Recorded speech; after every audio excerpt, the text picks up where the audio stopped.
on Cynical Sandy 77's 31 Days of Horror. Adjust the camera around a bit.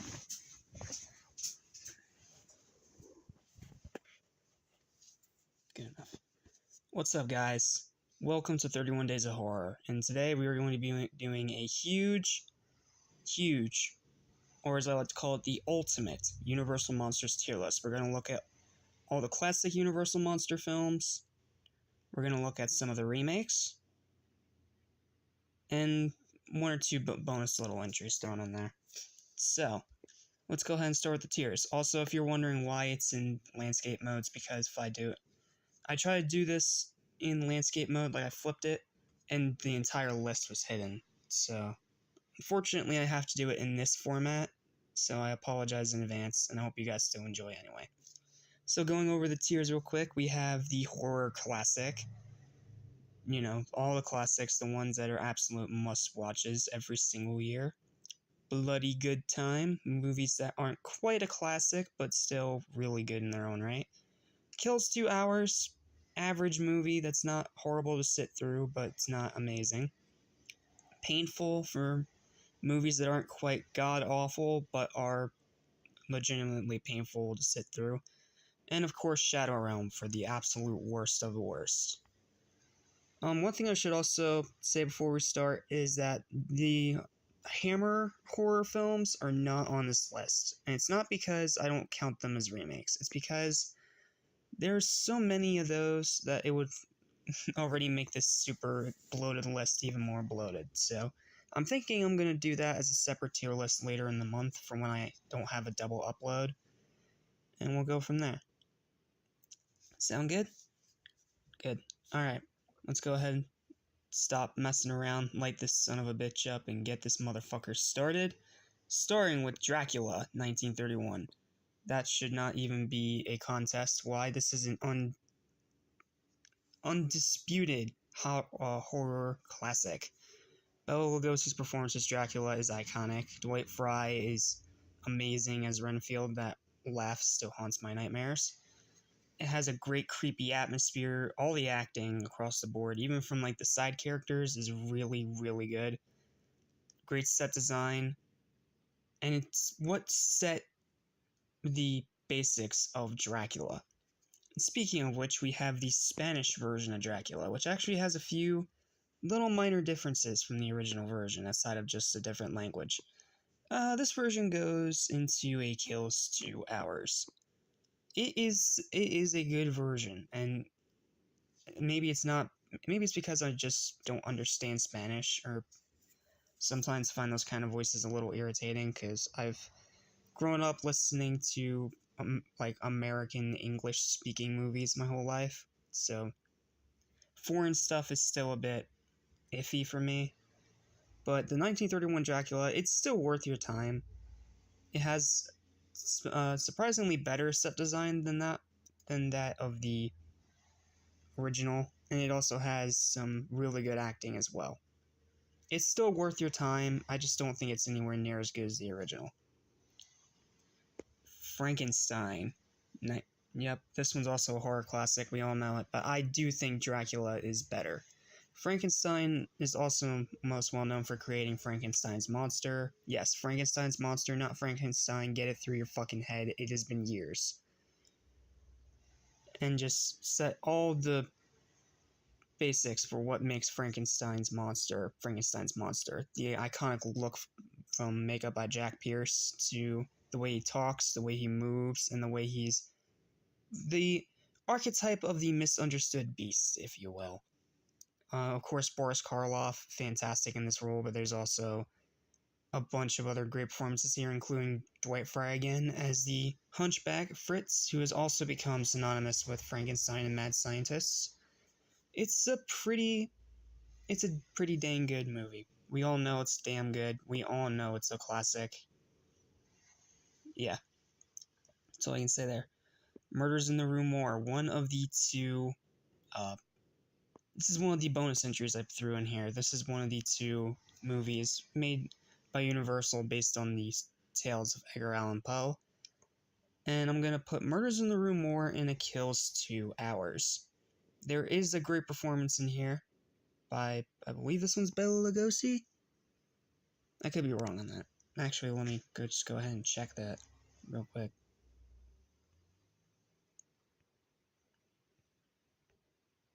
Apologies for the little detour. Double check this picture. Yes, Bela Lugosi as Mr. Miracle.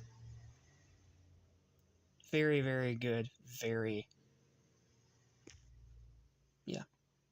But aside from that, it's kind of just your standard horror film. It's not amazing by any means. It has its fans. I'm just not one of them. I don't mind watching it. Again, that's why it's in Kills 2 hours, but I don't think it's a horror classic. Now for a movie that no one talks about that absolutely needs to be talked about. The Old Dark House. This is a, without a doubt, horror classic to me. It's a bit hard to explain what makes it so good. And no, it's not Boris Karloff. He's actually the weakest part of the movie because he's just a creepy, shambling butler character. What makes the movie really good is its sense of unease, its atmosphere, its acting, and the final act is batshit insane. That's what makes it so good. If you haven't seen The Old Dark House yet, you absolutely need to. Highly recommended. We're going to keep the classics coming because next we got The Mummy. And this is definitely a horror classic. And I dare say it is better than Frankenstein.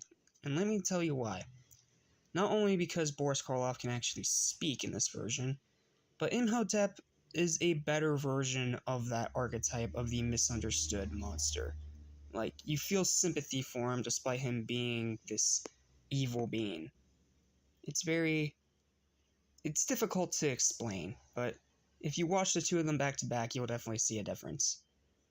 And it's just a very creepy, unsettling movie that does a great job at being a creepy, unsettling movie. The Invisible Man. We should all know where this one's going. Sit right up here where you belong. If the tearless could stop giving me problems. Thank you. The Invisible Man is my second favorite of the Universal monsters, right behind Dracula. It is unique. It is a story of a man going insane due to a power struggle, if you will. And he has this new power now that pretty much allows him to do whatever the fuck he wants. Can't forget Claude Rains' fantastic performance in this role. His amazing, powerful voice. Officer Jappers is also great here, as well as... what was her name? The theater actress, the one that plays the maid that screams all the time. Sorry, I'm blanking on names. But it is a definite horror classic, if you haven't already seen it. The Black Cat. This one's going up to bloody good time. I believe this is the one that I usually... well, that I know more, if I remember correctly. Let me find the picture.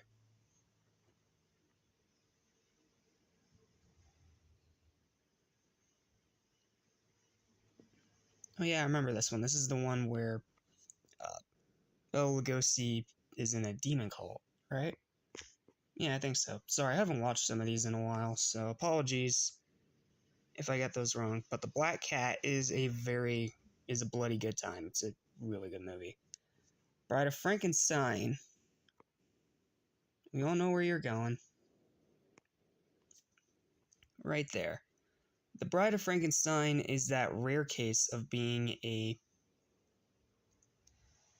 better sequel. Like the sequel that surpasses the original. It has emotion, it has heart, it gives the monster a voice, it gives him more personality.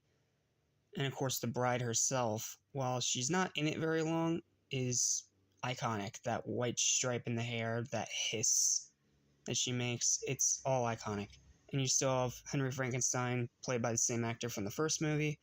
And the thing that makes this movie a horror classic, one of the best mad doctors of all time, Dr. Pretorius, played by Ernest Thesiger. Hope I'm saying that right. Ernest Thesiger. He is damn good in this role, and he is just an evil son of a bitch. Like, he is evil. He is evil, and he is badass as hell. So yeah, definitely a must horror classic. Werewolf of London, you go and kills 2 hours. This is technically the first werewolf movie that came before the Wolfman, but the Wolfman did it better. This one struggled from a lack of budget, and it just didn't have that same kind of atmosphere that the other movies do. It's not painful by any means, but it's more on the middle section of the Universal horror movie pantheon. Next we have The Raven. I believe this is the one that I remember the best out of the Edgar Allan Poe movies, because this is the one where Dracula Bela Lugosi plays a surgeon who saves a woman's life and then falls in love with her and then goes insane. Yeah, I believe this is that one, and if it is that one like I'm thinking, then it can go into horror classic. This was a very shocking movie. I watched it one time while I was out on a vacation. I can't remember exactly where, but it was a vacation. It was a little, like, it's a house that you rented for about a week, and then you left. And during that, I decided to watch this movie because it was on one of the free streaming services. I believe it was Peacock, if I'm not mistaken. And it's a very good film. What makes it work so well is that this is arguably Bela Lugosi's second best performance to Dracula, and it does a better job at conveying the original tellings of Poe without being the same thing as the poem. You know, the good person goes evil kind of thing. It's a little hard to explain, but trust me, it is a horror classic. If you've seen it, you know why, and if you haven't, then you're absolutely missing out. Damn good movie, highly recommended. The Invisible Ray... it kills 2 hours, I guess. I don't really remember much about it, and I don't really... Yeah, I don't remember much about it, and I just remember that's kind of just there to be there. Like, I don't remember anything about it. I'm sorry. Dracula's Daughter. You are an underrated gem. You go into bloody good time. Almost horror classic. Dracula's Daughter has been very overlooked. It has great performances. It has a great atmosphere. It has great set designs, some beautiful music, and the story is actually very worthwhile. Seriously, why don't people talk about this movie more? It is an underrated gem. Absolutely must watch. Son of Frankenstein. You are also going into bloody good time. Right behind it. Son of Frankenstein, people consider it the best of the series, but I mean, I love this movie, don't get me wrong. Basil Rathbone does a great job as the Son of Frankenstein. It has an amazing performance by Bela Lugosi as Igor. And of course we have Boris Karloff killing it as Frankenstein as usual. But this movie feels a bit too long. Sometimes it can drag a little. And it does have a bit of pacing issues towards the third act, when everything starts going to shit. But it's still a damn good movie, and it absolutely belongs as a classic. Well, not up there in the same classic tier as all these movies up here, but still a damn good movie worth your time. Invisible Man Returns. I don't even remember you. I'm just gonna throw you in painful because I don't even remember. I don't remember you. The Mummy's Hand. This one goes into kills 2 hours. It's a different mummy. It's played by Lon Chaney. And this one is wrapped in bandages, doesn't talk, and goes around killing people because it's controlled by some kind of cult. It's pretty basic, it's pretty generic, but it's not bad by any means. It's just fine. The Invisible Woman. This one's painful. I'm sorry. This is one of the most dated things I've seen in my life. It's not Shadow Realm, it's not god-awful, but it's not good. It's not good and not even worth killing 2 hours over. It's painful. The Wolfman, you are a horror classic, and we all know it. The amazing performance by Lon Chaney, that classic, iconic makeup design by Jack Pierce, and the way it's also a tragedy while also being a monster flick. It's a very unique movie, and it's interesting that they threw Bela Lugosi in here in a very, very small role before he gets killed off. But yeah, we all know The Wolfman's a classic. We all know it's a damn good movie. I shouldn't say anything more than that. Ghost of Frankenstein, you can go into kills 2 hours. You're not a terrible movie by any means, but you also have some serious problems that make you definitely among the weaker of the trilogy. Invisible Agents. You can go in kills 2 hours. You're better than Invisible Woman and the other one that I barely remember, but you're not really all that good either. The Mummy's Tomb. You can go right next to the Mummy's Hand. You are also a kills 2 hours. It's better in some ways than the Mummy's Hand, but in some ways it's also worse than the Mummy's Hand. So at the same time, it kind of evens out and puts it on the same plane. Frankenstein meets the Wolfman. Story-wise, it's an absolute mess, but in terms of actual enjoyment factor, it is a bloody good time. It is a very enjoyable film. If you have not seen this one yet, you need to. It is a very good movie. Not good in terms of its story, because the story here is absolute garbage, but just in terms of its fun factor. The fight at the end, as brief as it is really good and lives up to the hype. You still have good performances. You still have Lon Chaney being the Wolfman, who's always great. Yeah, it has its ups and downs. But overall, it's still a great watch. But again, don't try to make sense of the story, because the story is a mess. It is an absolute mess. Son of Dracula, this is where that famous little thing about Alucard came into play.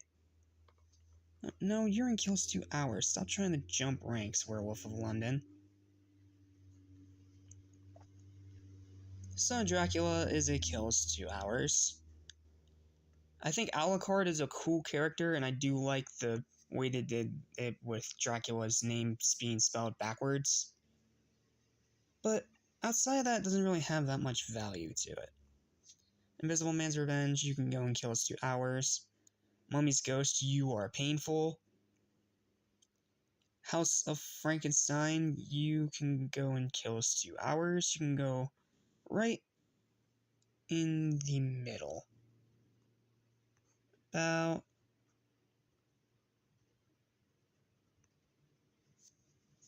About there. You can go about there. You're in kills 2 hours. You are a very fun movie, but you're a very, very flawed one too.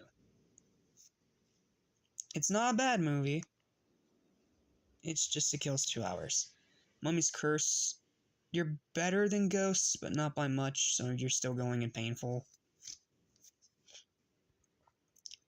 House of Dracula, you are also a kills 2 hours. She-Wolf of London, you are right next to Werewolf of London. You are a kills 2 hours. Then the Abbott and Costello movies. You are all going into bloody good time. You're all funny. You all have great performances. You all stay true to the classic Universal monster lore and atmosphere, while also being very funny and extremely enjoyable. So you can all sit up there and bloody good time, every single one of you.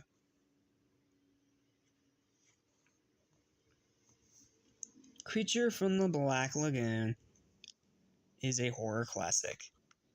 Yes, it is more on the B-movie side, and it's not really scary, but it's made up for with a great creature design, great acting, a decent story, some very impressive effects for the time,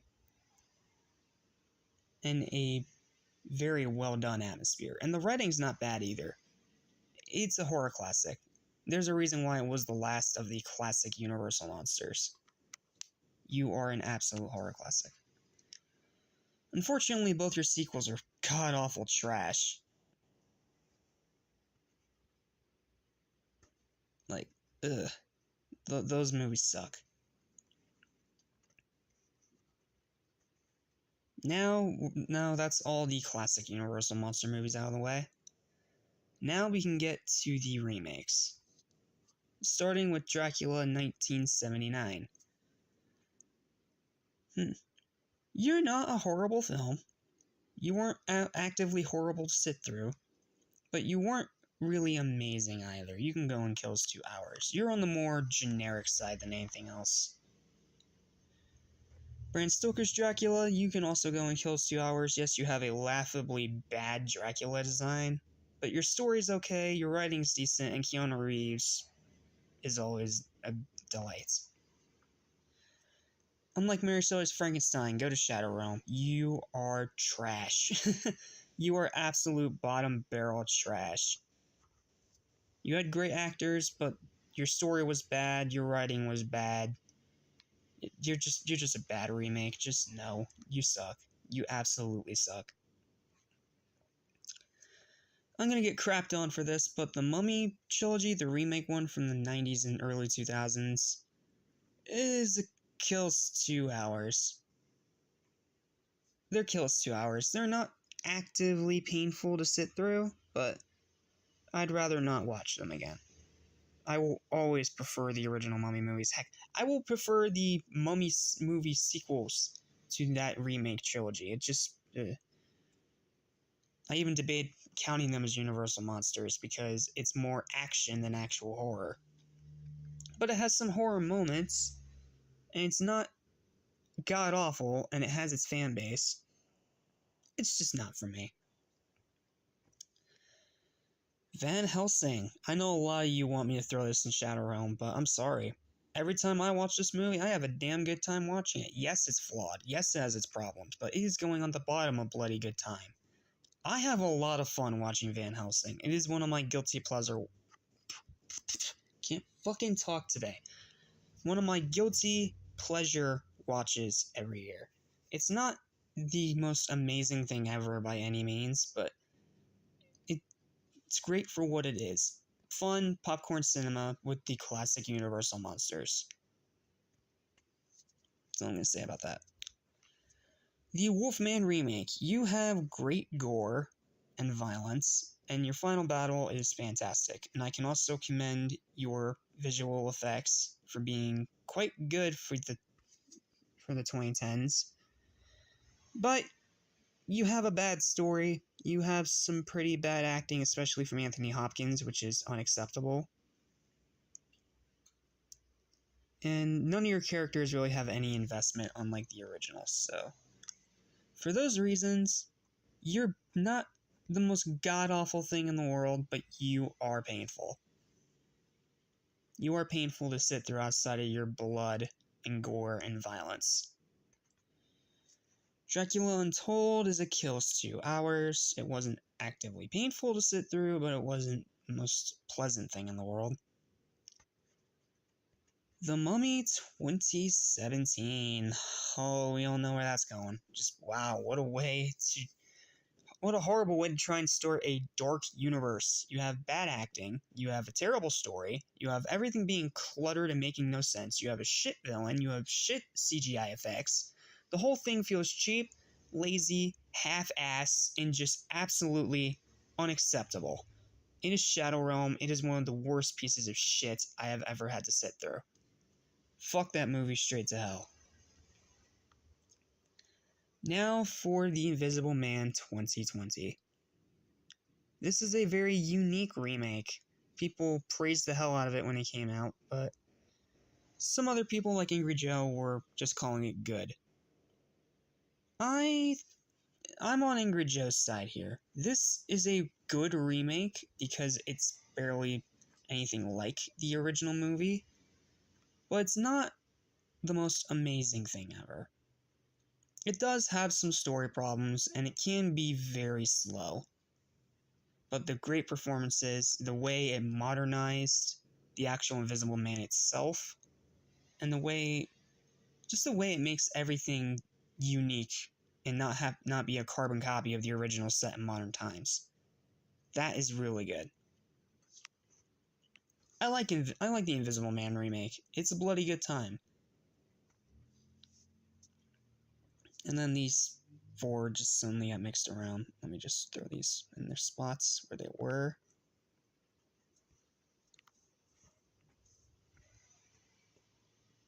There. And that's it. That is the entire Universal Monster movies. If I'm missing any, I apologize in advance. I didn't include every Universal horror film from the classic era. I tried to stick mainly to the monsters and the sequels. And some of the remakes. And like I said, the Hammer horror films will be their own tier list some other day. But that's going to do it for this video. Thank you guys for watching. Remember to like, share, and subscribe. And 31 Days of Horror has only begun. Stay tuned later today for my review of the new horror film called Final Summer. I'm hoping it's a fun little slasher. But if it's bad, I should at least have fun ripping it to fucking pieces. So, thank you guys for watching, and I'll see you guys until then. Peace. In 1991, Camp Silver Lake opened for the last time. Welcome to my review of Final Summer, the first new horror film in our 31 Days of Horror marathon, which is why I broke out the Psycho mask again. Starting with the big positives of the movie. It has some pretty good kills. It's definitely a loving tribute to movies like Friday the 13th and a little bit of other movies as well. There's a little bit of Sleepaway Camp in there too. It's really, really interesting. While it is predictable, the characters are still really, really cool here. I mean, you obviously know them as the archetypes you expect from horror movies. This is getting... Sorry, I was kind of making it hard to talk through the hole in the mask. Yeah, it's a pretty self-explanatory film. You should walk in knowing exactly what you're getting. You are getting a modern remake by it's an indie movie. It's an indie horror film that is a loving tribute to the 80s slashers. If you didn't like 80s slashers, this movie's not for you, because the acting's not good. The characters are archetypes, but it all feeds into that feeling. So at the same time, it also works both for it and against it. I love its original killer. I feel like he has a great mask design, he has a good backstory, and he is very bone-chilling whenever he's on screen. There are a couple expected jump scares here and there, but it's not like the most god-awful thing in the world. There's definitely much worse ways to do jump scares. Conjuring 3. But for what it is, it's really, really good. And I feel like horror fans are really going to like this one whenever they get to see it.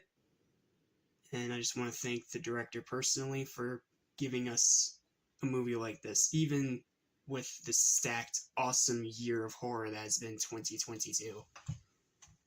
So yeah, I don't really have many negatives here, aside from the obvious stuff from other 80s slashers, like The First Friday. Come on guys, let's be obvious here, that movie is a classic. but we know that the characters and the acting suck, and so is the writing. And like the first 4 times, it's the same movie over and over. It's kind of the same thing here, because it is very blatantly taking inspiration from Friday the 13th, but it's not in a way that feels like insulting to the viewer or insulting someone's intelligence. It's not to that degree, so it's not egregious, but it's very noticeable. So let's go ahead and jump to the final verdict for Final Summer. Yes, I know, a very short review, but it's very self-explanatory if you know your 80s slashers. This movie is a strong 7 out of 10 for me. It is a fun time. I just wish there were more kills, and I wish that it was just had a little bit more depth outside of being just another loving tribute to the 80s. But outside of that, it's still a damn good horror film, and if you love slashers, you're gonna love this movie. Well, that's it. Now, if you excuse me, I have some psycho business to attend to. Thank you guys for watching. Remember to like, share, and subscribe if you haven't done so already, and stay tuned as we tomorrow start a review of the Halloween series, starting with the original in 1978, as well as some other review from the schedule. Anyway, thanks for watching. I'll see you guys next time. Peace. And sorry for the audio problems. Again.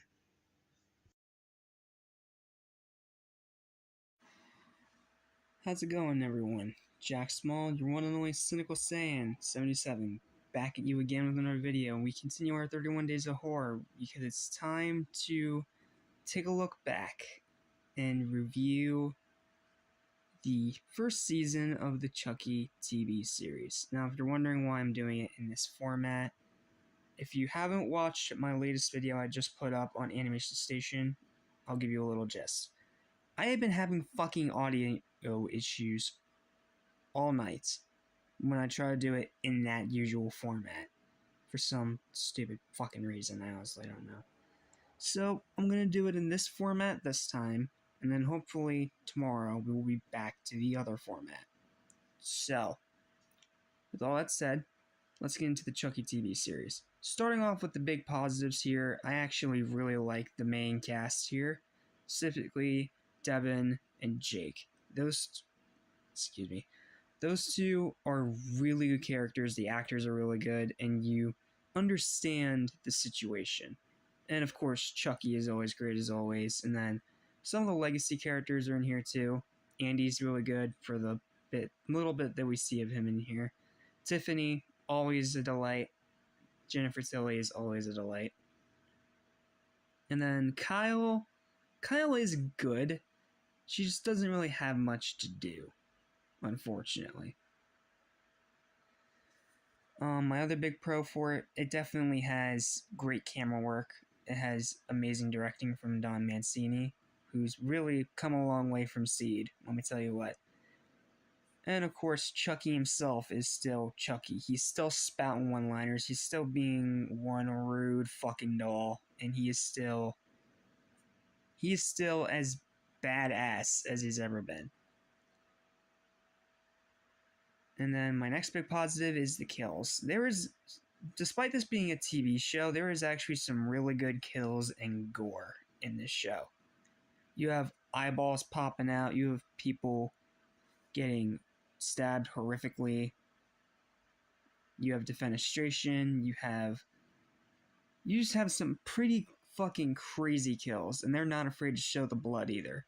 Yes, the first kill is kind of tame because it's just electricity, but the rest of them, oh, it becomes a fucking bloodbath. Especially one of Chucky's deaths near the end of the series. I'm not going to spoil it, this is going to be a spoiler-free review. I also thought the story was very well handled here, both seeing how Charles Ray became the serial killer that led up to that night at the toy store where he got shot and turned into Chucky, and the story of Jake and his fight against Chucky.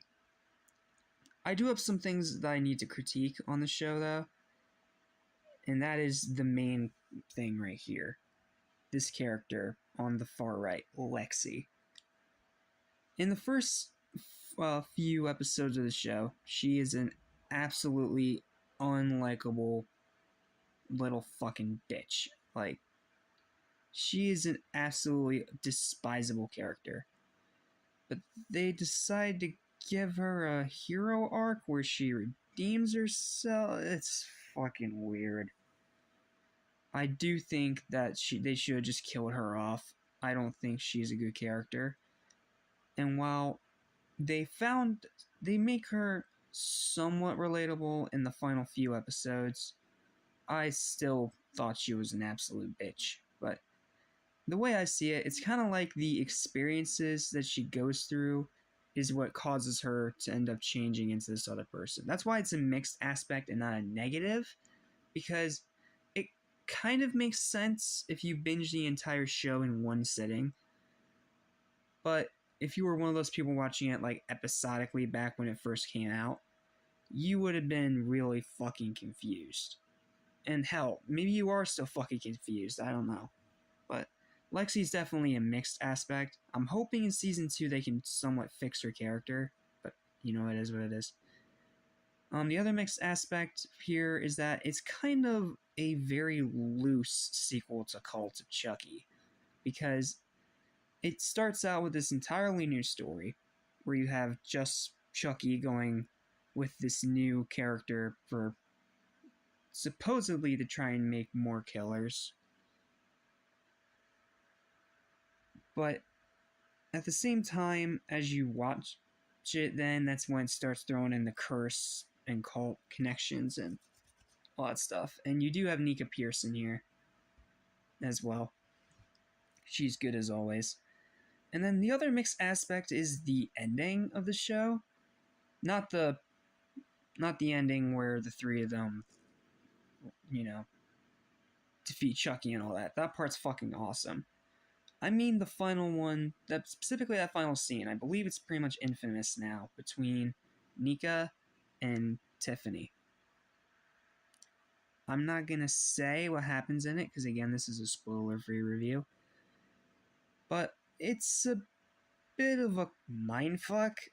Like, I'm not really sure how they're going to carry on from that, but we'll see in season 2. And just a lot of this show works very well, in my opinion. Yes, it is far from perfect, and there are a few gripes that I need to talk about, going straight into the negatives now. The big one here is that it is a very slow burn in the first few episodes. It takes a while to, you know, get you acquainted with these new characters, acquainted with this new setting, and to try and set the atmosphere that they're trying to go for. It does take a while to actually get going, but once it does, it is a fucking roller coaster ride up to the end. And I just feel like if you're a Chucky fan, you will enjoy this. But if you're more on the casual side of horror, that's not really a fan of Chucky, A, why are you watching this? And B, it's not really going to sway you. But that's just my minor gripes. Moving into my overall thoughts on this first season, I really like it. I feel like it has a lot of twists and turns. It has a lot of unpredictability. There's some great kills. Chucky is still Chucky. You have great camera work. You have great cinematography. You have really good directing. And while it is a very loose sequel to Cult, it still works as a sequel to Cult. Aside from all the mixed aspects, like they need to fix Lexi's character. They need to fix that. They need to make her actually, make it relatable how she ends up heel turning and becoming a hero character, when in reality she was a fucking bitch that should have died. Just saying, we all know that she should have died, but for some reason or another they did not kill her off. And no, just because the show is LGBTQ related does not mean it is woke garbage. Get off that stupid Gen Z shit. So now it's time for the final verdict. What is my final verdict for Chucky Season 1? Well, I'm going to go pretty high on it, actually. I enjoyed watching the story unfold and watching it all back to back to back in one day. It was a really fucking good watch. And especially after the 2 fucking pieces of shit that I had to sit through today for Animation Station that were Hocus Pocus 2 and Treehouse of Horror 2, this was a good palate cleanser. I needed this today. This show fucking kicks ass, in my opinion. My opinion is a final verdict overall of an 8 out of 10. It is a kick-ass first season, and I'm really hoping that season 2 takes everything that makes this show first season work and builds upon it to make season 2 even fucking better. But, so yeah, if you're a fan of Chucky, absolutely check this out. But if you're more on the casual side of horror and not really into Chucky, it's not going to sway you. It's for Chucky fans, and mainly Chucky fans only. But you may still enjoy it. Well, that's going to do it for this quick review of Chucky Season 1. I am fucking pumped for Season 2, and I'm hoping that it can really escalate. Especially because it's bringing in Glenn and Glenda for the first time since Seed, and it has a new setting, and all kinds of crazy shit. So, hopefully it's just as good. I will be doing episode reactions when the day after each episode comes out, because I kind of fucked up on the scheduling. But, you know what? It is what it is. But that's it for this review. I gotta go film my last review of the day now for Halloween 1976. You know, bona fide classic. So, I'll see you guys in that review. Until then, thanks for watching. I'm Jack Small, your one and only CinquaStan77. Make sure to like, share, and subscribe if you haven't already. And 31 Days of Horror shall continue. I'll see you guys later. Peace. So, what can I say about this one that hasn't already been said? We all know that this movie is a bona fide classic. We all know it's probably one of the most influential horror movies out there. We all know that Jamie Lee Curtis is amazing as Laurie Strode. We all know that Michael Myers is a scary-ass motherfucker and definitely belongs up there in the pantheon of horror alongside Jason and Freddy. In a way that he actually is the one that paved the road for them. Well, that and Black Christmas, but that will be for December reviews. So what makes this movie so good? Well, like I said, Jamie Lee Curtis as Laurie Strode, the late great Donald Pleasance as Dr. Loomis, and Michael Myers, played by many different actors like Dick Warlock, Nick Castle. There were a few other guys. And then, of course, Deborah Hill was the hand in the beginning. Little fun fact for you. But I think what makes this movie so great is the way it's able to convey true horror and build a chilling fall atmosphere.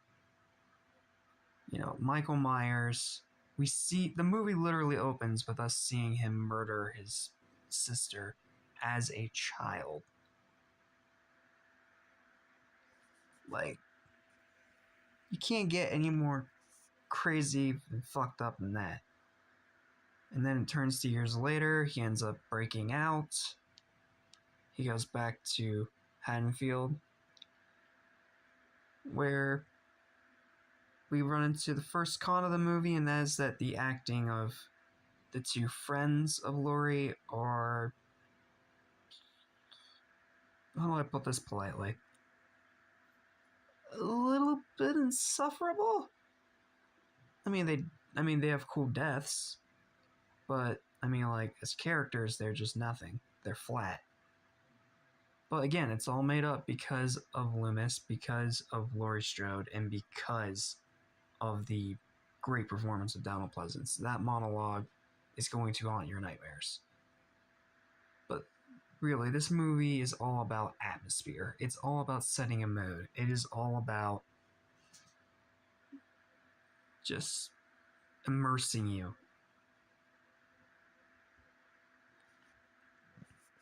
And of course, the final chase scene, which we can't forget. The kills are tame in this movie, yes. So it's definitely not going to please any gorehounds. But for the shoestring budget that they had, they did an amazing job with this movie. And the cons I really have are just scars. That's why I'm not doing like a pros mix cons section, whatever. We all know this movie is a bona fide cult classic. We all know it's one of the best in all of horror. And we know it's probably one of the most influential movies of all time, period. Right up there with George A. Romero's Night of the Living Dead. I don't really know what else to say. This movie is a high 9 out of 10 for its final verdict. If it weren't for some bad acting here and there, because it's an indie film, then it would surely be a 10. But this is still a classic. This is still a fucking phenomenal movie. And for what little that they had as a budget, they were able to do so much with it. It blows my mind every time I watch it. And the ending in particular, with Michael breathing, it is bone-chilling. It is that same bone-chilling feeling you get when you hear Renfield's laugh in the original Dracula. It sends shivers down your spine. This is a horror movie that's effective at being a horror movie without being scary per se. It's a movie about immersion and atmosphere. That's what makes it so great. On top of really good acting from the main three leads. Well, that's all I've got. Like I said, this is going to be a short and sweet and to the point review because this movie has been talked about to death, and we all know it's a classic. Not to mention, I want to get this review out quick so I can go to bed. Because it is fucking 1 or 2 in the morning, and I need to rest up so I have the energy for tomorrow's reviews. So, tomorrow we should be back to the original format. This is just a one-time thing, hopefully, while I figure out what the fuck's going on with the audio. So until then, thank you guys for watching. Absolutely check this movie out if you haven't already. I mean, you can't call yourself a horror fan if you haven't watched Halloween. I mean, fuck's sake. That's just common sense. Thank you guys for watching. Have a great night, and I'll see you guys tomorrow. Peace. Hello, I am a very angry Jack Small here at Cynical Sane 77 because this is the third fucking time I've had to do this review. Looks like we're gonna have to keep doing the reviews in this format because the fucking audio doesn't want to work. Anywho, let's get to Halloween 2. The pros of the movie. The kills are better, it still has great cinematography, you still have a great score, you still have great directing by John Carpenter. And Pleasance is back, Marion Chambers is back, Laurie Strode is back, Michael Myers is back. It's pretty much a perfect bookend to the first movie. It literally takes place the same exact night. Now getting to the cons of the movie. There's one stupid cop. Like one really, really stupid cop that gets his throat slit and makes a dumb face. Even though it's been retconned, I still feel like it's very clunky to have Laurie and Michael to be connected. I'm sorry, to me that just always seemed dumb. At least in my opinion. I get it. It works as a good shocking twist if you actually, like, if you're first time watching the movie. But when you rewatch it and know it, it's just like, eh? That's a minor nitpick. Final verdict on this movie is a strong 8 out of 10. If you haven't watched it yet, definitely check it out. Not as good as the first movie, but it is a pretty damn good sequel. That's all I got. Stay tuned for my review of Halloween 3 while I still try to work out these stupid fucking audio issues. Thank you for watching. This is Jack Small, Cynical Sane 77, and I'll see you guys next time. Well. The second one may have killed Michael Myers, but The Halloween season never dies. And now it's a new horror. A horror very unlike anything we've seen before. What's up, guys? My name is Jack Small. Welcome to Cynical Sane 77. Welcome back to our 31 Days of Horror Marathon. And today, we are taking a look at what I consider one of the most underrated horror sequels of all time, Halloween 3 Season of the Witch. Yes, I wish they didn't call it Halloween 3. But aside from that, I'm just going to tell you right now, this is a damn good movie. And I'm glad that nowadays it's starting to get the appreciation that it deserves. But that doesn't make it a perfect movie, and it isn't nowhere on par with the original. But it's still a great movie, and I'm excited to talk about it with you guys today. So, let's dive in, shall we? First up, the score by John Carpenter is still excellent. The main acting is mostly pretty good. Some of it's a little iffy, but it's not, like, horrible or outright distracting. 3, concept. It's batshit insane, it is very out there, but it works so well in this case. Having this head of this toy company trying to bring back the old traditions of Halloween, the Festival of Samhain, all that super dark shit. And I think that's really cool. 4, the kills are surprisingly really fucking good in this movie. There is a lot of brutality. Yes, there is one kill that got unfortunately cut down, and that was the drill going through the head. But aside from that, it's pretty fucking bloody. Like, you have the one girl who gets her face entirely opened up just by looking at this little pin. That is gruesome shit. Dick Warlock as the androids is always a treat. And I love the villain in this movie. He's so mustache-twirling evil that it's kind of hilarious, but in the best way possible. And we can't forget about the fact that they did something that the other 2 Halloween movies didn't do. They killed a fucking kid in a very gruesome way too. Him having this Halloween mask on, looking at the TV as it flashes, and then it just turns his fucking head into mush. Like, I cannot shake that. I've never been able to shake that image out of my head ever since I first saw this film. And it's fucking great. The set design is also really good. You also have, again, the acting is mostly pretty good here for what this is trying to be. It is trying to be an anthology film that's not connected to the other 2, but it has little overlaps, like the first Halloween playing on the TVs, or an uncredited Jamie Lee Curtis on the loudspeaker. It's really fucking good and very well done. And the ending, kind of a letdown, but it's not horrible. I've seen worse endings. And it's by far better than most of the shit in this franchise, as you're going to see in later reviews. Now getting into the mixed aspects of the film. Why the fuck are there only 3 Halloween masks? I get it's to save budget, but come on. Like, would people really just want these 3 masks?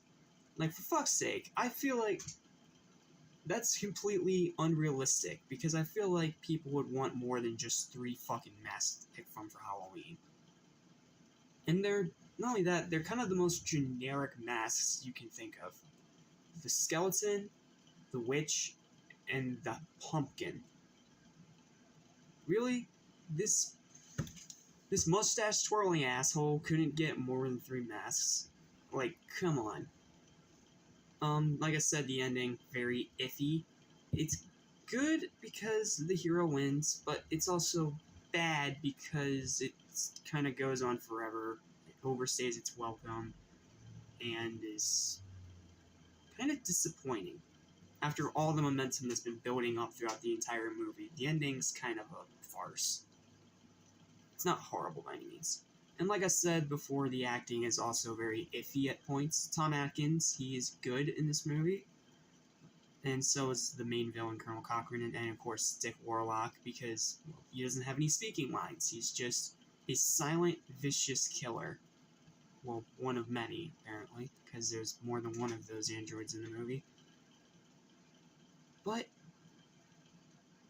the rest are kind of just there to be there. Like, you have the happy-go-lucky family that's there to be fodder. You have the love interest that shouldn't even be a love interest. Seriously, that part of the movie fucking grosses me out every time I see this movie. And Cochran's plan itself is kind of shit. Like, he steals a Stonehenge and then expects people to buy just these 3 masks to have their TV set and kill kids? I mean, how the fuck does your shitty plan work, Cochran? How? I'm sorry, how? I do not believe you in any fucking way, shape, or form. It is very unrealistic. Then again, horror movies are completely unrealistic, so what the fuck do I know? As for the negatives of the film, like the straight up things I didn't like,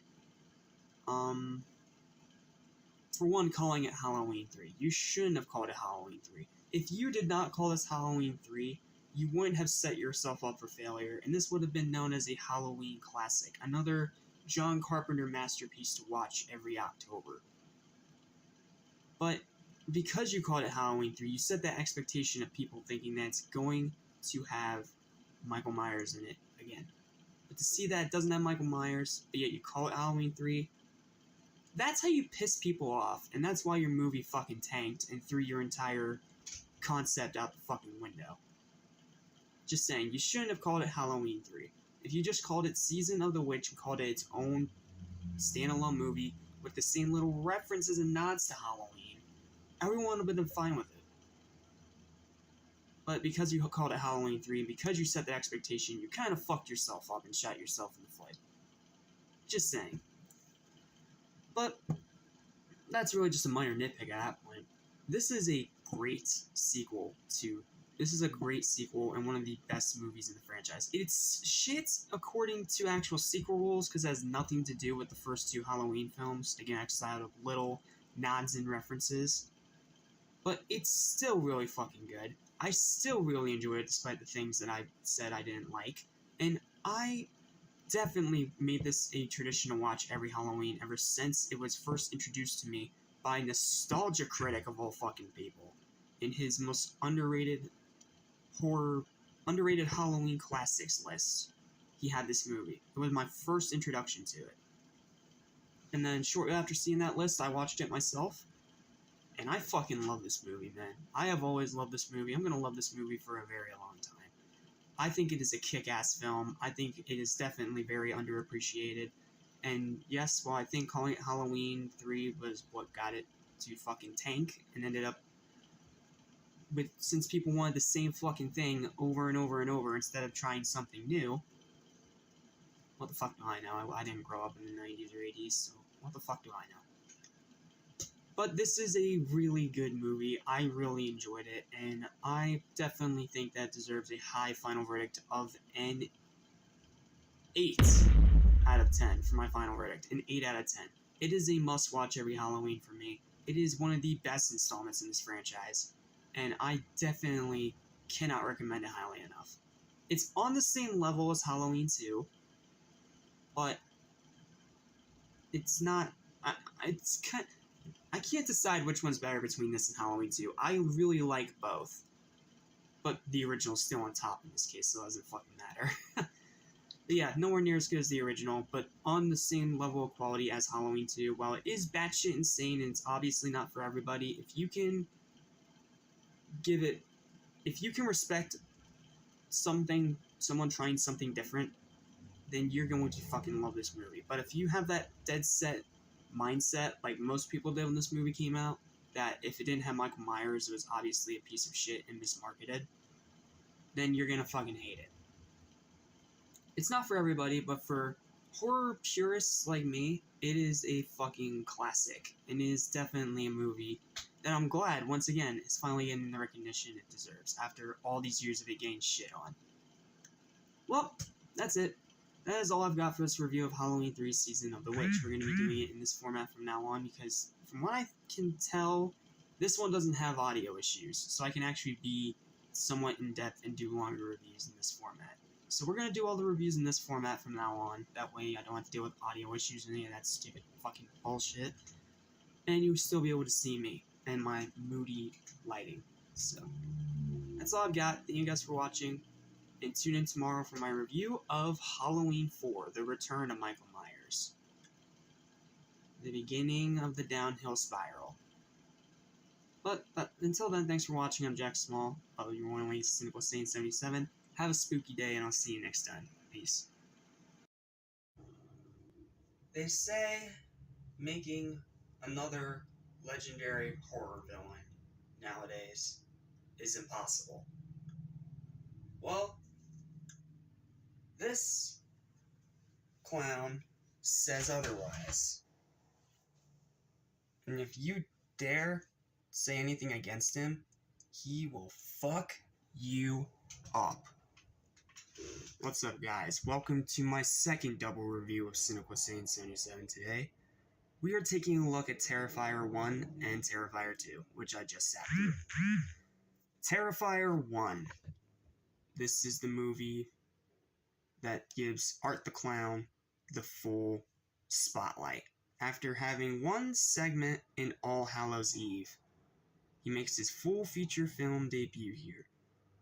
Played fantastically by Daniel Allen Thornton, sorry if I'm mispronouncing your name. And this first film has great things about it, but I can't say it's a great movie by itself. Why? Let's get into it, shall we? Starting with the positives, of course it's Art the Clown. I mean, he is funny, but he is also sadistic and vicious as fuck. He is one fucked up dude you do not want to come across. 2, the kills, the carnage candy, the gore, the blood and violence, all practical effects. And it is glorious. Me being the gorehound that I am, the fucking kills in this movie are excellent. Almost every... Yes, there is 1 or 2 kills that's off-screen, a bit unneeded. But there's so many other fucking kills here, it doesn't even matter. Like, you have a guy getting his head sawed off, you have someone getting sawed in half, pelvis first. You have so much blood, guts, and gore. It is amazing, and a sight to behold. And not to mention, for the budget this movie had, this was an indie movie. This was an underground film. This was a grindhouse movie.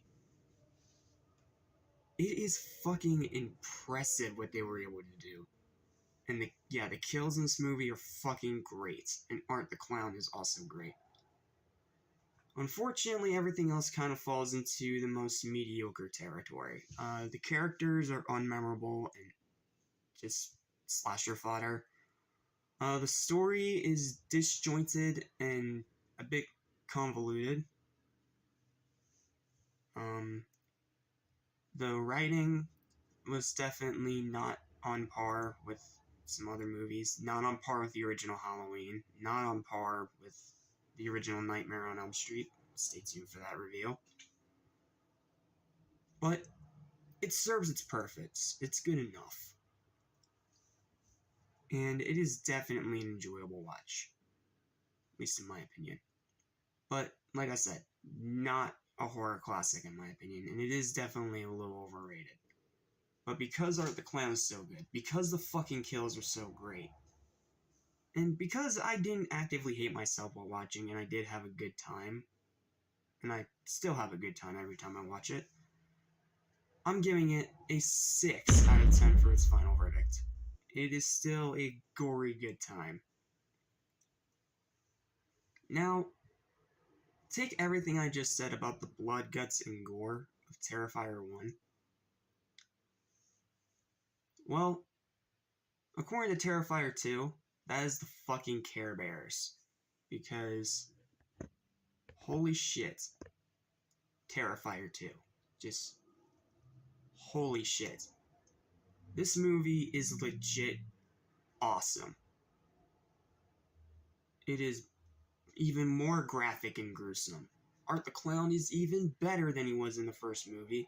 And even better, the movie surrounding him is legitimately fucking excellent. You have a great main protagonist. You have great characters pretty much all throughout. And yes, there's some moments in the movie that it's an acid trip and sometimes it doesn't make sense, but the writing is strong enough to make it work. And let's not forget Felicia Rose. Horror movie fucking legend Felicia Rose. Fantastic in this film. And so is Laura Vela? I'm sorry, I can't pronounce your name. But the one who plays the main protagonist of the movie as the big thorn in Art the Clown's side is fucking great. And like I said, because they've improved everything that the first Terrifier was unable to nail, this movie is legit fucking excellent. But still has some problems. There are some characters that are still in that par of the original film. And the movie is way too long at 2 fucking hours. Like, it did not need to be 2 hours. Things could have been cut. There could have been a few scenes removed. But minor fucking complaints at that point, dude. Terrifier 2 is a fucking great sequel. It does everything that the first one did right, making Art the Clown the horror movie icon that he was built up to be in the first movie. And the protagonist is good. All the characters, like the actual important characters here, great. While in the last movie, they were forgettable. But in this movie, fucking great. And like, this movie is really just for the gorehounds. If you cannot handle high amounts of blood, guts, gore, carnage candy, and violence, you might want to skip this one or else you'll puke.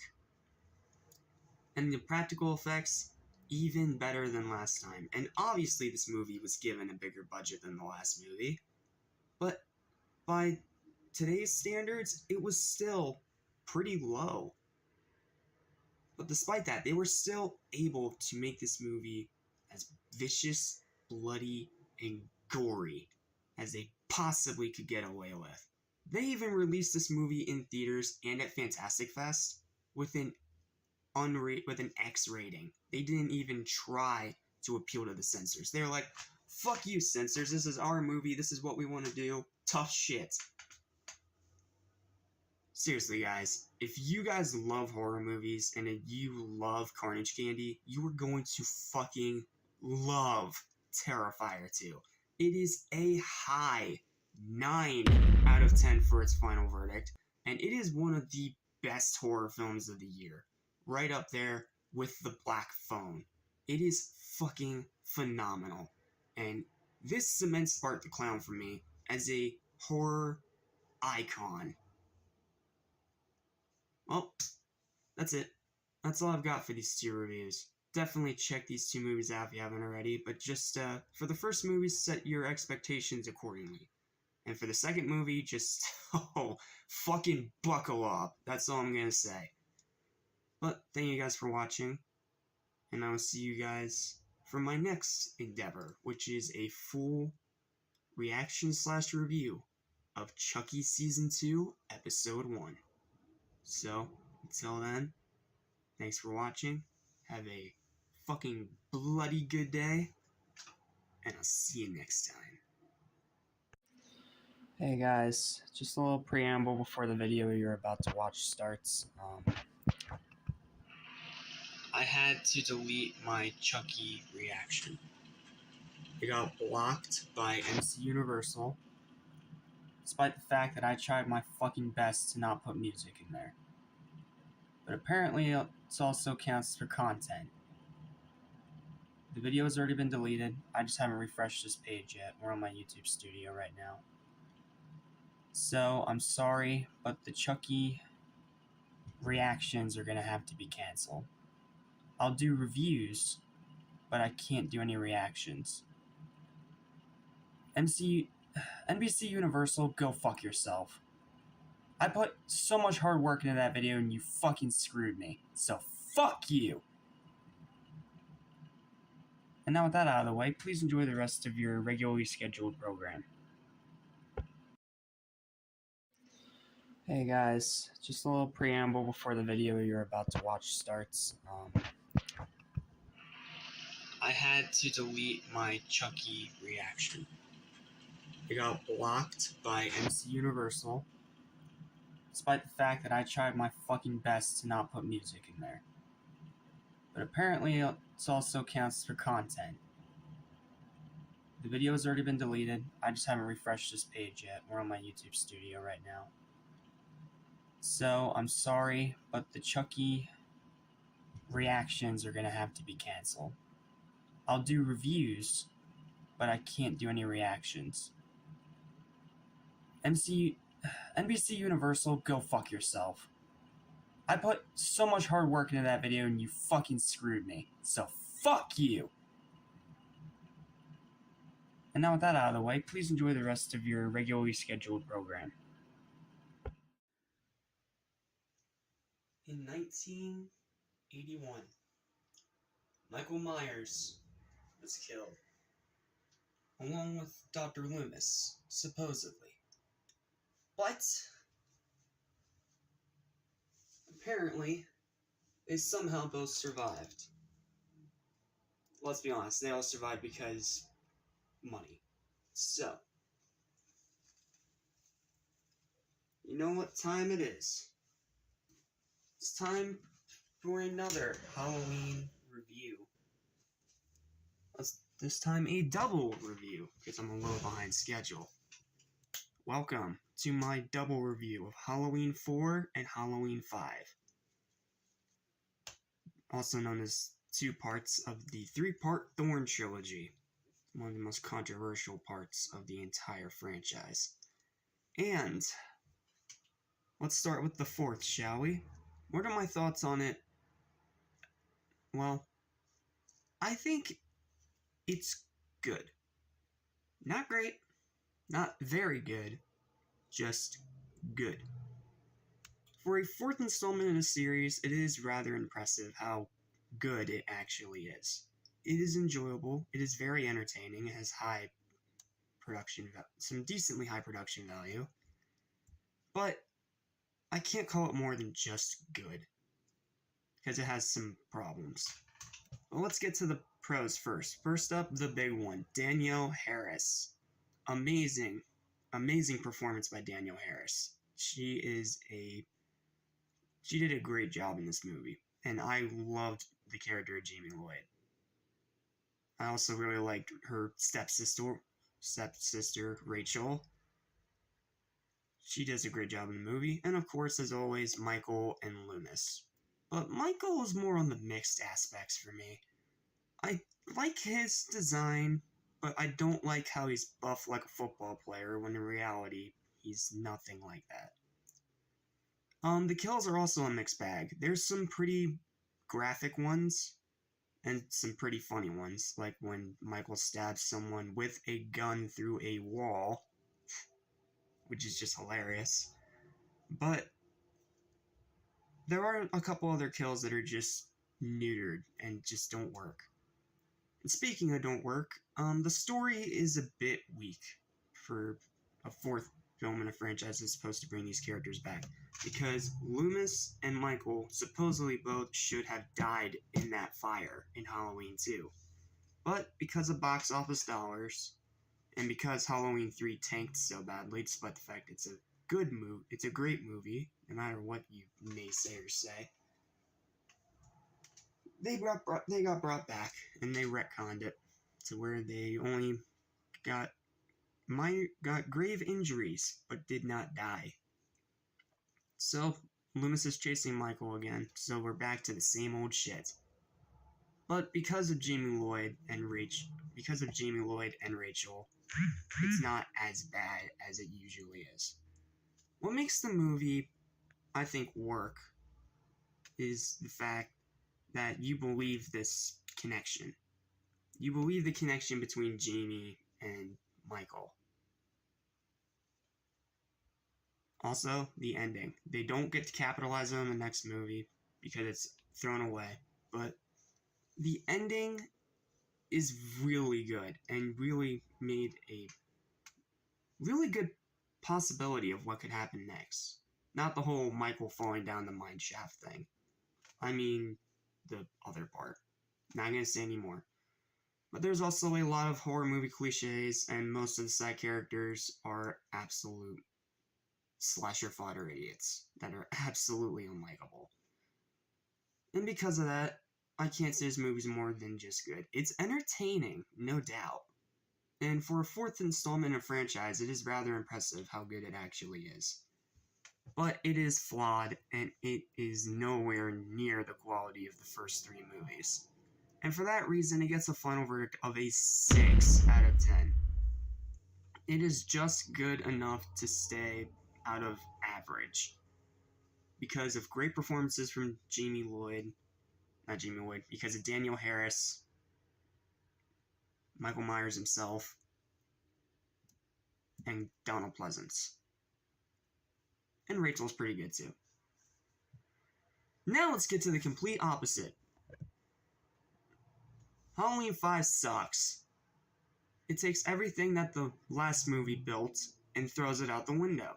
It takes a great ending that was put in the last film and throws it out the fucking window.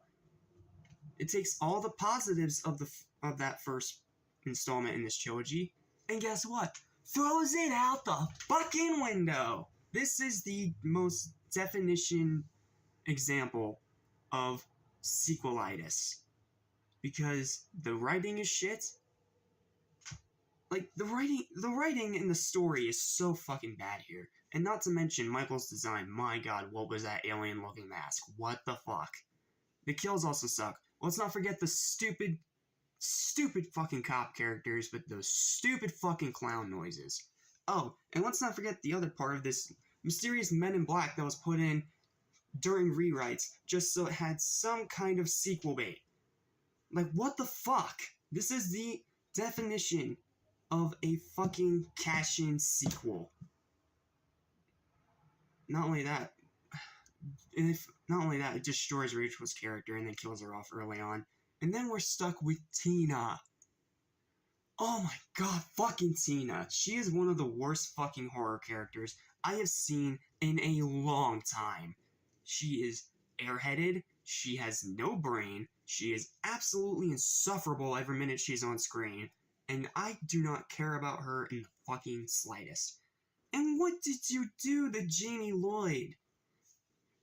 Now you're saying that she's scared and now she can't speak? What stupid fucking crack were you smoking, writers? Not only that, the kills aren't even good in this movie. This movie has nothing good. Oh, and let's not forget the ending, where it says it kills off Dr. Loomis again because of a heart attack. But then that gets retconned in the next movie. That's even worse. Joy. Halloween 5 is a fucking 3 out of 10. It is one of the worst one of the fucking worst horror movie sequels I have ever sat through. It is bland, it is dull, it is boring, it is actively infuriating, and it is fucking pointless. The only good thing in the entire fucking movie was that one segment in the fucking YouTube, shut up! That one fucking segment in the laundry chute. That's the one good segment. The rest of this movie is a fucking farce. Everyone's an idiot. Everyone is almost pretty much slasher fodder. Michael's kills are bad. And that ending with the Man in Black is some of the most sequel-bait stupid shit I have ever sat through. So yeah, fuck this movie. It is a piece of shit. But it's only gonna get worse for here, because next we have to talk about Halloween 6.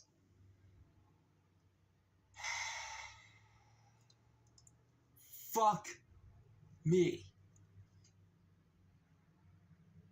So until that review, I'll see you guys next time. Oh wait, no, sorry, I gotta go talk about the 2 Terrifier movies first, so I'll see you for that review. Until then, I'm Jack Sullivan of Cynical Sane 77, and I'll see you guys next time. Fuck Halloween 5, it's a piece of shit. Demons to some, angels to others. Sadists the sinners, the absence of hearts. On his command, will tear your soul apart. Welcome to my review of Hellraiser 2022. Okay, I'm gonna stop with the voice. Need a throat lozenge. Fuck. Welcome to my review of Hellraiser 2022. Now, Hulu has already been on a hot streak with the fucking fantastic Prey that I'm so mad that I can't review because of everything else going on this month. And for the rest of this year, for that matter. So we're just gonna have to do Hellraiser. Holy fuck. I have been waiting for a Hellraiser movie like this for years. Like, after I tried to watch Hellraiser Inferno, like, I've seen up to that point. I have not watched the other movies in the franchise up to Inferno.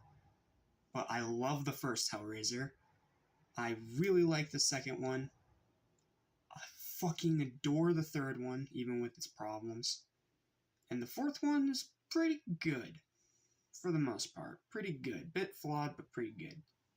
Then the fifth one was straight up dog shit, and I didn't want to touch the series again. But then we have this. This got hate online when it was first announced. But I think we can safely say that Jamie Clayton has proved everybody wrong. When even Doug fucking Bradley, the guy who made Pinhead such an icon over the years, even with the shittier films, he was still an icon and underutilized. Jamie Clayton has done great. When even Doug Bradley says that you've done a damn good job, you've done a damn good job, and she is one of the best parts of the movie. The other thing that's great about the movie, the practical effects and the gore. While it takes a little bit to get into the really bloody stuff, don't worry. It does not disappoint. There is blood, guts, gore, and violence all over the fucking place. Now, it's not as vicious or crazy as, say, Hell on Earth or Terrifier 2. Not on that level. But it's really fucking good for what it is. And the practical effects, marvelous. Amazing. Not as good as the original's effects, because the original literally used stop motion to make a whole body reanimate itself. That sequence is still fucking amazing, and you will never prove me otherwise. But what surprised me here, what was so great about the movie that surprised me, was the story. The story of this movie was fucking excellent. Like, excellent. I liked all the characters, it made sense, and it kept me engaged pretty much all the way through the movie. Well, quick little spoiler, it takes about an hour or so for Pinhead herself to actually show up. I didn't feel bored or was waiting for her. Like, yes, obviously, I was like, where the fuck is she? What the fuck? But I wasn't pulled out of the movie because the characters are also surprisingly good here. Even the villains of the film. Not the Cenobites, the secondary villains are fucking great here. And it also does a great job building tension. It's shot well. It's directed fantastically. Seriously, David Bruckner, you've done a fucking amazing job, dude.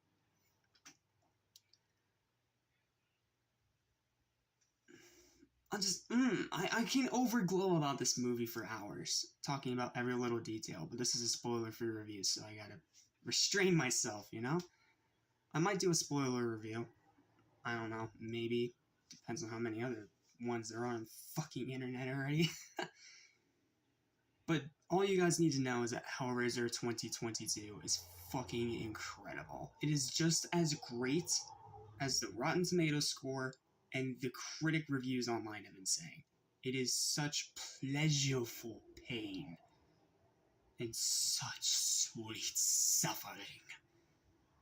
It is so fucking good, guys. I barely have any complaints. The only complaint I have is that the first half is a bit slow and takes a little bit to get going. But once it gets going, buckle the fuck up, because it doesn't stop as soon as it gets going. And all the characters are great. The acting, surprisingly, the acting was even good here. And that's usually the part that's shit in most horror films. Come on, guys, let's be honest here. The acting in horror films is usually pretty bad. Let's be completely honest with ourselves. There are exceptions to that rule, but there is bad acting in horror films. This had no bad actors. Even the ones that didn't speak. The ones that played the Chatterer Cenobite, or the fucking Belly Cenobite. Even the ones that didn't speak a single fucking line did a damn good job in this movie. And the effects and the designs of these new Cenobites, holy fucking shit, it's good. It is so good. It is even more vicious and fucked up than the ones from the original movies. It's that fucking good. And like I said, it takes a little bit to get going. Once it gets going, it doesn't stop until the end. And I was engaged and glued to the screen all the way through. And it completely respects its source material while making its own legacy. That's how you make a good reboot. Sure, you change a little things here and there, but you keep the core stuff mainly the same. That's what most reboots don't understand. That you need to be respectful of your source material and keep most of the stuff the same while adding your own flair. This adds its own flair while staying true to the original. And of course, it does because Clive Barker himself is involved. I mean, David S. Goyer! I mean, holy shit, his writing was really good here, which is surprising, because usually with the David S. Goyer film, you see some of the shittiest writing you could ever imagine. Come on, guys, let's be honest here. This is the guy that wrote Blade Trinity, for fuck's sake. I mean, come on.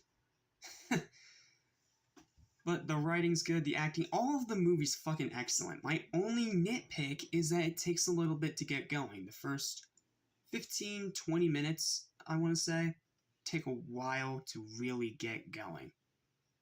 But as soon as you get past that, the rest of the movie is great. Even at 2 hours, it didn't feel like it dragged. It wasn't like Hocus Pocus 2, where I just sat there fucking hating myself the whole time. This is a movie that is 2 hours long, and like Terrifier 2, it keeps my attention all the way through. Is it a little bit long at times? Sure. There are a few little things that could be cut out, but for what we got, it is so much better than I could have ever imagined. I wasn't against the Hellraiser reboot, and I sure as hell wasn't against Jamie Clayton replacing Doug Bradley. But I was a bit cautiously optimistic because we all know usually with horror movie reboots, it turns out like the Nightmare 2010 reboot. Stay tuned to the end of the month for me to talk about that fucking abomination.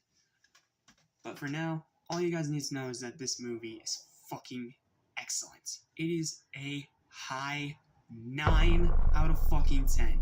It is one of the best films of the year. And just another cherry on top of the fucking massive pile of amazing horror films we've been getting this year. Along with Scream 5, The Black Phone, Terrifier 2, fucking... Oh, I could go on for hours. The horror movies this year have been so fucking good. And this is just another one to add to that pile. And Hulu, you are on a fucking hot streak. And I'm excited to see what you do next. Well, that's it. That's it for this review. Seriously, go see it. Go watch this movie. Get Hulu and watch it. Even if it's just for one day to watch the movie, watch the movie. It is worth all your fucking time. I can completely say that with certainty. Now, the big question, is it better than the original? No, I can't say that. It is better than 3, even though I have a soft spot since I'm a big slasher movie fanatic. But it is better than 3, but I can't say it's better than 2 or 1. It might be better than 2 on rewatch, when I rewatch the whole series next year. Yes, I am making this designation right now. Next Halloween, next October, I will tackle all 10 films in the series. But right now, I do not want to put myself through that suffering. Because I'm already suffering through a bunch of other trash heaps this year. So, next year, I will go through the entire Hellraiser series. I won't re-review this. I will just give it a little mention on the final day of that review. So, future me, if you're watching this, that's what you need to do, and do not fuck it up. That's all I got for this review. Thank you guys for watching. I gotta go calm down a little, because I gotta go watch the god-awful monstrosity that is Halloween 6 for the 3rd fucking time. So, until I bitch about that review, I'm Jack Small, your one and only Cynical Saiyan 77, and I'll see you next time. Take care. Oh, so fucking good!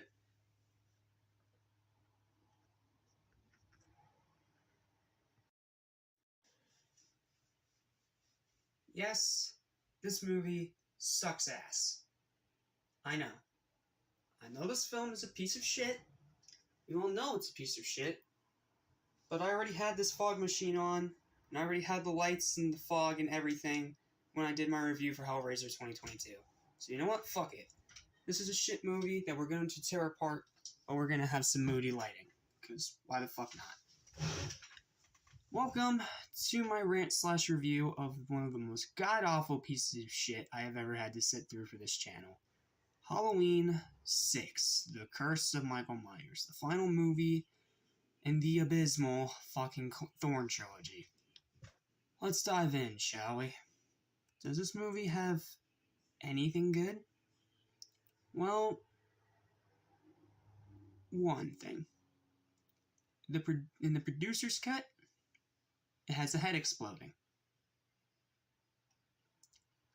That is it.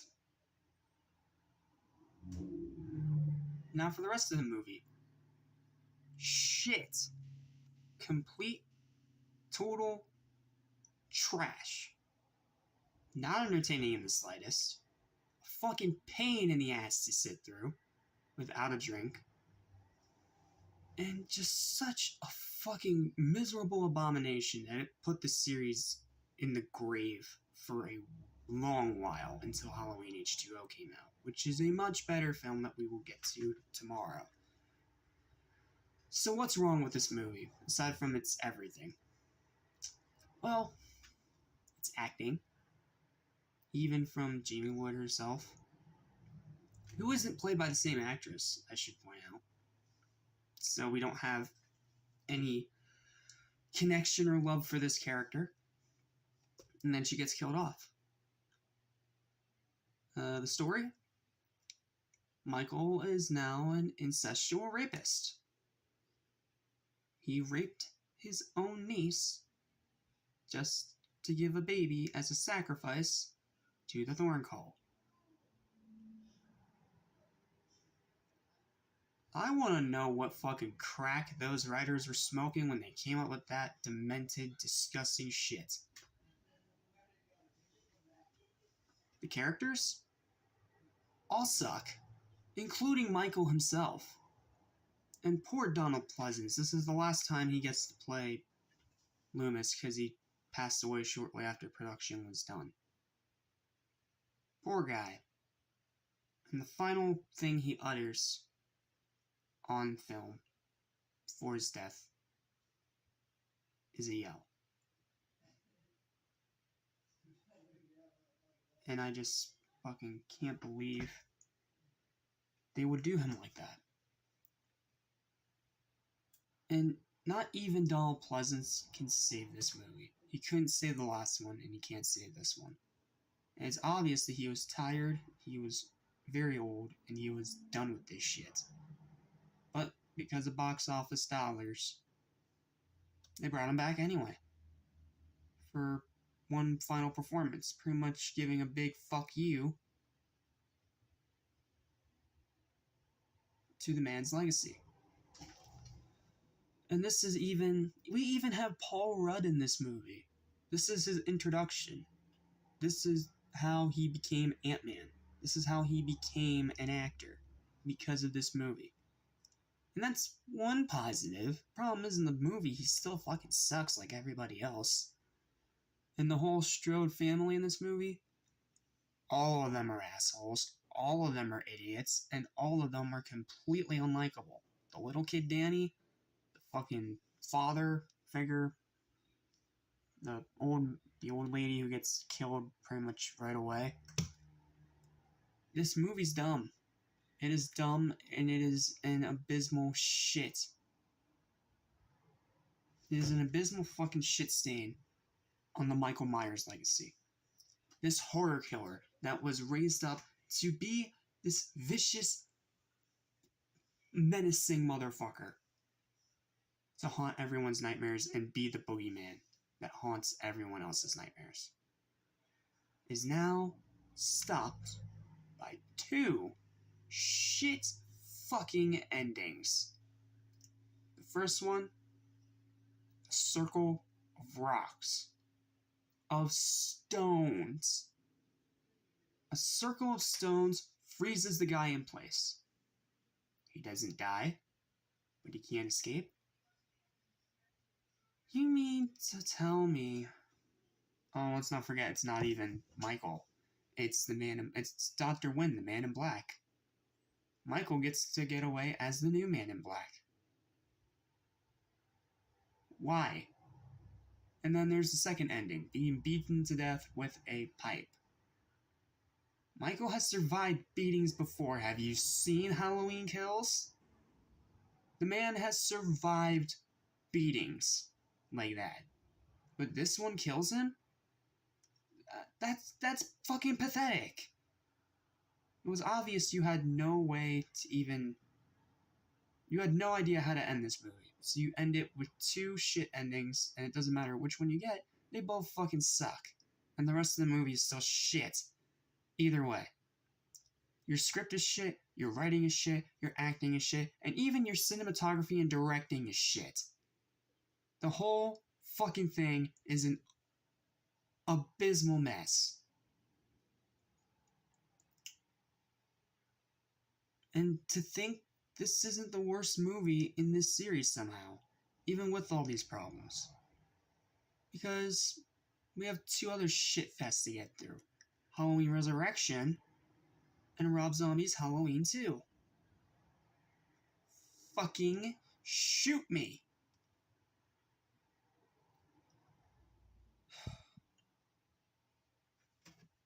I don't know what else to say.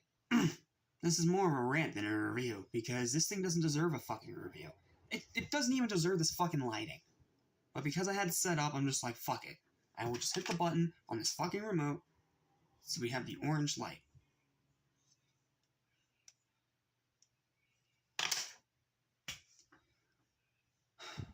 But the good thing is, I never talk about this movie again, outside of a ranking of the franchise. But what you guys need to know right now is that this movie is a fucking 1 out of 10. A 1. And the 1 is for the exploding head. The rest? Throw it out. Throw it in the garbage. This movie fucking blows. And I would never understand people that actually like it. Yes, I understand the producer's cut for some reason gets praise from Halloween fans. But aside from the one death, the exploding head, what the fuck does it do differently? Huh? What does it do differently? Oh, and aside from the shit ending that is just as shit as the one in the theatrical cut. It doesn't fucking matter, man. It doesn't matter which cut you choose. This movie's a fucking abysmal trash pile that killed the fucking series for a good long while. That's all I can say. You know, I'm glad that I got to watch the amazing Hellraiser movie today. Because if I didn't have that, because of the pieces of shit I had to sit through today for today's videos, I had to sit through both this and the god-awful Treehouse of Horror 7. If that new Hellraiser didn't come in, I would have lost my fucking mind. Thankfully, Halloween H2O is a lot better, which we'll take a look at next time. But until then, fuck this movie, it's a piece of shit, and I will never understand you if you actually like it. If you somehow like this piece of shit, please, inform me in the comments. Because this movie gets nothing right, aside from one great kill. That is it. That is it. It is a disgusting, deplorable pile of trash. Fuck. I would rather eat one of Chucky's razor blade apples than watch this fucking shit pile ever again. And with that, I am released. I never have to talk about this fucking movie ever again. Aside from one ranking, but that'll be easy because it's more than one movie. But all you guys need to know, piece of shit, don't watch it. Thanks for watching. Goodbye.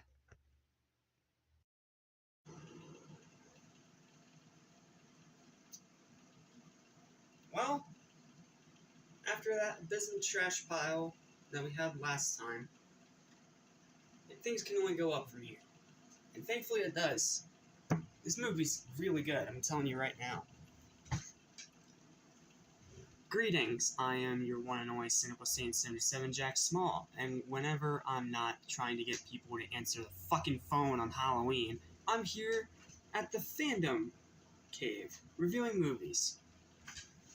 And today, we have a really fun one. We're talking Halloween 20 years later. No, I'm not calling it H2O, that name is fucking stupid.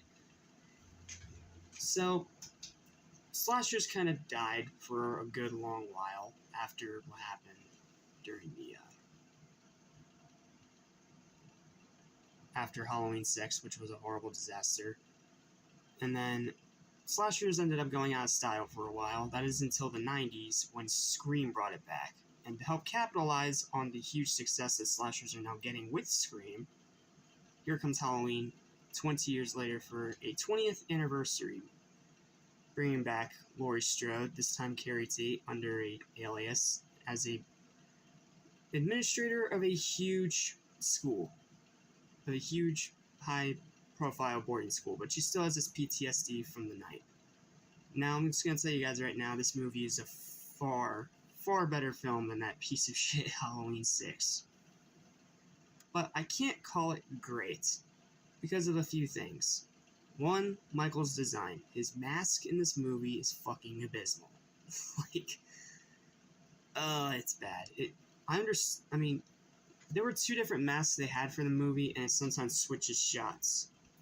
But they both look bad, not to mention seeing Michael's eyes makes him more human, which is the opposite of actually scary. The kills aren't great either.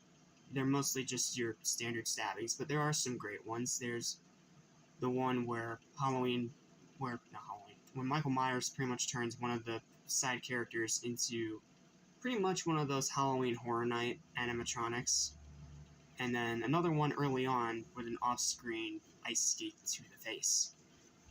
It's pretty damn good, and pretty effective. Not to mention, this is when Michael started getting more creative with his kills, but there's still a lot of stabbings, there's still a lot of stuff you expect.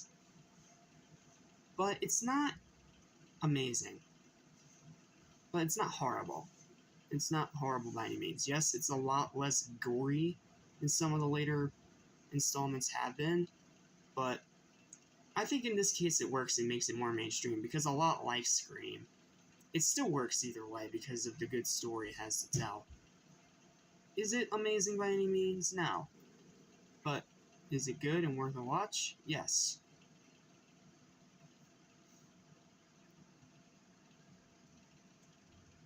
The only problem, the side characters, especially LL Cool J, who is just...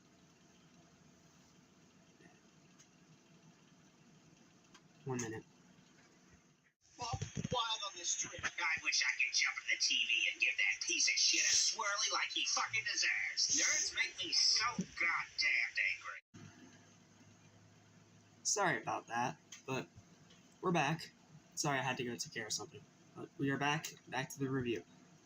My other big negative with this movie is the side characters that aren't the main characters, that aren't Carrie Tate, that aren't Michael Myers, that aren't her son Jonathan, and that aren't Carrie's boyfriend. I forget his name, I'm sorry. The rest of the characters are your standard slasher fodder from the 90s. And LL Cool J's really in here just to put his name on the marquee, because he barely has anything to do in the film. He's just a security guard. Like, that's it. I have nothing against the guy, and I don't think he's doing this for a paycheck. Well, for just a paycheck, I should say. He is trying to make it seem like he actually has a purpose, but it's not written all that well. And because of that, no matter how hard he tries, I'm just not invested. But all those negatives are made up by the big final fight between Michael Myers and Laurie Strode. One of the coolest fucking fights in all of horror. Even though it's not really much of a fight, it's pretty one-sided. It's Laurie letting out all her frustrations and rage that she's been holding in all these years because of the PTSD that Michael has given her. And she gives Michael a beating. But it's not entirely one-sided, but at some point it does become one-sided. And then when it looks like it's about to end the same way as usual, with Michael getting carried away in an ambulance, Laurie steals the fucking ambulance, pins him against a tree, and then cuts his fucking head off.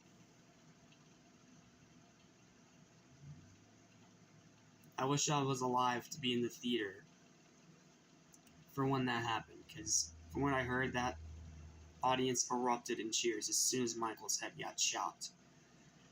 It was great, and Laurie Strode in this movie is fantastic. There's also a nice nod to Jamie Lee Curtis's mother's legacy, because she's in the same car from the original Psycho. The score sounds similar, and even the character has a similar design with the big, bushy, blonde hair, even though it is more white because she was older at this point. But really nice little nod. But one other thing this movie struggles with: jump scares. There's way too fucking many jump scares in this movie, and a lot of them are just the fake outs, and after once or twice, it gets old. Like, really fucking old. And it's at that point, you're just like, well, what's the point then? Stop doing the same fucking shit over and over, because if you do it once or twice and then you just keep on doing it, it becomes a lot more noticeable and easier to predict and not scary at all. This movie isn't really scary, per se, but it is a great celebration of the actual Halloween series itself. So with all that said, I'm close.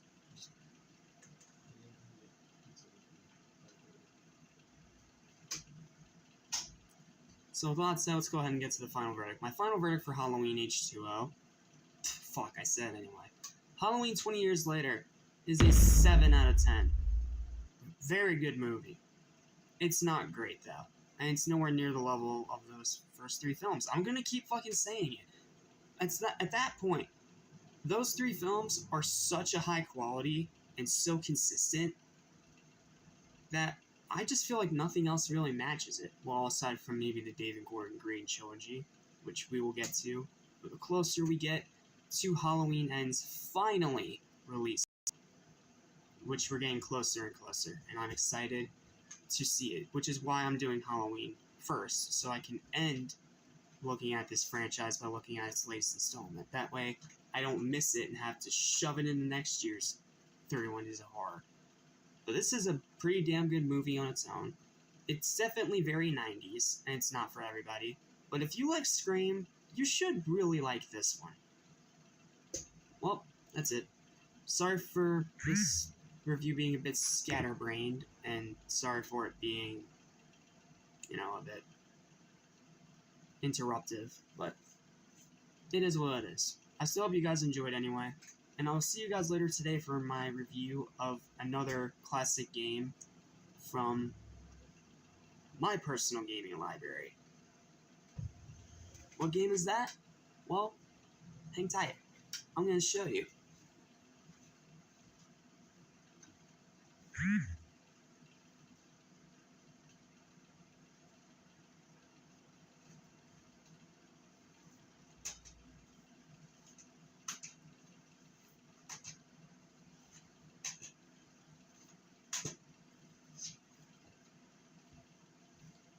This one right here. Grand Theft Auto 3. It's not really going to be more of a review. You're going to just more see me play it and talk about the controls. Because I've never tried to complete the game and I never really got invested in the story mode. So this is going to be more of just a little thoughts video on it instead of being a full-on review like Night of 100 Frights was on my other channel. So stay tuned. This is coming out later today. And until then, I am Jack Small, your only Cynical Satan 77, and I'll see you next time. Also, if you guys didn't already catch from the intro, this review is dedicated to the great Dr. Wolfula. Because without him, I wouldn't have even known this movie fucking exists. So, thank you, Dr. Wolfula. Keep being fucking awesome. That's all I got. See you guys next time. Alright, the time's come. It's time I finally do a game review on this channel for once. And the game? It's Grand Theft Auto 3 for the original Xbox. I know it was available on more systems, but this is the one that I always play. And before you ask, no, I'm not talking about the definitive edition. It is a fucking horrible waste of money, and we should all know that by now. Okay? You're better off emulating it yourself. Anywho, this is not going to be a very traditional review, because I'm not going to go in depth on, like, the story or the characters or yada yada yada. Me personally, I just find Grand Theft Auto fun in its gameplay, and just its gameplay. So, how does it hold up on that end? Well, only one way to find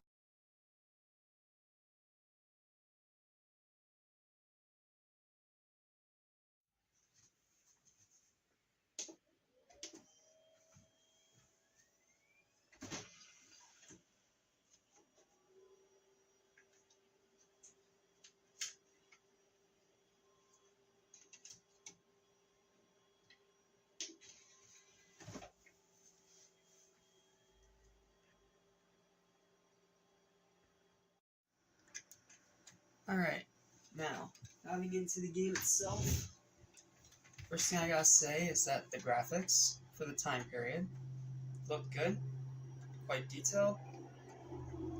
The controls are pretty good. Unfortunately, this is none of those games that has a fixed camera, so you can't really... Yeah, this stick is pretty much worthless unless you're actually looking back and forth. Get the baseball bat. No cars in the garage.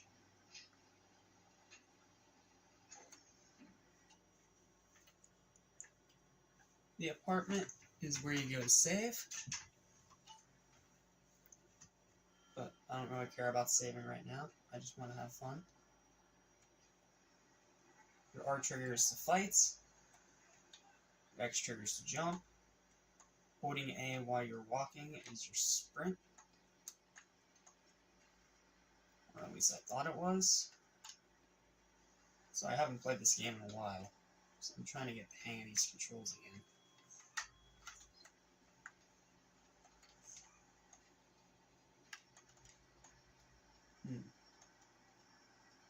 Okay, I don't remember how to sprint. Let's go ahead and just take a car here.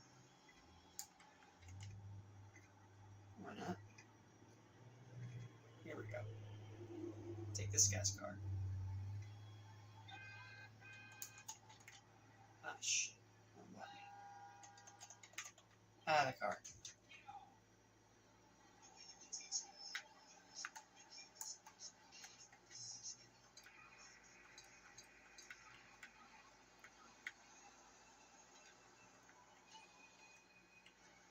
You can change your camera with the white button.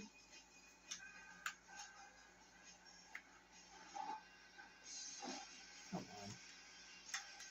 Like I said, I haven't played this game in a while, so apologies.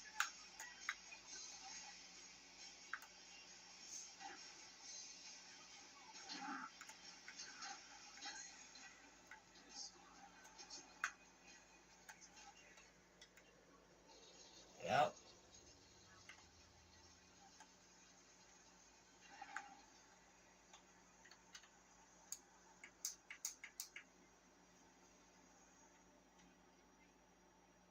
You can pick fights. I'm just gonna go ahead and just beat the crap out of this cop. Steal its gun.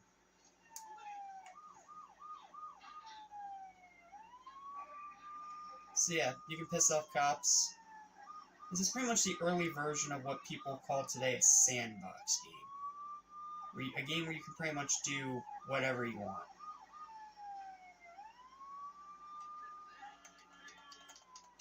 Steal this car.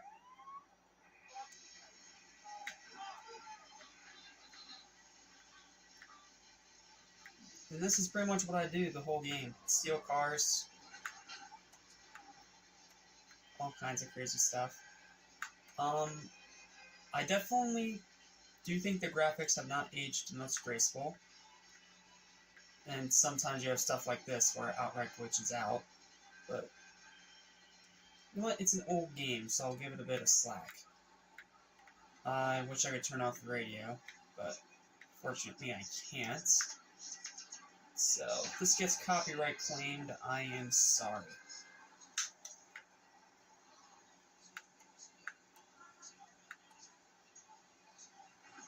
Move your butts. Get out of the way. I definitely think it's a very fun game, but it's a very flawed game.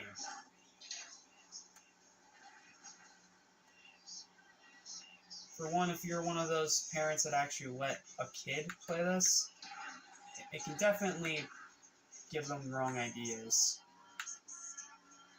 But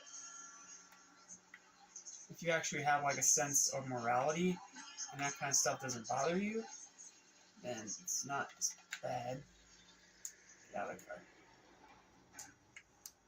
Still wish I knew how to sprint. Wait, I started sprinting. Get out of the car, dude. My last one blew up, I need yours.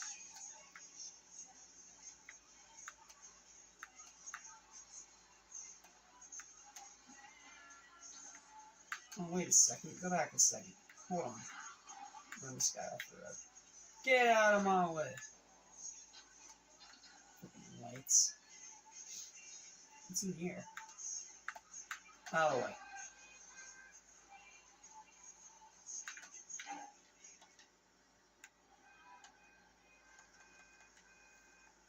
Let's see. Oh yes, it is the A button, you just can't sprint with certain weapons. Oh, when did I get a shotgun?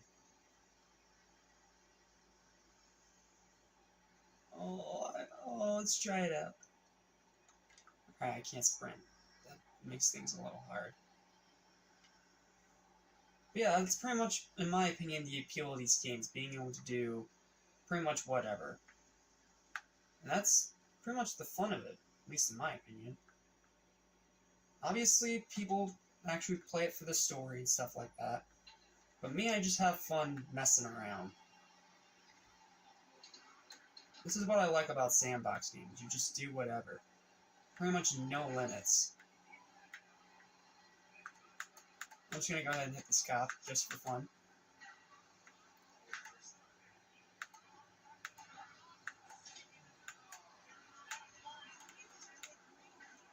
You gotta watch out, though, because this is those GTA games that you can't swim.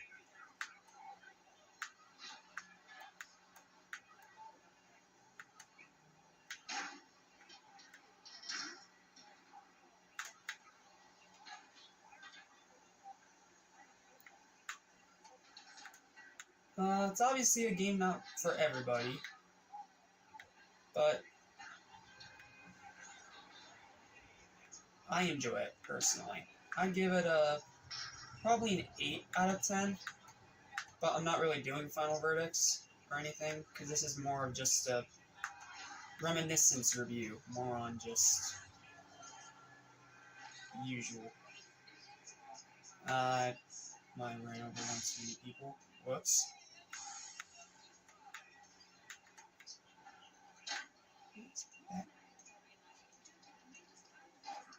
Yeah, it's just a really fun game.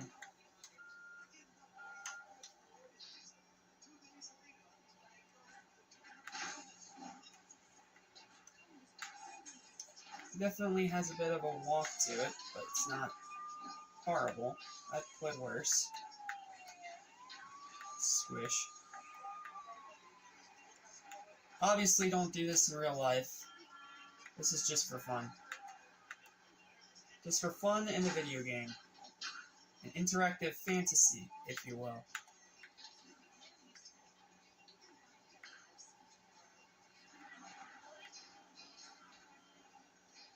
Ooh, this game's old. I did not remember it glitching this much. So many invisible walls.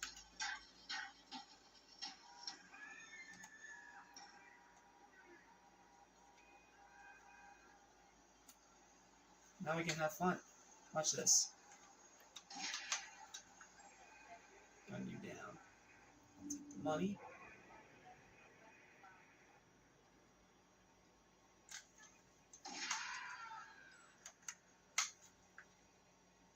It's out of bullets. Just my luck. But I think we can all agree the thing that makes this game super fun is cheat codes.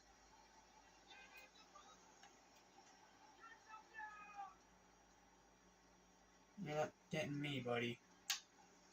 You wanna play this game? Where are you? Where'd the cop go? He just disappeared. Oh, let's just shoot a random person, I guess.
You will let me laugh.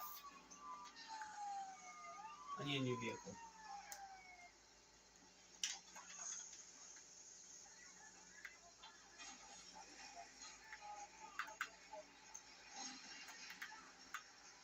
No. I do what I want, Kappa.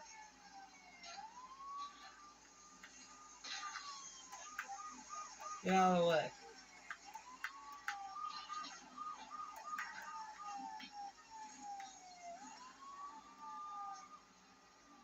Out of the way. And there's the 4, which means here comes the SWAT team. Oh, I wish I had a tank right now.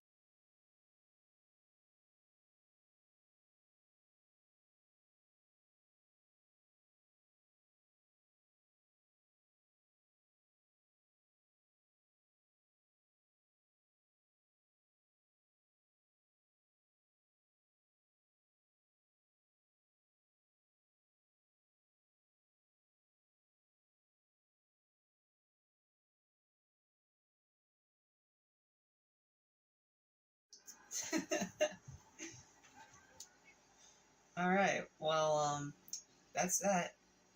You can also do little side missions depending on which cars you steal. Try and steal a cop car again real quick. We're gonna go on one last ride. This is gonna be the last one for the video. And I'll give you my overall thoughts. Swish! Whee! Oh, where's that ramp? There it is. Here we go.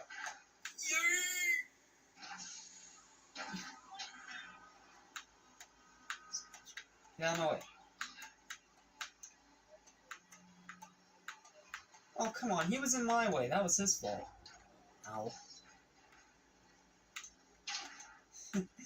I suck at driving. Like, no transparency. I absolutely suck at driving. But that's also kind of the fun of it.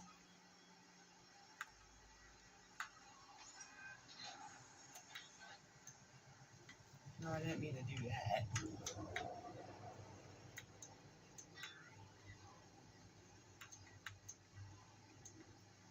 Let's see, where's that ramp?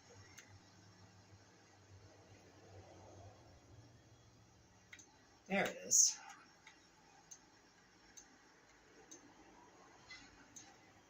Ow. Car.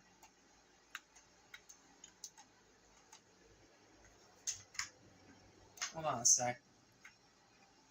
So yeah, this is pretty much just a game you get to do whatever. I love stealing, like for example, I love stealing cop cars in the game. Obviously not in real life, I'm not dumb. I would never try any of this in real life. Yeah, note to anyone watching this, do not do this in real life. Here we go. Ready? Yoink! Ah. Dang tree got in the way. Okay, one last try.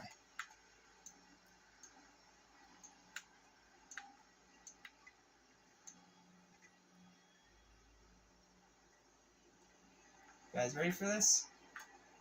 Ready? Here we go. Yoink! Whee! Oh crap, I'm gonna hit the thing. Oh no, I made it. Ah, let's go!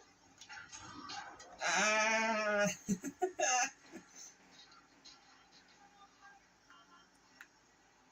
I even survived the barrel roll. Yo.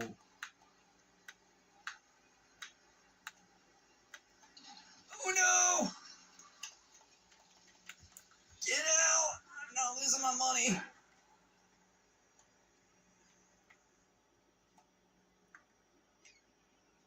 Well, that sucks. When am I gonna get another cop car? Oh well, I'll just steal yours. Get out, man.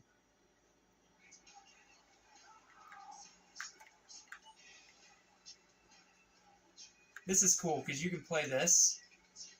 As if you're playing the old GTA.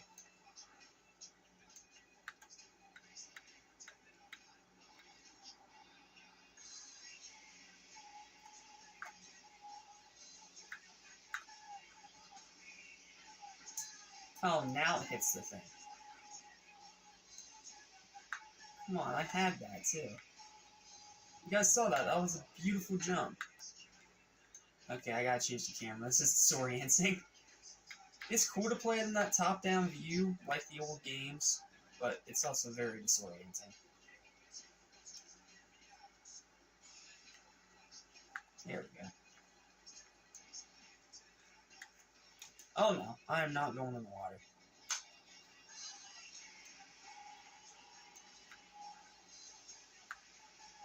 You're about to see a Volkswagen that's about to get more airtime than a skateboard at the X Games.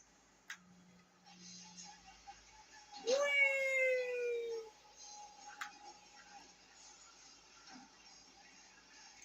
Nothing for the barrel roll.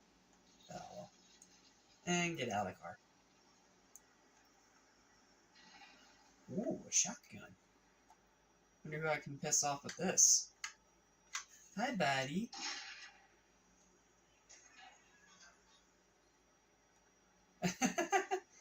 I spooked his ass.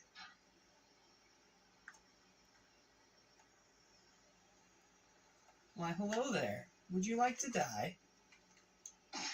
So I got a bullet with your name on it. I only have 2 bullets left. Okay, better not waste them. Who are all these blue-collared people? Oh well, time to die. Oh jeez. Okay, apparently that's a gang. Out of the car. You ain't catching shit. Lick my butt, you dog dick! Any of you horror fans that get that reference, I commend you. You are a true horror fan. Here we go. Here we go.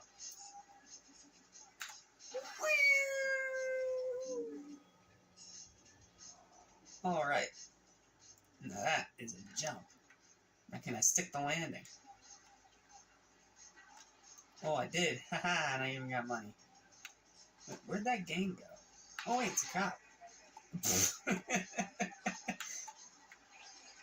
Sorry, it was getting boring just doing ramps. Now it's time for the thrill of the chase.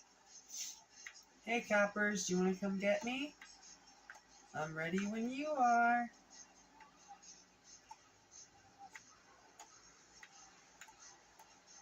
Nothing like the thrill of the hunt.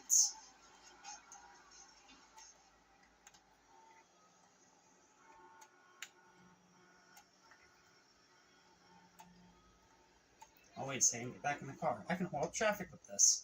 Hold on a minute.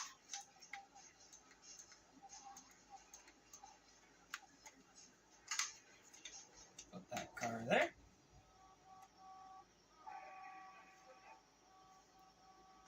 I'm out of bullets. Darn it. No big semis either. Oh well, guess we'll take this car. Let's take it out for a spin.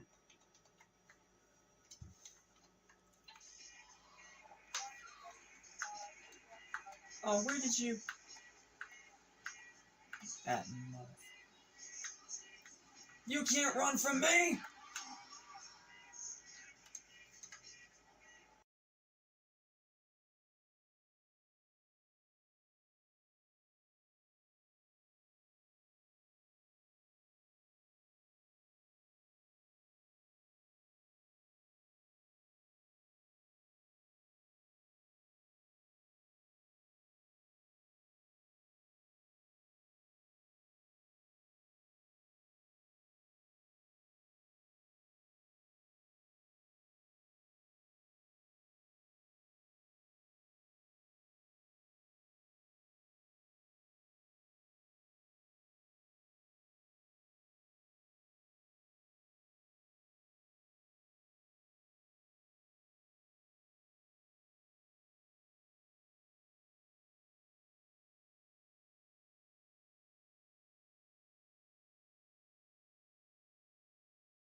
Yeah, man, I could play this game for hours. It's so much fun. But, yeah, that's it. Thank you guys for watching, my insanity, and I will see you guys.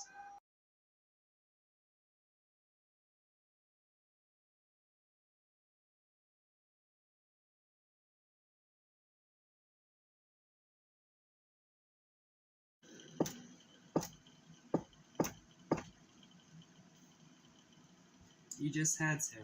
You had to fuck it up. You just could not help yourself. You had to fuck it up.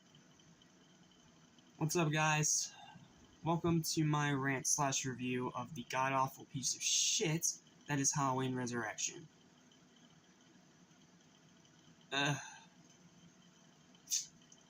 I somehow hate this movie even more than I hated Halloween 6. That's saying something.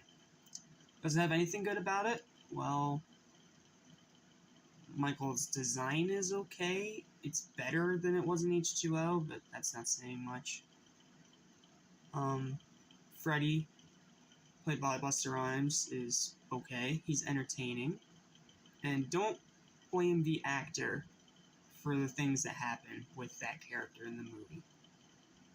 It's not his fault. It's the shit material he was given to work with. So don't you dare fucking attack him in my comment section, or I will block your ass.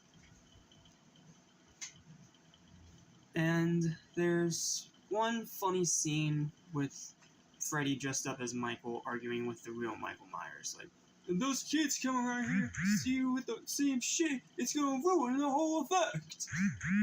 That scene's legit funny, and the one part I was actually invested in the movie. Now for the rest of it. Acting is once again shit. None of the characters are worth caring about, aside from Freddy, and that's just because of how entertaining he is. Not even Laurie Strode. Like, this is a character assassination of Laurie Strode. Like, even Jamie Lee Curtis did not want to come back, but she signed the contract to do 2 movies after they finished H2O. So they came up with the stupidest fucking way to bring her back and to keep this franchise going, because the fucking showrunners just love money, and this is one of those cases when it should have just been left there.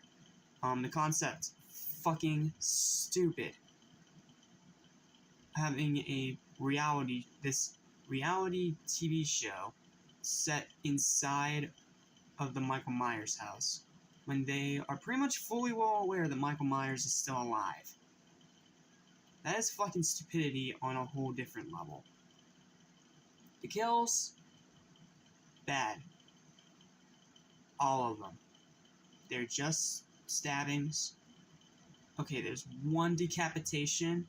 Not even that's good, because it's not even a good fake head. It's like super, super fake, and it looks horrible. But all the kills suck. Even that decapitated head, they all fucking suck. And the one kill that everyone likes to praise from this movie, the tripod kill, it's a ripoff of a different kill from a different horror movie from a different fucking franchise. I mean, shit, it's not even fucking...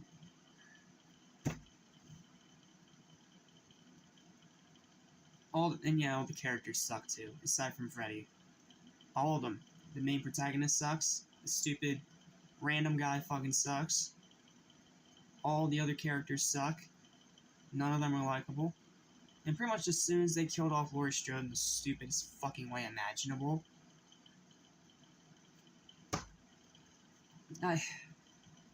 I was done with the fucking movie right then and there. Yes, Freddy gave me some laughs. But that's it. And I'm glad he's one of the people that survives.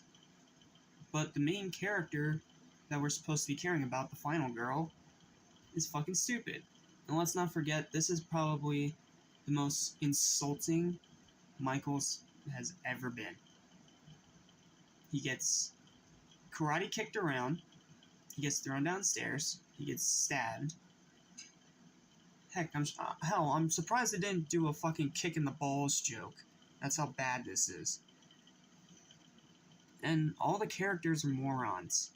They make the stupidest decisions possible, and it ends up getting them all killed. Not even the kills are satisfying because you don't care. I don't care about Michael. I don't care about these characters aside from one. And I especially don't fucking care about the way they found a way to retcon the great ending from Halloween H2O. They should just ended it at H2O, because this is a fucking abomination that should have never been made. You want my final verdict for this movie? I have to say it's probably my least favorite in the whole franchise. Even worse than 6. It's just a shit show. It's not even an entertaining shit show. It is a terrible piece of shit that put this series in the grave for another fucking, what, maybe 5-6 years until Rob Zombie came out with the remake. This movie is another fucking 1 out of 10. Another 1. I am tempted to give it a 0, but because it has that one aspect that actually keeps me entertained, I can't give it a 0 on good conscience. But I hate it even more than I hated Halloween 6. And I might even hate it even more than Rob Zombie's Halloween 2. It's a fucking abomination. And I feel terrible for having to sit through it.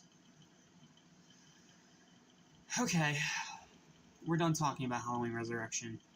And I'm not doing actual franchise rankings until some other time later in the year.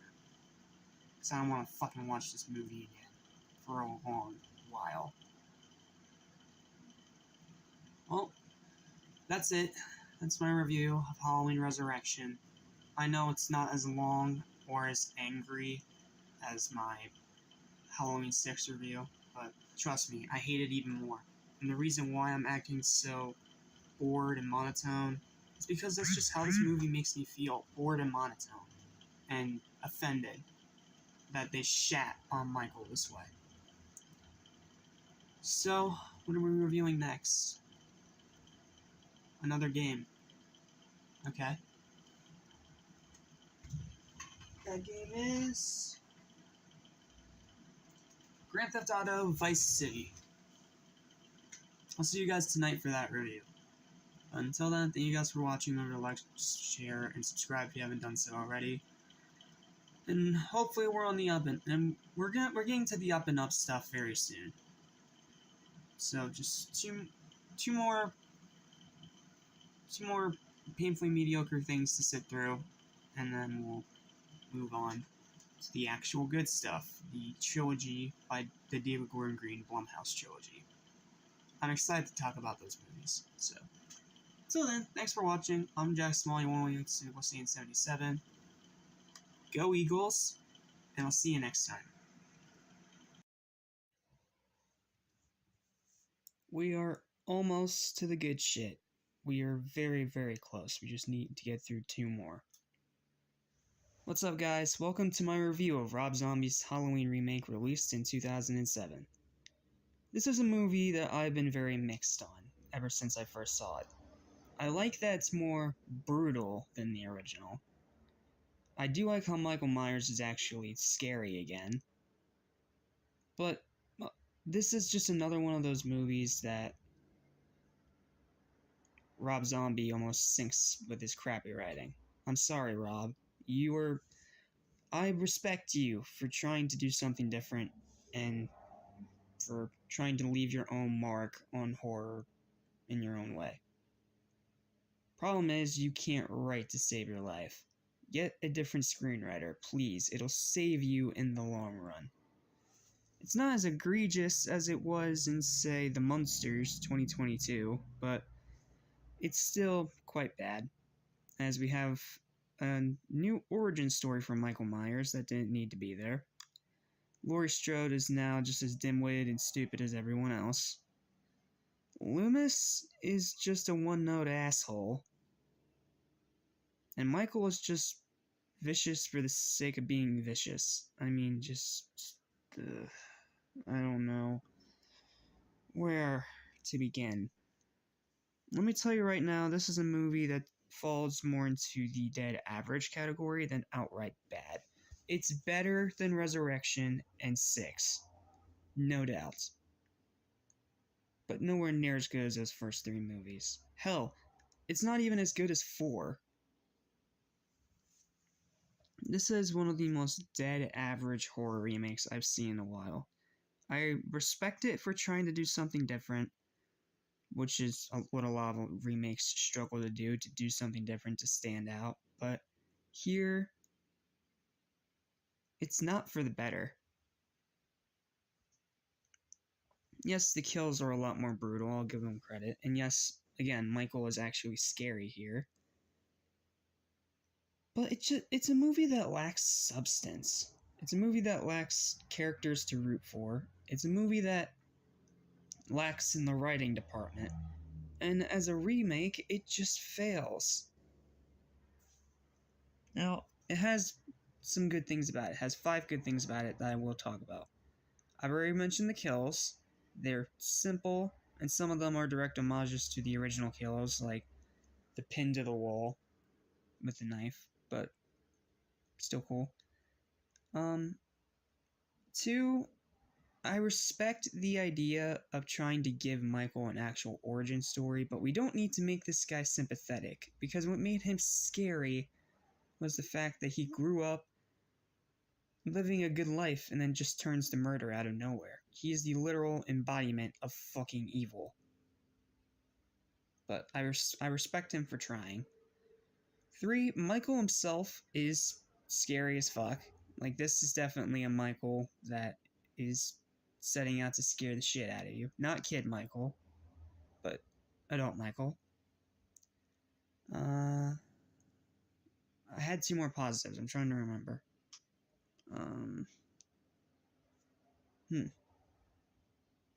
Fuck. I remember having 2 more positives in my head. Oh, it's well shot, it has good cinematography, and you can tell that they're at least trying. And my final positive...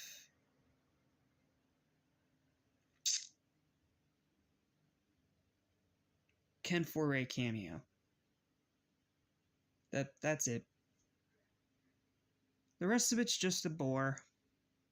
But I will admit, it's one of those movies I do get a guilty pleasure kind of feeling out of, because, like I said, it has good kills, Michael himself is good, but it just feels like it lacks in substance. It has the style to succeed, but it has no substance. And thus, this movie just falls into the dead average category. Do I watch it every Halloween or along with all the other Halloween films I actually consider good enough to watch? Sure. I mean, you can do worse horror remakes out there. Nightmare on Elm Street. Once again, stay tuned to the end of the month when I get to that abomination. But it's still just not good. I can't call it good. So, final verdict is a 5. It's a very painfully average movie. It's not amazing. It's not that good. And it just doesn't really feel like worth your time. Like, if you've already seen it, then, I mean, rewatch it. I don't care. But me personally, I rewatch it more for guilty pleasure value than for actual enjoyment value. Nothing more, nothing less. Dead average. Could be better. Could be worse. And that's all I've got. I will see you guys later today from my review of both Grand Theft Auto Vice City and The First Blood Rain. 2 more games from my Xbox collection. So until then, thank you guys for watching. I'm Jack Small, your one and only Cynical Saint 77, and I'll see you next time. Take care.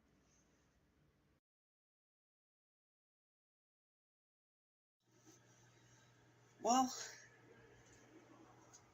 time to end off the GTA duology. Vice City.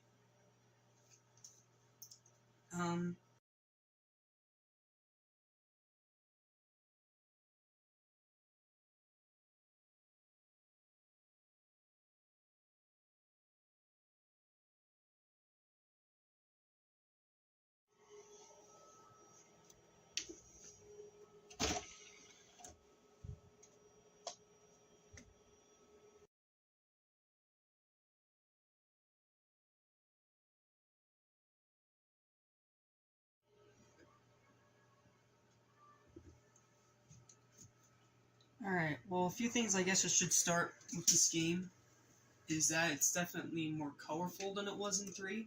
It has a bigger world, it has a bigger area. Pretty much everything here is bigger and better than 3. But I can't say it's overall better.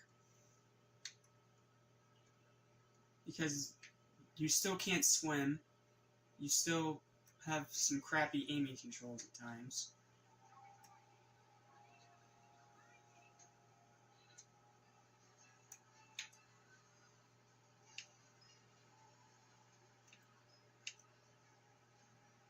Have some fun here.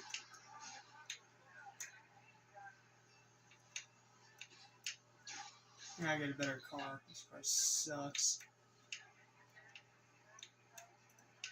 Out of the way. Oh Lord, this car is slow. Move.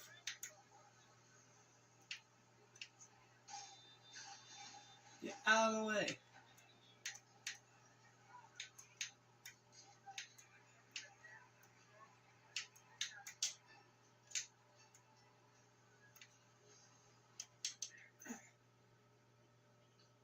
It's a crap car. Okay, so here we can find pistol. Alright, forgot. You also have a wider variety of weapons, but the problem is you can only hold so many at one time. It's dumb. So let me just go ahead and steal this car over here. And do some exploring. I know the audio's gonna cut out, but like I said, this one's just about having fun with visuals, not really. Oh, there's some health though. Hold on a minute.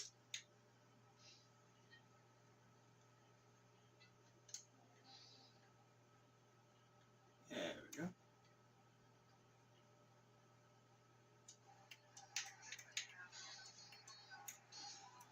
Beep beep.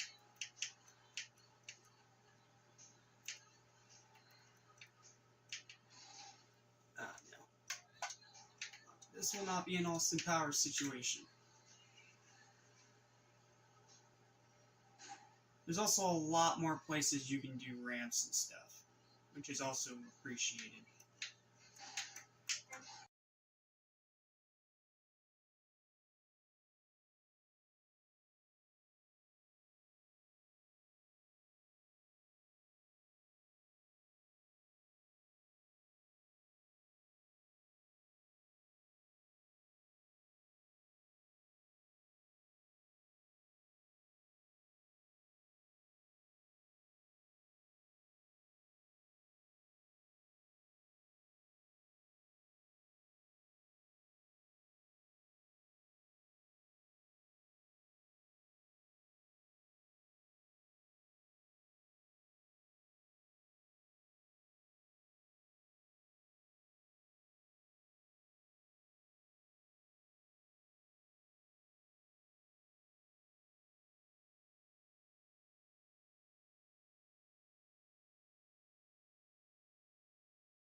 Can I get out of the way, please, so I can do my ramp stunt?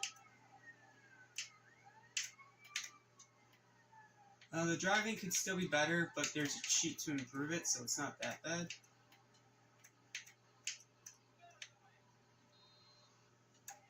Alright, here we go. Ready, ramp time. Yeet. Ah, crap.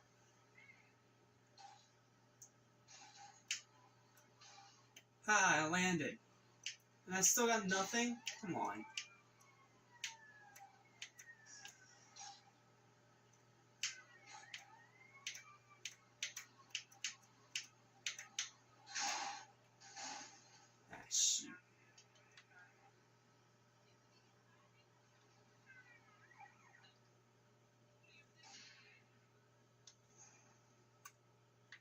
this cop wants a gunfight, I'll give him a gunfight. Where'd you go? You wanna fight?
I found them all. Now we can have fun. This is the last segment for the video, because I know I'm probably going to die here soon.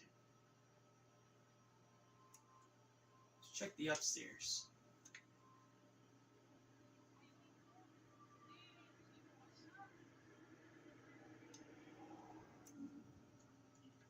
No weapons.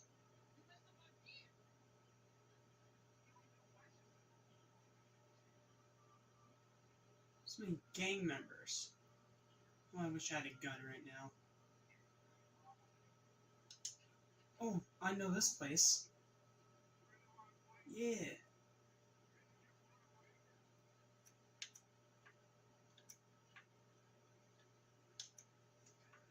Back here. I want to say hi. I want to see your comic collection. There we go.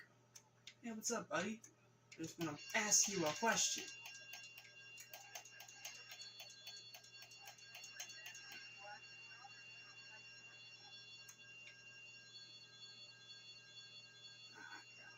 How do I get out?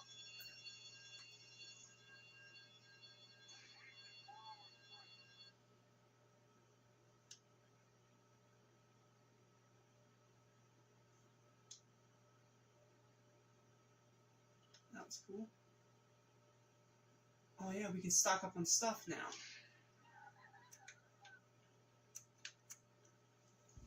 What we got here? Screwdriver? No.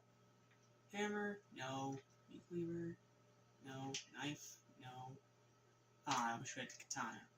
Ah, I guess the knife will do. Thank you.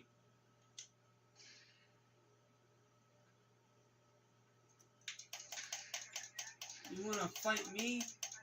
Get out of here. Thanks for the gun. I just gotta go ammunition and buy a gun. A better gun. Freaking pistol. This is pathetic.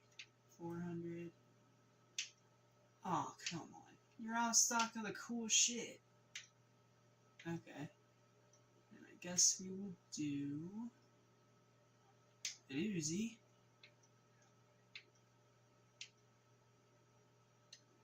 No, I don't have the money for the grenades. Damn it.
It won't type me I love you, bastard.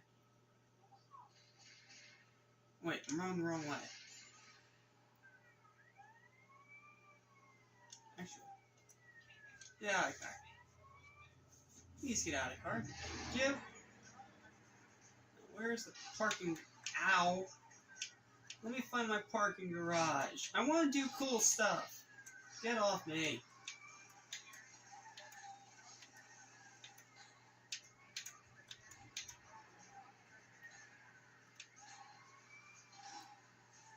Whoa!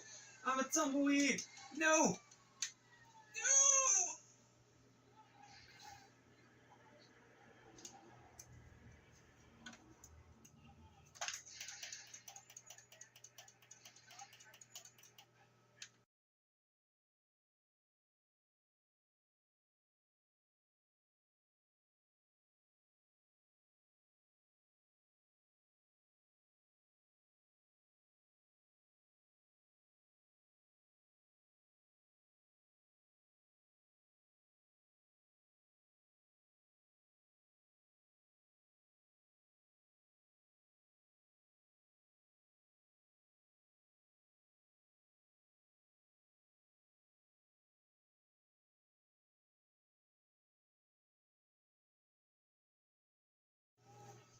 Well, if I must die, then I'm gonna die in the best way possible. I believe I can fly. Ow! And now we're gonna end in a gunfight.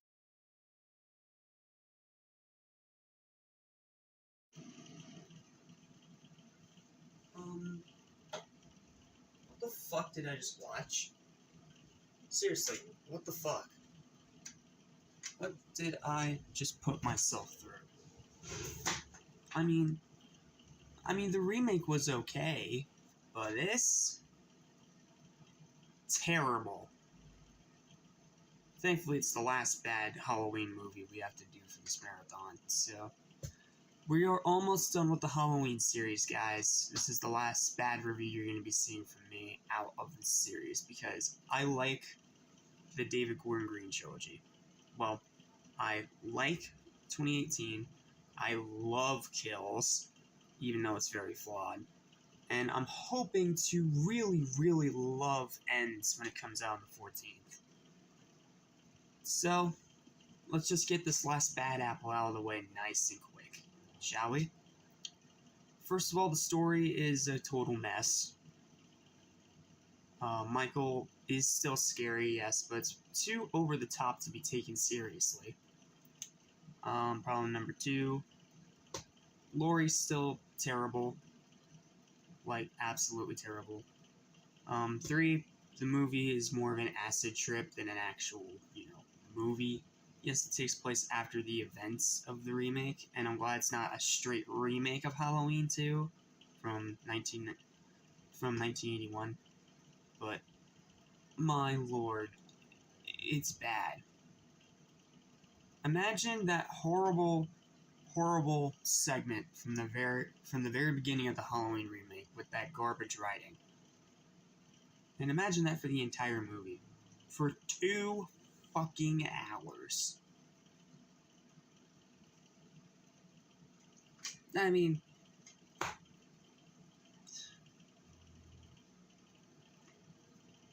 That's what this movie is, pretty much the whole movie. Everyone cursing each other out. The terrible dialogue all throughout. And the story makes no fucking sense. Dr. Loomis, still an asshole. An unlikable one at that. Michael's design, terrible. So what, he's a hobo now? He's just a random hobo going around killing people, just for no fucking reason? Okay. At least when he does random kills in the past movies, there was some kind of fucking reason behind it. But this gives you no explanation. What else? Oh, the dream sequences are an acid trip and a half that make no sense and just feel like they were in there for the sake of style, I guess, but they don't even have that much style to it. It's just boring and generic and really fucking stupid. Yes, it still has decent cinematography. Yes, the kills here are much, much better. This is up there in contention with Halloween Kills as the goriest installment of the entire series. There is some bloody, brutal carnage here, and that I do enjoy.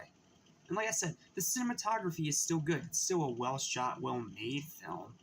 It's just its substance is once again lacking, and it's even worse than it is in the remake.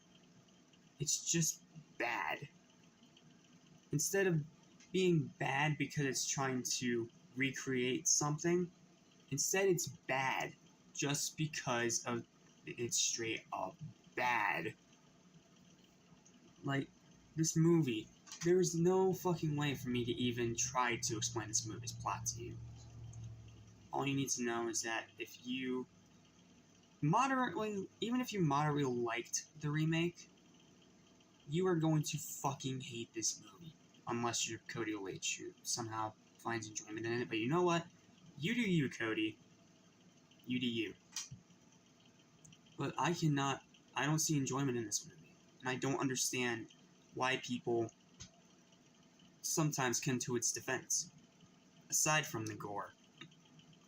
And aside from some nice cinematography and good shots. Oh my god, but then we have to talk about the ending. What the fuck was that ending? So what, everyone just dies and it ends with some kind of hallucination from Laurie about a white horse? What the fuck, dude? Just... I hate Halloween Resurrection more. But I hate this more than I hate 6. Because it's not even trying. And it's a movie that Rob Zombie didn't even want to do, but Universal made him. And you can tell he didn't want to do it. Because this just feels like a lazy cash-in sequel by fucking corporate to try and make more money off of something that no one even really enjoyed the first time. Yes, it made a lot of money. Yes, it made the most money of any Halloween film up to that point in the box office. But that doesn't mean you give it a fucking sequel. Sometimes you just gotta let it go. And this is a franchise you should just let go. You should just not made this movie. It has no purpose, it has no point, and it is a fucking travesty. And once again, I'm sorry, Rob Zombie, but you just proved that you can't write for shit. You can't. And this entire movie, I was just sitting there thinking about what I could possibly else be watching right now. Like, I could have been watching this, for example. Just all the time I sat through this movie, I was bored, confused, pissed off, and just disinterested the entire time. Yes, there was some bloody, gory highlights, but that's literally it. This is the definition of a grindhouse film. It has great kills, but all of the substance surrounding it fucking sucks. I can't give it a 1, because it does have some decent elements that aren't horrible, and I don't think it was a terrible idea on paper of the plot that they decided to go with. It's just the execution is where you fucked up. The execution is where you fucked up. This is going in that pile of Halloween films that I'm not touching again with a 79.5-foot pole. This movie is a final verdict of a... I'm bouncing between a 2 and a 3 here. It's still a terrible movie. But because I had such disinterest, and because I didn't like this movie one bit outside of the gory kills and watching some beautiful cinematography, I'm giving this a final verdict of a fucking 2 out of 10. A 2. It is garbage. It is a abomination in nature, and I will never understand anyone who likes it. Again, Cody Leach, I respect you, man, and your opinion is your opinion. But I just don't understand how you like this film, and I will never understand it. Yes, I commend it for trying to be different. Yes, it has great gory kills at times, and yes, It has some good cinematography, and it's definitely a well-made film. It's just the writing and the characters and everything surrounding all that is fucking stupid.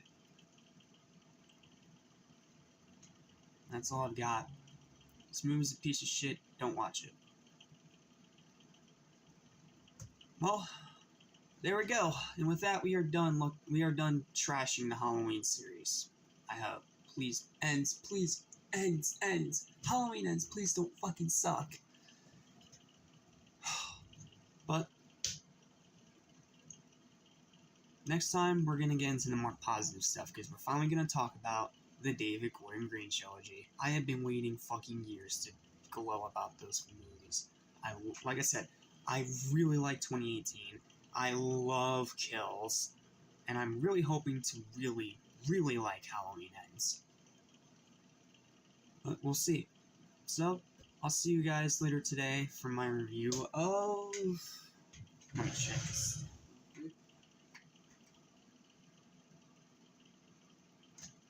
Blood Rain 2.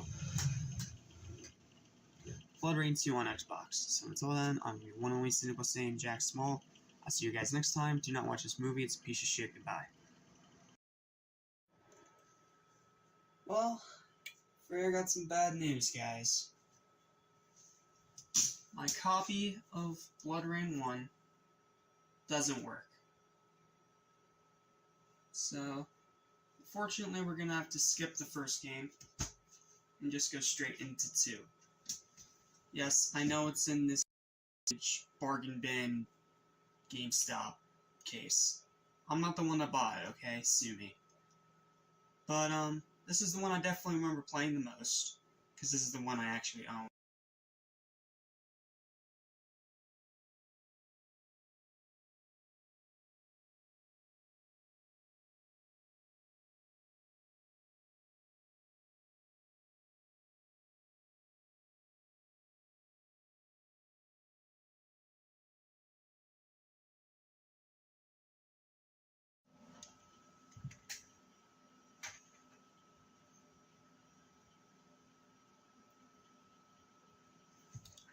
Okay, so the game opens with this little cutscene about Blood Rain going into this temple.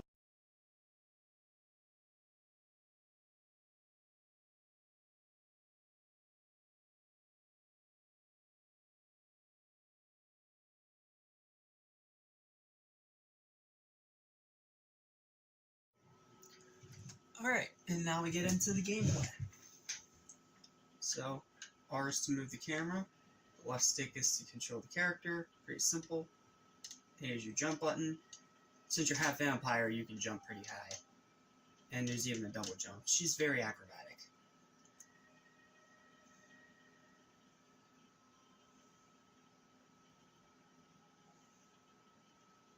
There's also some guards and enemies to dispatch in every level.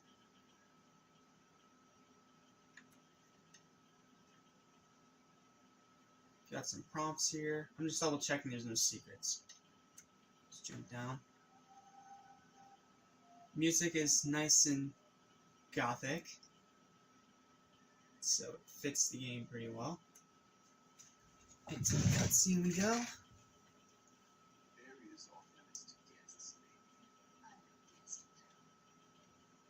And now we get to chop people apart.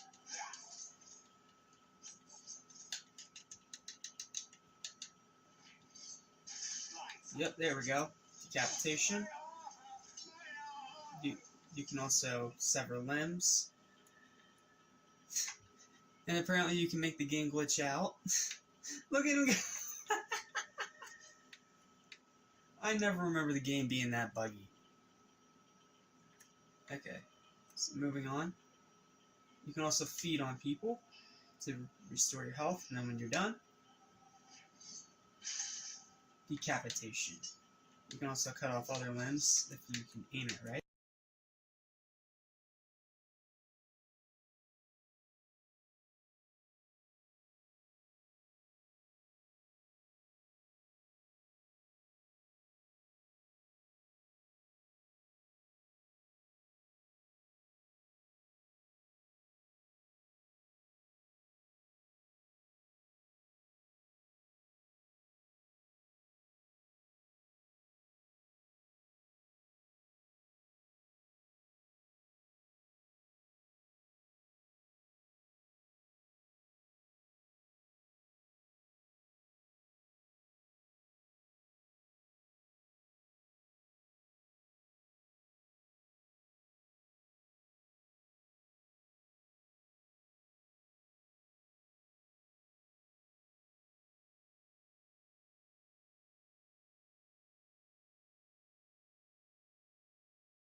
Okay, and then continuing onward.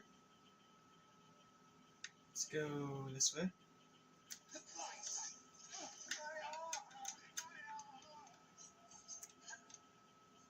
Now we're gonna feed. And then we're gonna chop it. There we go, chopped her in half. Now for some more blood and guts. This game is nice and bloody.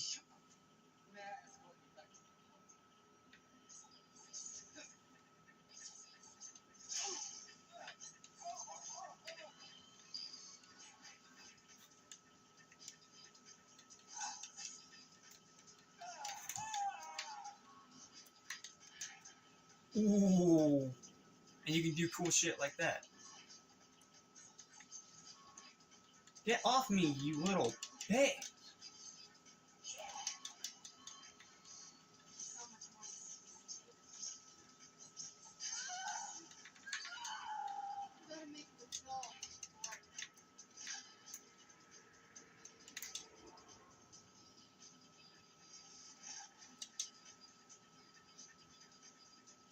Can you heal up?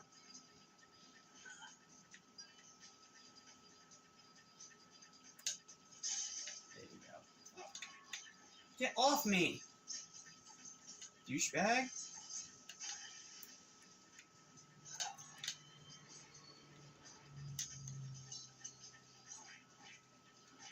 Fucking camera!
We can also do dilated perception.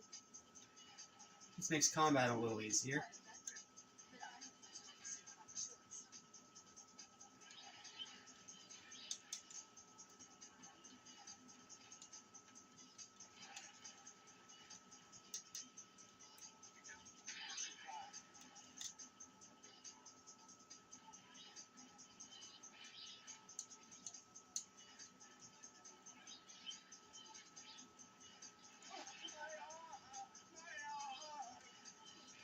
You're losing more than just your arm, pal. Get out of my way. Where's the last man?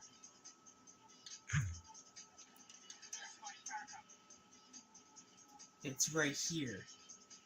With me feeding on your insides.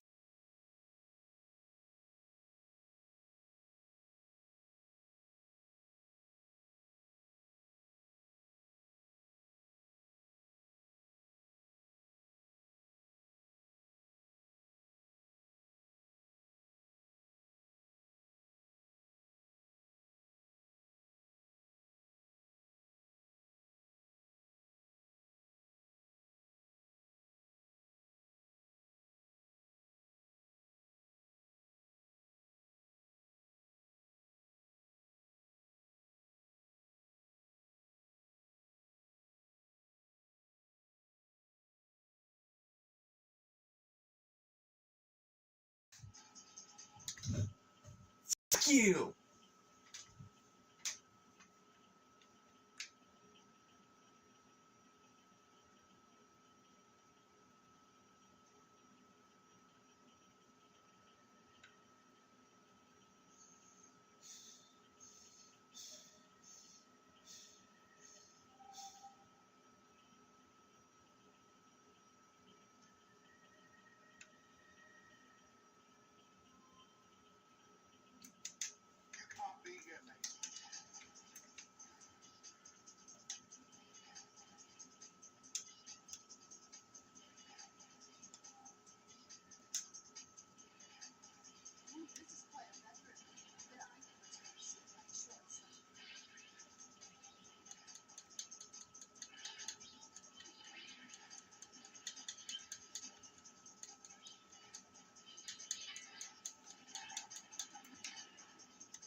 There.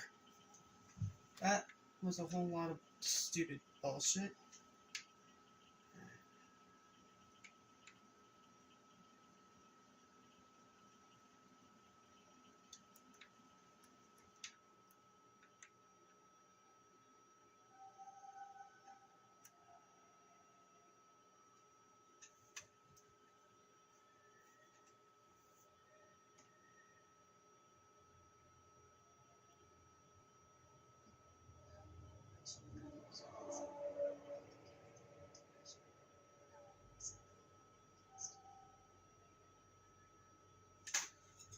No time for a boss battle.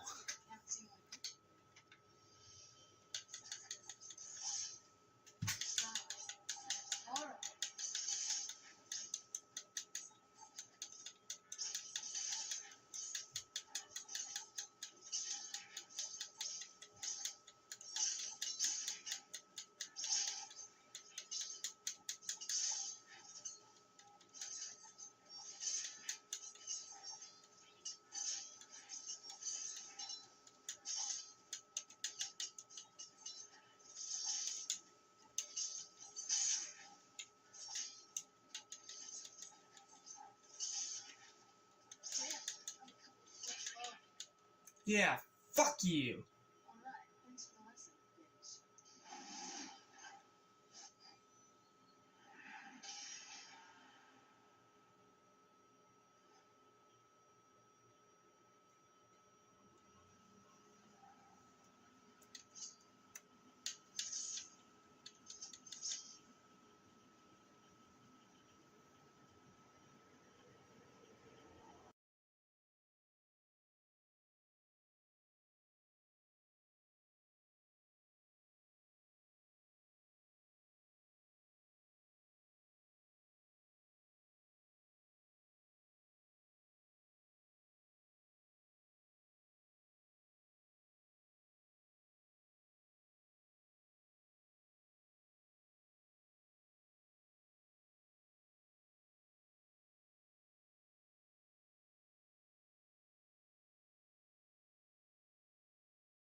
Pretty much what you do the game. You play as Blood Rain, you play through the story, you go from there.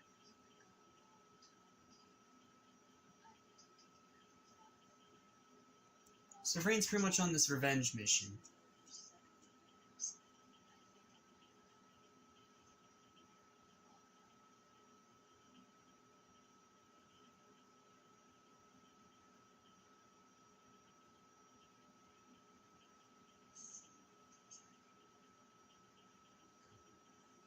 We get flashback.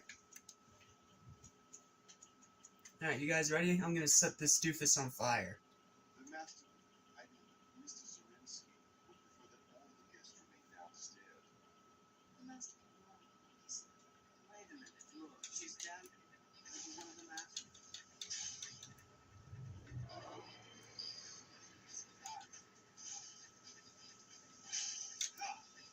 Thanks for letting me refill my health, dude. You douchebag.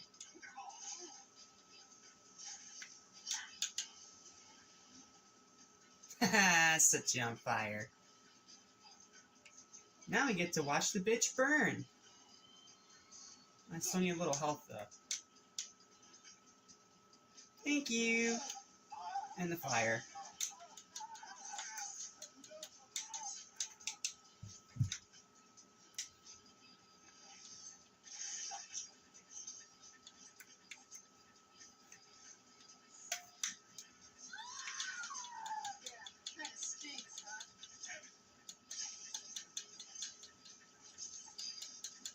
Come here. Come here.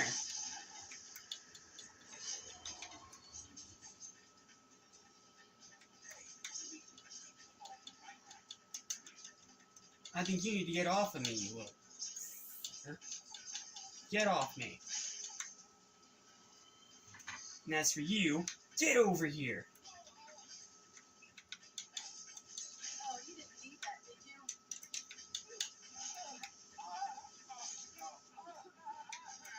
There, in the fire you go.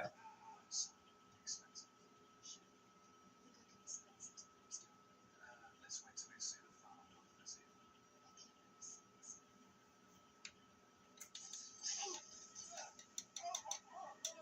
Where do you think you're going? Hey! Now, you were supposed to be my blood. Whatever, I'll just chop off another limb. Well, not this way.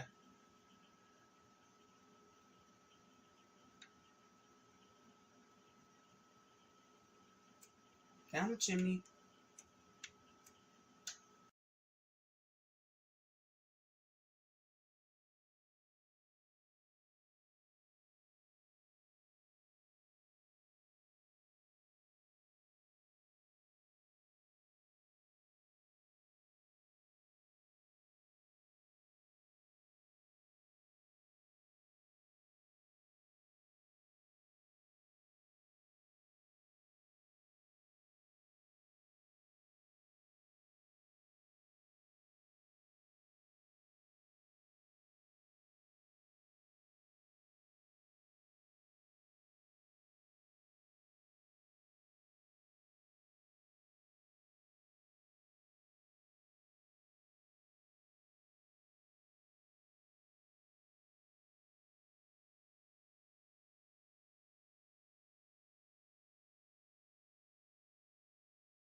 Fix it later.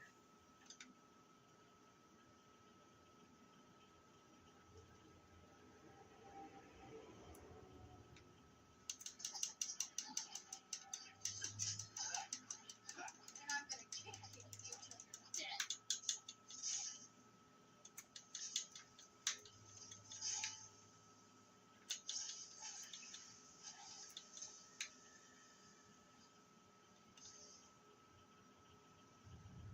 Good night, you fucking bitch.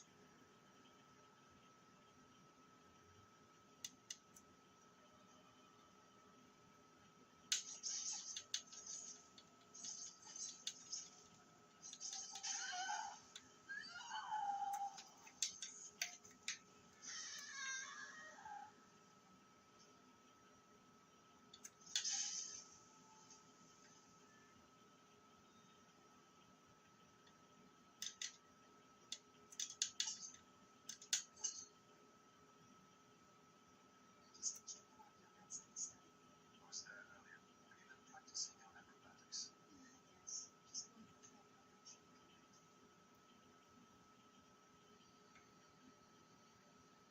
Now it's time for some acrobatics.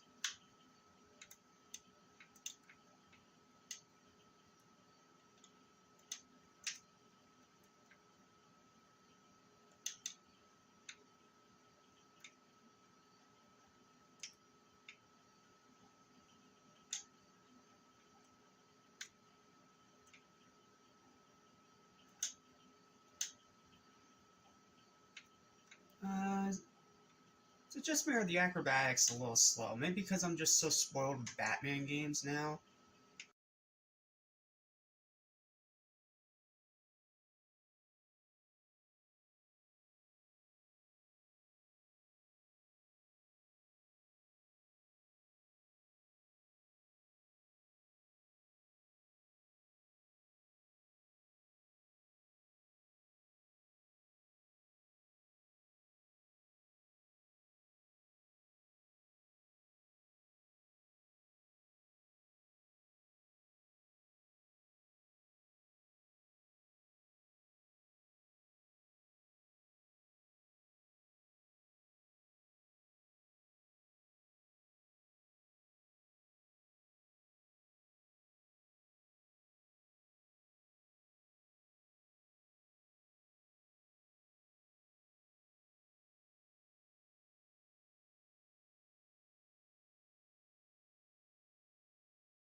That's for trying to kill me, asshole.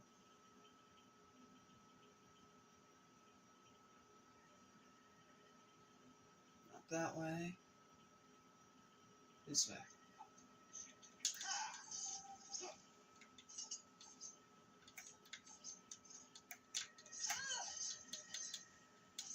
Your blood shall cover this floor. Did you even see that coming?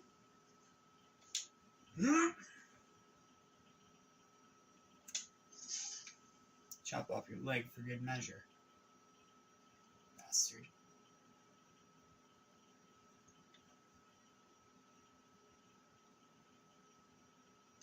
Right, where are you? Looks like I'm on the roof of the mansion. There's a lot of Srensky's men on patrol. I'd stay on the lower end of the Then I gotta find some way across without going down. More acrobatics. Joy.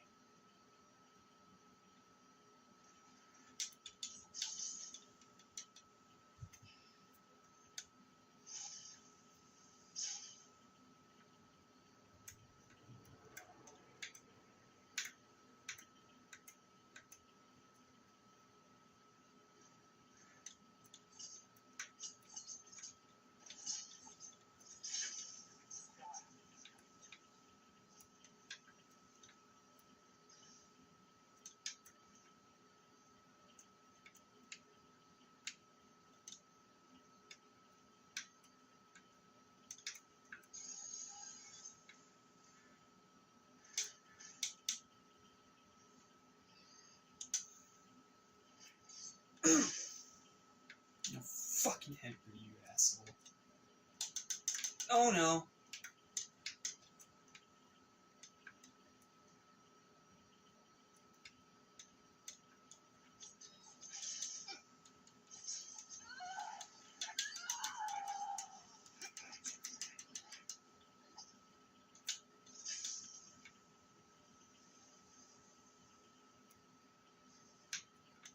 Maybe stairs would be nice.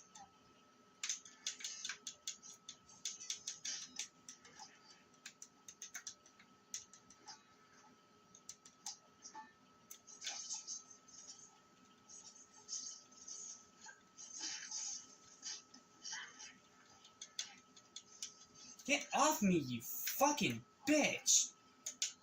Ugh!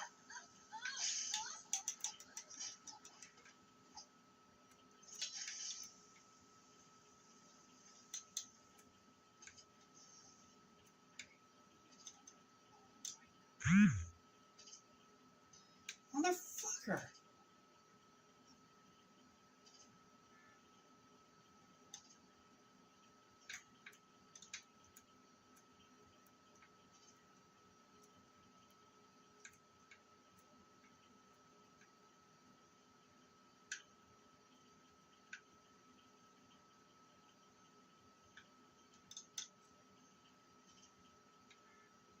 Ow!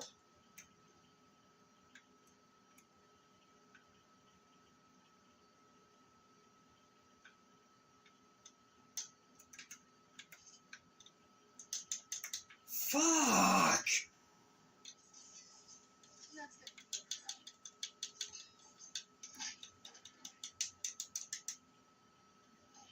Ugh.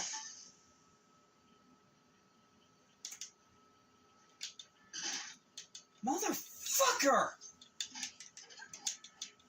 Get off me, you stupid cunt!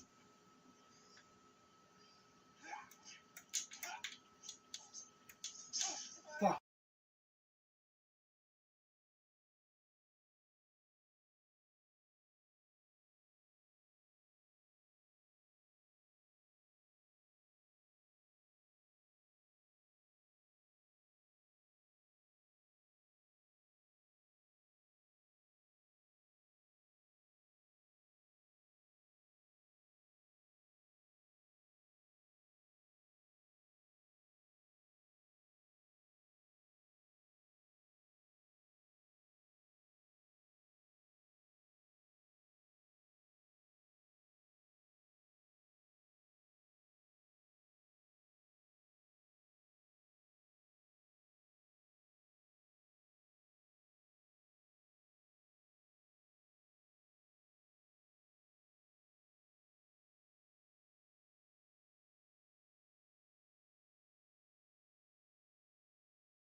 Well, that's the game.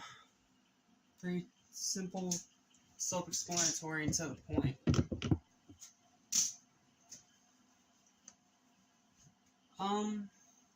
Doesn't hold up as well as I remember, but I can't call it garbage. It's a 5, I guess. I mean, the blood and gore is fun to do, and as you saw, you can do a lot of really creative dismemberment, but there's too many difficulty spikes. The fucking camera is a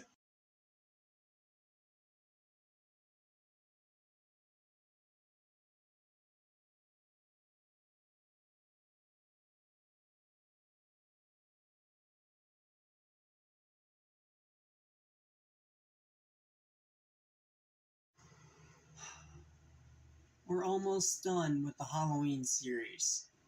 It's been a ride with some bumps, but we're finally at the end with the David Gordon Green trilogy. Sorry, I'm not doing moody lighting for this one. I just want to get this video done and out of the way. But I'm going to tell you right now, I love this movie. It was a great, refreshing turn to form for the Halloween franchise. And I definitely say it's on par with those first 3 films. It is a fantastic requel. You know, a reboot / sequel. You know, the trend that's going on now, that this thing literally started. So Michael is back after 4 years. Also, one big plus I gotta say about this movie right off the bat, I am glad they did away with that stupid twist in Halloween 2, the original Halloween 2, because it's not canon in this timeline where this movie takes place, where Michael and Laurie are brother and sister. That's not in there. There's references to it, but it's not an actual thing this time, thank God. And Laurie is now pretty much a hermit, living in a giant safeguarded house and estranged from her family because of her views and stuff like that. And then after 40 years, Michael Myers, with the help of a certain someone that I'm not going to say because it's technically a spoiler, I'll say it's the new Loomis, nothing more. And he ends up breaking out and he goes on a killing spree. Oh, we gotta talk about the kills in this movie. Even the off-screen ones were vicious. Like, you have a guy with a super broken neck, a guy with his jaw ripped open and all his teeth yanked out. Like, the off-screen deaths are so gnarly in this movie. And so good. Also, Michael Myers finally killed a kid. Like, no joke. He literally kills a kid. Now, granted, it's the only kid he kills in the movie, but still. Vicious. Laurie here, fantastic. Jamie Lee Curtis puts in an excellent performance. Arguably on par with her performance in the original film. But this time, she is resourceful, she is ready, and she is a bit of a drunken mess, but she's ready for Michael. In fact, like the trailer says, she's been praying for years that Michael would come out, would get out of jail just so she could kill him. And this also tries to give Michael a bit more of a supernatural edge, but it's not really explored much until Halloween Kills, which we'll get to tomorrow. Super excited to talk about that movie. But it's really unique. And even both the on-screen and off-screen deaths are great. There's a lot of great gore here for gorehounds such as me that love vicious violence. Again, it's not on Terrifier 1 or 2 level, but it's pretty vicious and brutal. I also like the story here. Not just Laurie's story, but the story of her family, and specifically her granddaughter, who wants to try to be closer to her grandmother, but struggles with that. Not to mention being an honor student and having all these things to uphold, and a boyfriend who turns out to be a piece of shit. And one of the funniest side characters in Oscar. No, not the Oscar from Shark Tale. It's a different one. Don't give me that shit. He is legit funny. And all the characters here are actually really good. And some of them I felt sad when they died. Like Ray. Also, really cool little thing about Ray. That's the guy that played Artie in Pete and Pete. The strongest man in the world. I still have memories of watching that show when I was a kid. It was so funny. And I never realized that was the same guy. But it's awesome that he's in here, as brief as he is, even though his character's kind of throwaway slasher fodder. And you definitely have your slasher fodder characters in here, but they're not to the point of cringy. Like, it's a bit hard to explain because I don't want to spoil it, but it's really good. And the final battle you get in this movie between Laurie and Michael, suspenseful, vicious, and fucking brutal as hell, and I loved every minute of it. Yes, it ends on a cliffhanger, but it works in its own unique way. This is a 9 out of 10 for me. It's so close to a 10. I really want to give it a 10 because of how much I rewatch it every year, how much it completely revitalized this franchise that was pretty much fucked to hell, thanks to both Rob Zombie and the god-awful Halloween 5 and 6. This was a return to form, and I know not everyone likes this movie. I know Cody's very mixed on it, as in Cody Leach, not Cody LaRoche. Don't get it twisted, people. But I personally love this movie, pretty much like everyone else. And there's a reason that it spawned a whole trilogy, because it's that good. It is that badass. And it is that incredible of a movie. Not just a Halloween movie, but just a horror movie in general. It is scary. It has great scares. Yes, there's a few stupid jump scares that felt like they were thrown in there because of a mandate from Universal, but that's really the only problem I have. Like, it is a 9. It is a damn good film, and if you haven't seen it yet, what are you doing? Seriously, what are you doing? This is one of the best movies to come out of the Halloween franchise since the original, and it only gets better every time I watch it. It's a damn good movie. I absolutely recommend it. Well, that's it. That's all I've got, and then tomorrow we get one step closer to finishing off this franchise with Halloween Kills. Oh, I'm excited to talk about Halloween Kills. But until then, thank you guys for watching. Remember to like, share, and subscribe, and I'll see you tomorrow for that review. And I'll actually see you guys later today as well, because I gotta look at Blood Rain, the movie. Joy. I'll see you guys then. Take care. Goodbye. Never in my life did I think I would ever have to sit through someone as awful as Uwe Boll. But here I am, watching one of his movies. God.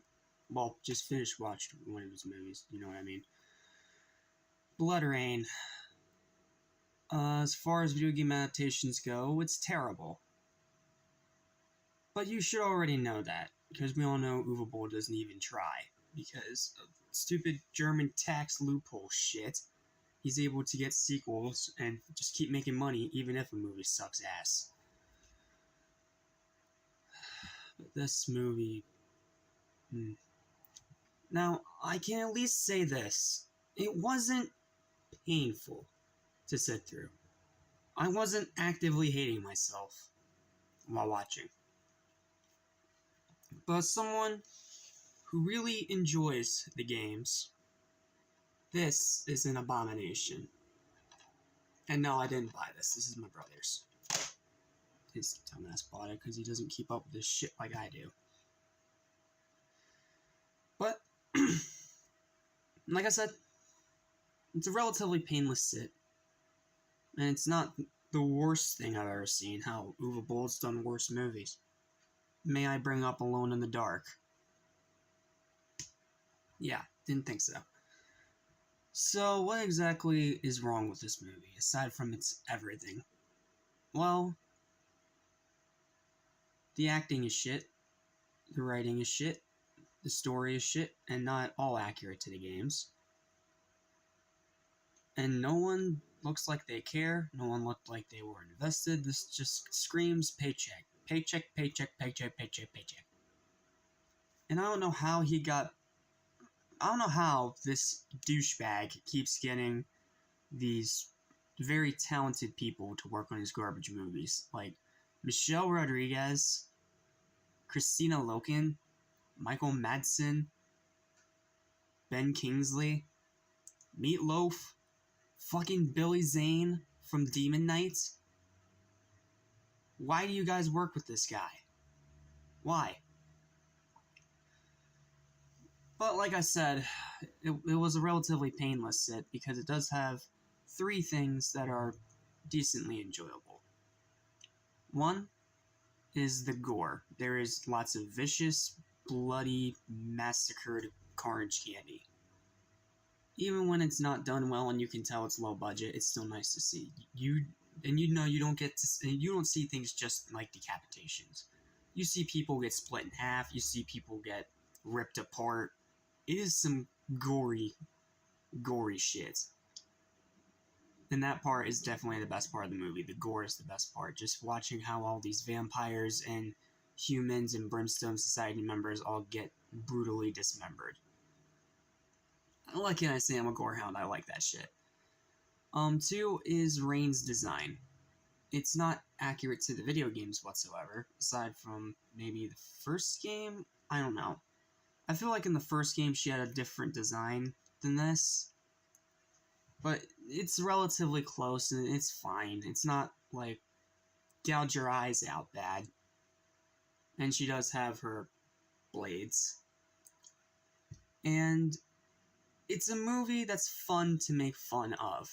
Like, all throughout this movie, whenever there wasn't gory carnage on screen, I was sitting there mocking the ever-living shit out of it with every opportunity I got. And I actually had fun doing that. Like, oh, these swords look so real because they have so many dents and scratches and so flimsy that they're literally made of fucking plastic. Wow! Seriously, the blades in this movie look bad. They aren't pointy. You can tell they're plastic props. And they're not even good-looking plastic props. They're like the little garbage pieces of shit that you get for $1 at like a fair or something. It's that bad. And calling this movie Blood Rain, it should not have been called Blood Rain, because outside of the design of the main character and the name, has nothing to do with the movie, with the games of the same name, because it doesn't have any of these fucking characters in it, except for Kagan. Wait, no, his name's Cregan in the games. My bad. Even that's fucked up. Look, I'm not the biggest fan of the Blood Rain games, but I enjoy them. They're a gory good time, and I do enjoy the story. As batshit insane as it is. But the Blood Rain movie has none of that.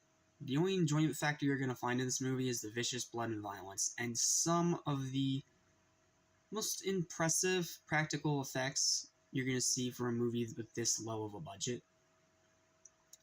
And like I said, you can definitely do worse in terms of video game movies, and you can definitely do worse when it comes to Uwe Boll.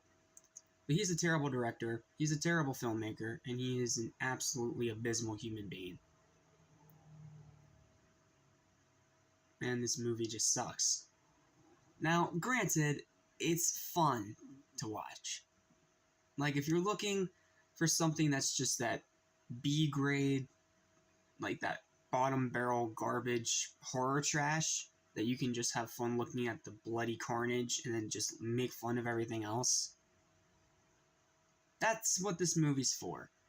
It's a guilty pleasure movie. It's a movie that I knew was going to be a horrible piece of shit, but you know what? It wasn't actively painful, and I didn't actively hate myself while watching it, like, say, Halloween 6, for example, or Halloween Resurrection. But this movie's still bad. It's definitely a bad movie.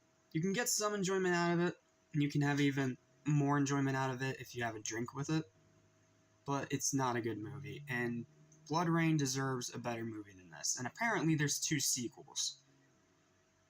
I'm not watching them till next year for the sake of my fucking sanity. So, my final verdict for Blood Rain, the movie, is a 3 out of 10. A 3. It's a 3. Because of the gore, because it's in the so bad it's good category, and it has some cool things here and there about it. But that's it. The rest of the movie is fucking terrible. And it's such a low-budget production that you can literally feel the cheapness while you're watching the movie. But it has one good thing to it. At least you buy the unrated director's cut. You get the full PC game of Blood Rain 2. So, after you suffer through this movie, you can play the game and see what it's actually like. Yeah, this movie's trash. Bottom barrel trash. But it's the delightful, fun kind of trash. So you can definitely do worse. That's all I've got. Thank you guys for watching. Stay tuned for my review of Halloween Kills tomorrow as we come to the near end of our Halloween franchise reviews. But until then, thanks for watching. Have a great night. I'll see you guys next time. Peace. Well, the time has come. We are almost done with the Halloween franchise. And unfortunately, due to the reviews I've been hearing, I'm scared tomorrow. I'm literally scared to watch Halloween Ends tomorrow. What's up, guys? Welcome back to Cynical Saint 77, and welcome to my review of Halloween Kills.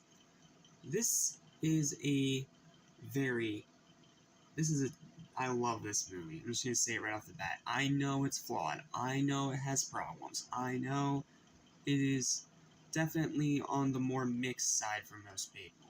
But I love this movie, just unapologetically. Yes, I know the characters act very stupid, but a lot like Dr. Wolfula said in his review. Seriously, go check out his mega review if you haven't already. He is an awesome dude, and his October needs to have the views, so please go watch that video. It is a perfect embodiment of what this movie is. It is pretty much a tale about frightfulness, making people make stupid decisions. It starts with a great flashback to 1978. And then it goes pretty much all buck wild from there. Yes, I wish this didn't take the Halloween 2 route and put Jamie Lee Curtis in a hospital bed for most of the movie. And yes, some of the dialogue can be pretty ham-fisted. But I still love this movie, man. The kills, best in the franchise, the biggest body count in the franchise, and some of the most graphic, gory shit I've ever seen in a slasher movie. Like, seriously, it's crazy how much gore they were able to get away with. Trying to remember what else to talk about here. Oh, the ending. Definitely screams plot armor, but it does its job well enough.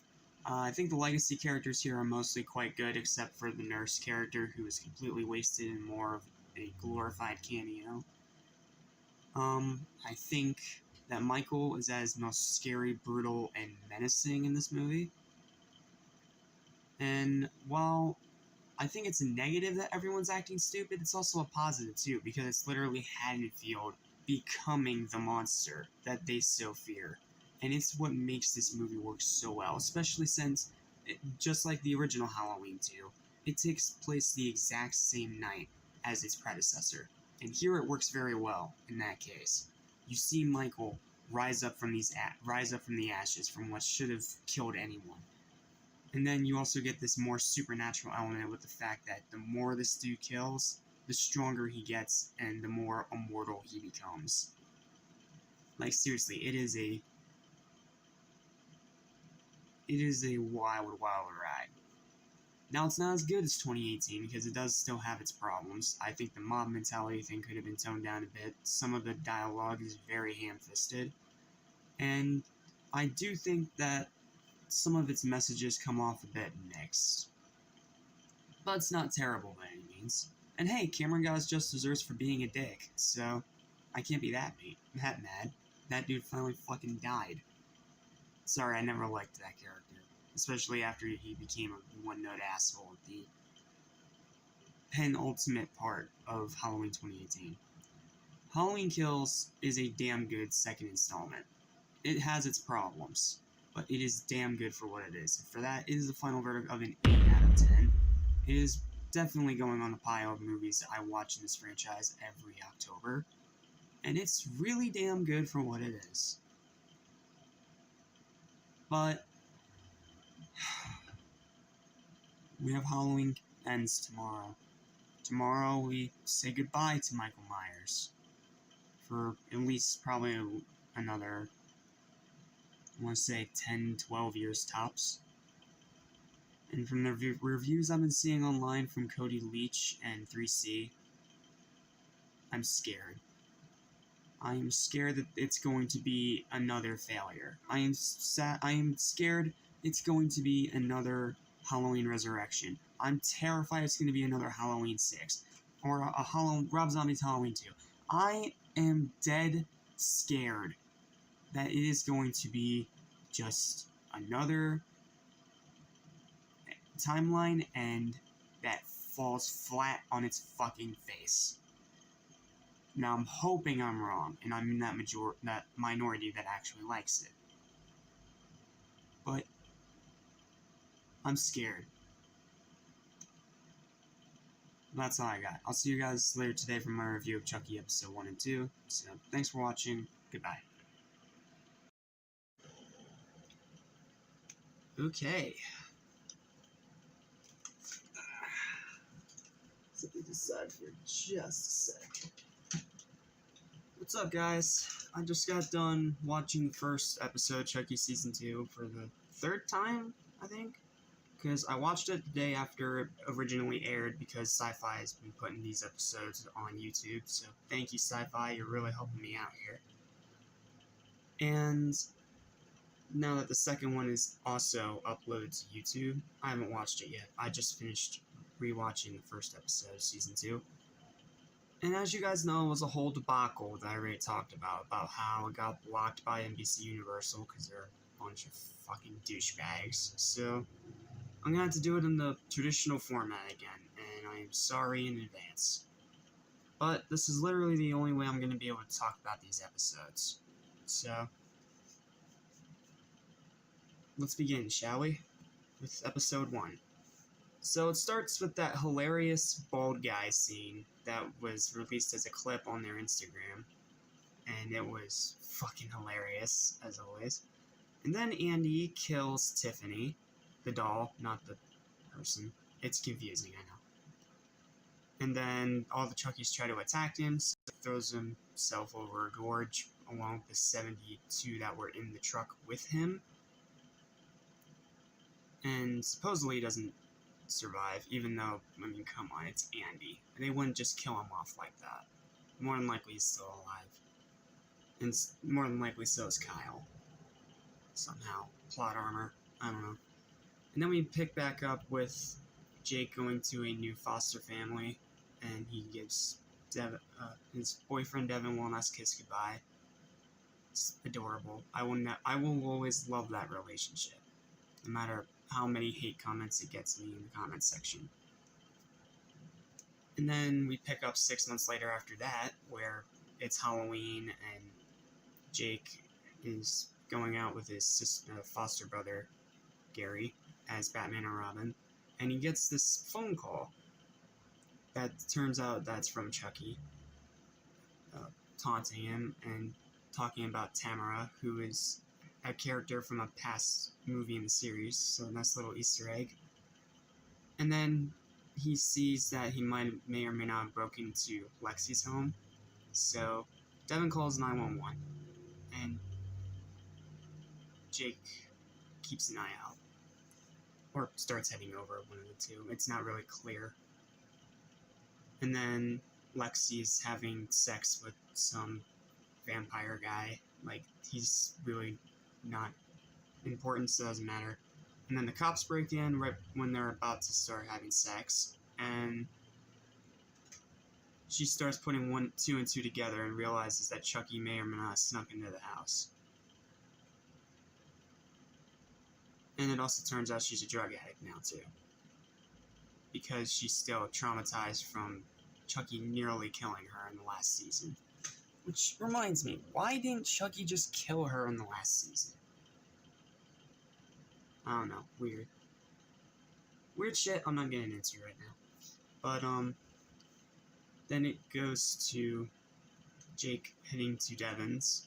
They reunite, and then they both go to Lexi's. Lexi checks this doll that Caroline ended up getting a therapist named Belle, who is obviously fucking Tiffany. I mean, come on. If Chucky learned how to split his soul, more than likely Tiffany learned it as well. And then it ends on this big dramatic moment where Chucky makes his grand re-entrance to the kids and holds them all hostage with a fertilizer bomb. Makes an Uber joke that actually works for me. surprisingly enough. And then Lexi ends up coming down the stairs after taking a bump of, more drugs up her nostril, up her nose. And then Devin teases Chucky, but Gary runs off with the little fertilizer bomb and then somehow stops when he sees the Tiffany doll sitting at the table. It's a bit weird. And then Chucky kills him. I was not expecting them to introduce such a cute, likable kid and then just kill him off in the same episode. Nice little subversion of expectation, Don Mancini. And then the episode ends with them being sent to this remedial church, which turns out to be the childhood home of Charles Lee Ray. During the whole foster chapter of his life after he killed his mother, and that killer that made him the killer killed his dad. So, yeah, it's quite interesting to say the least. And now getting into my final verdict of the episode overall, I really liked it. I thought it was very well executed for what it did. And I'm excited to watch Season 2 now. Well, continue watching Season 2. I'm excited to watch Episode 2. So my final verdict for this episode is a strong 7 out of 10. It's definitely a very much a can't talk today. Very much a setup episode, but it's a pretty great one. And Baldhead Chucky is just a delight. For the little bit we get to see of him, he's hilarious. But yeah, great start to the season, and I'm gonna go watch the second episode now. So thank you guys for watching. Sorry this review is late, but I was too pissed off about the NBC Universal thing that I couldn't do full episode reactions with you guys. So I had to do it in this format, and I was too pissed off that day to even bother. So today you're going to be getting my episode 1 and episode 2 reviews. So stay tuned. So until my episode 2 review, which should be in about an hour, I'll see you guys next time. Peace. Well, that was an episode.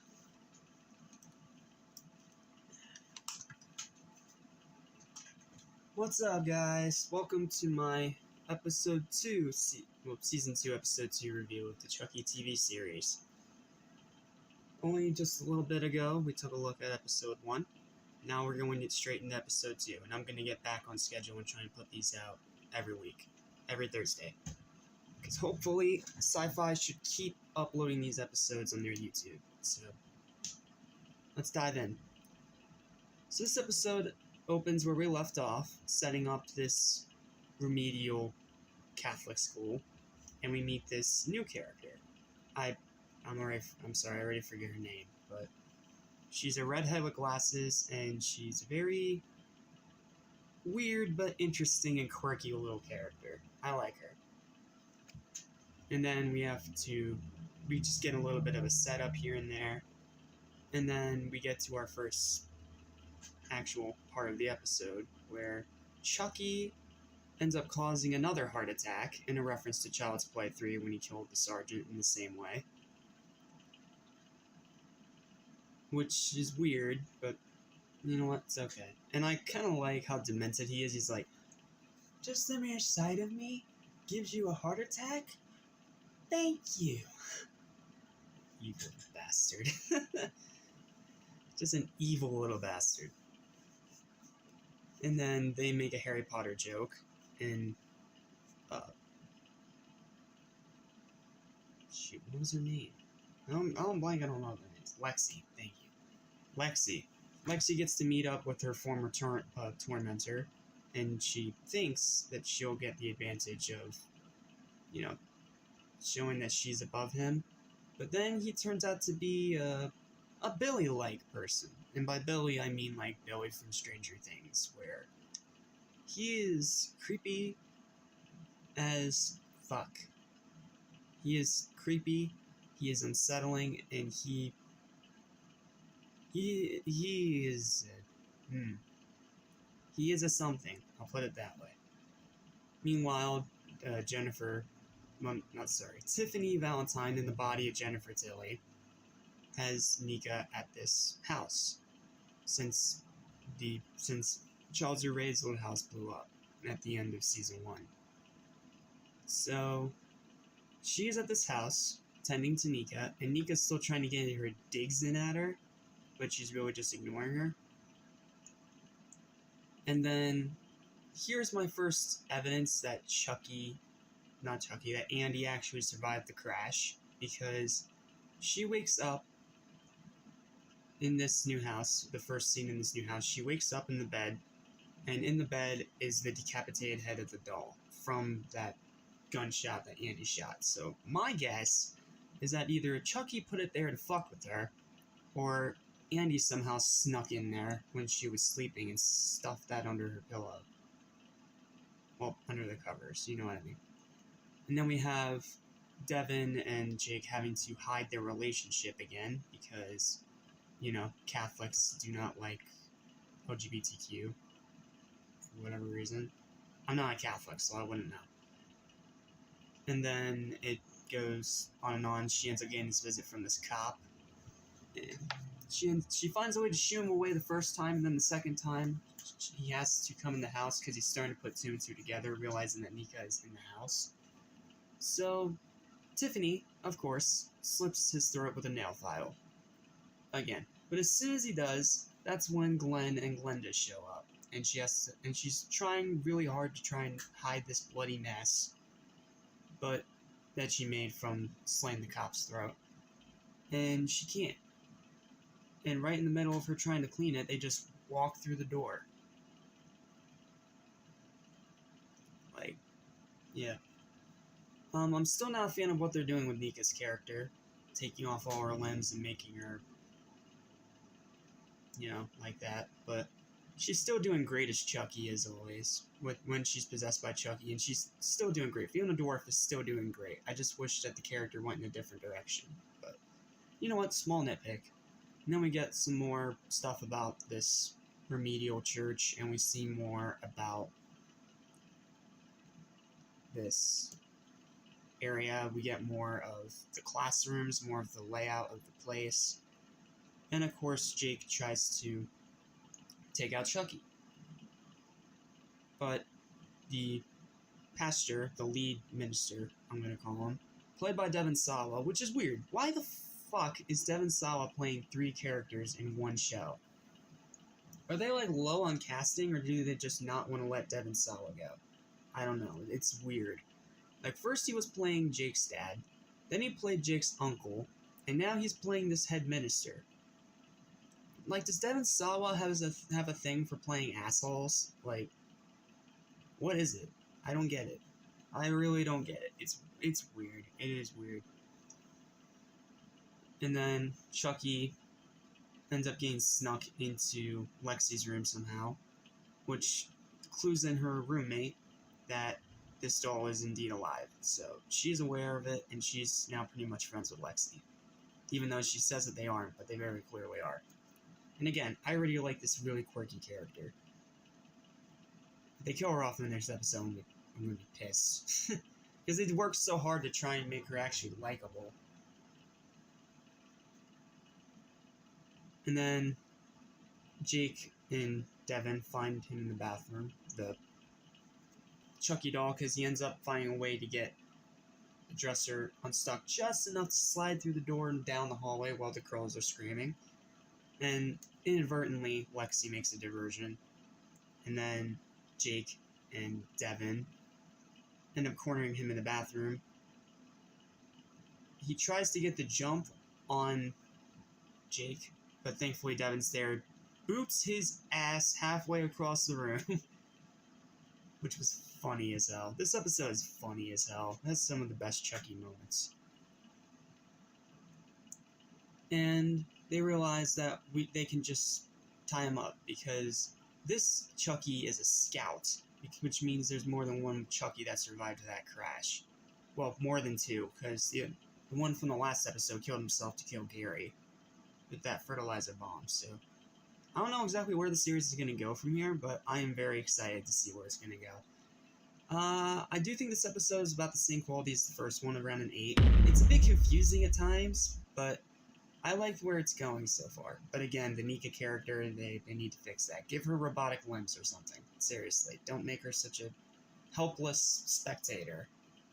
I don't like that. But that's really all I've got for this episode. Thank you guys so much for watching. Remember to like, share, and subscribe, and I'll see you guys tomorrow for my review of Halloween Ends. I'm hoping and praying that it's not bad like the reviews are letting on. But if it is, we're going to be ending the Halloween franchise on a pretty sour note. So, until that review, thanks for watching. I'll see you guys next time. Peace.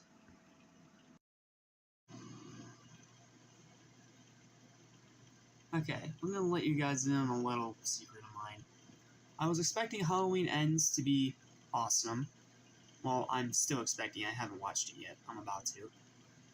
And for Piggy to be an average little revenge film. Well, inadvertent revenge film, but you know what I mean. I haven't seen trailers. This is literally all I saw of this movie before I watched it was this poster. And now that I've sat through the whole movie, I can tell you that it's probably going to be in the reverse, especially because of all the bad things I'm hearing about Ends. I'm dreading it, but I'll bite the bullet and get it over with. But let's talk about Piggy first. This is a pleasant surprise. I mean, I don't think I'd ever watch it again. It is a bit of a brutal sit because of a couple reasons that we're going to get into, but I ended up really liking this one. To the point where I'd call it great, actually. Now, I know I'm probably going to be alone on that opinion, and there's one masochist asshole on IMDb that gave this movie a 1. I don't see a 1. I see a great film that tries to push issues that are still prevalent today, as well as be a satisfying horror film. Now, it's not flawless by any stretch of the imagination, but for what it is, it's pretty damn good. Like, I'm legit surprised how good this movie is. The first thing I need to talk about, Laura Gallen, or Galan, I'm sorry if I'm mispronouncing your name. Your performance as Sarah was amazing. Your character was relatable, you put in a great performance, and you were able to carry the entire movie by yourself. Even though there were a lot of segments where there was no dialogue and it was all just body language. But you still managed to pull it off, you still did a great job, and I was rooting for your character the whole way through.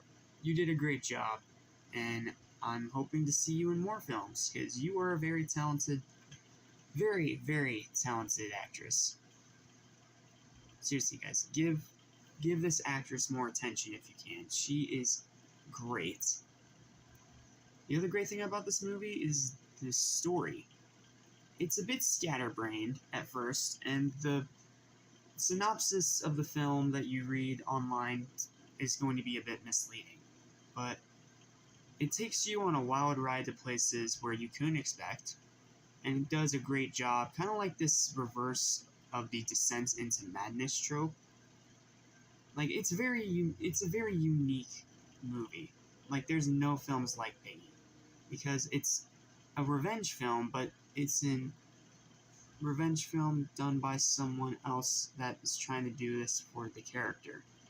It's weird. It's inadvertent. It's very strange. But, like I said, not bad. Also, the directing and cinematography here, very good. There is a couple moments of shaky cam, but it's not prolonged, and it's only about maybe 2-3 minutes each whenever it actually happens. And sometimes it's actually for a good purpose. Yeah, I know, there's still art in shaky cam. Trust me, I'm as surprised as you are that those words are coming out of my mouth. But yeah, just like the lighting, the cinematography, the directing, it was all really good here. Like, legit very good. I am flabbergasted. It is so good, and I love it. And I thought they did a good job tackling bullying. Because this is a movie about someone getting bullied and pretty much getting pushed to the edge. Now, I'm not going to say what happens, because that's a big spoiler. But I'm just gonna tell you this: don't go in expecting a super bloody film, because it's not. This movie's not that. It is a very slow burn, inadvertent revenge tale that turns into kind of a redemption story. It's a very unique movie. Let me just put it that way. Yeah, I have a lot. But those things, they're just so great. But there are some things I need to nitpick. The first one is the acting. Not from you, Laura Galan. You did fantastic. I'm talking about all the other characters in this movie. All the other characters, their acting is subpar. Like, very subpar. I understand that I watched a dubbed version of this movie, but still, it still felt like it wasn't really clicking with me. These just felt like your generic, standard horror movie characters.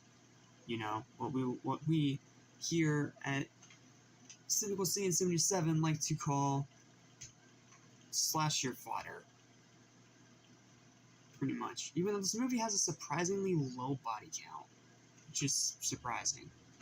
And again, like I said, don't go in expecting a non-stop splatterfest, because this movie is very tame in terms of blood and gore. I believe it's PG-13. Let me double check that.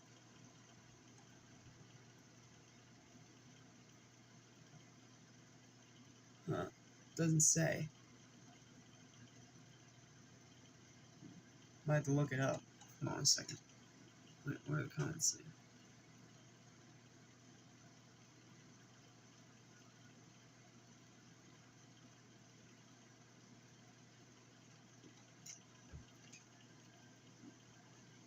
But I will say this, they do have bloody moments in the film, throughout the film,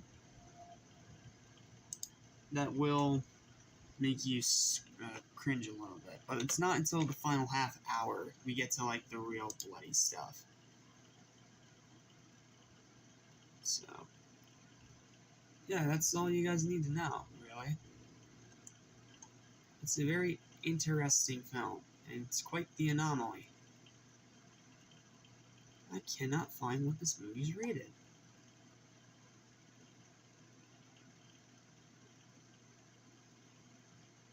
Yeah, it doesn't say what it's rated. That's weird. Okay, so this is either a hard PG-13 or a light R. One of the two things. And like I said, I didn't watch trailers or nothing. I went into this completely blind. But I came around to really like this movie. But the other big thing I need to talk about here is dubbing. The dubbing is terrible. Like, like big green DBZ dub level terrible. Because the dubbers don't have any emotion or investment. It just really feels like they're there for the sake of translation and not actually giving a good performance. But yeah, the dubbing is bad. If you can, just watch this movie subtitled.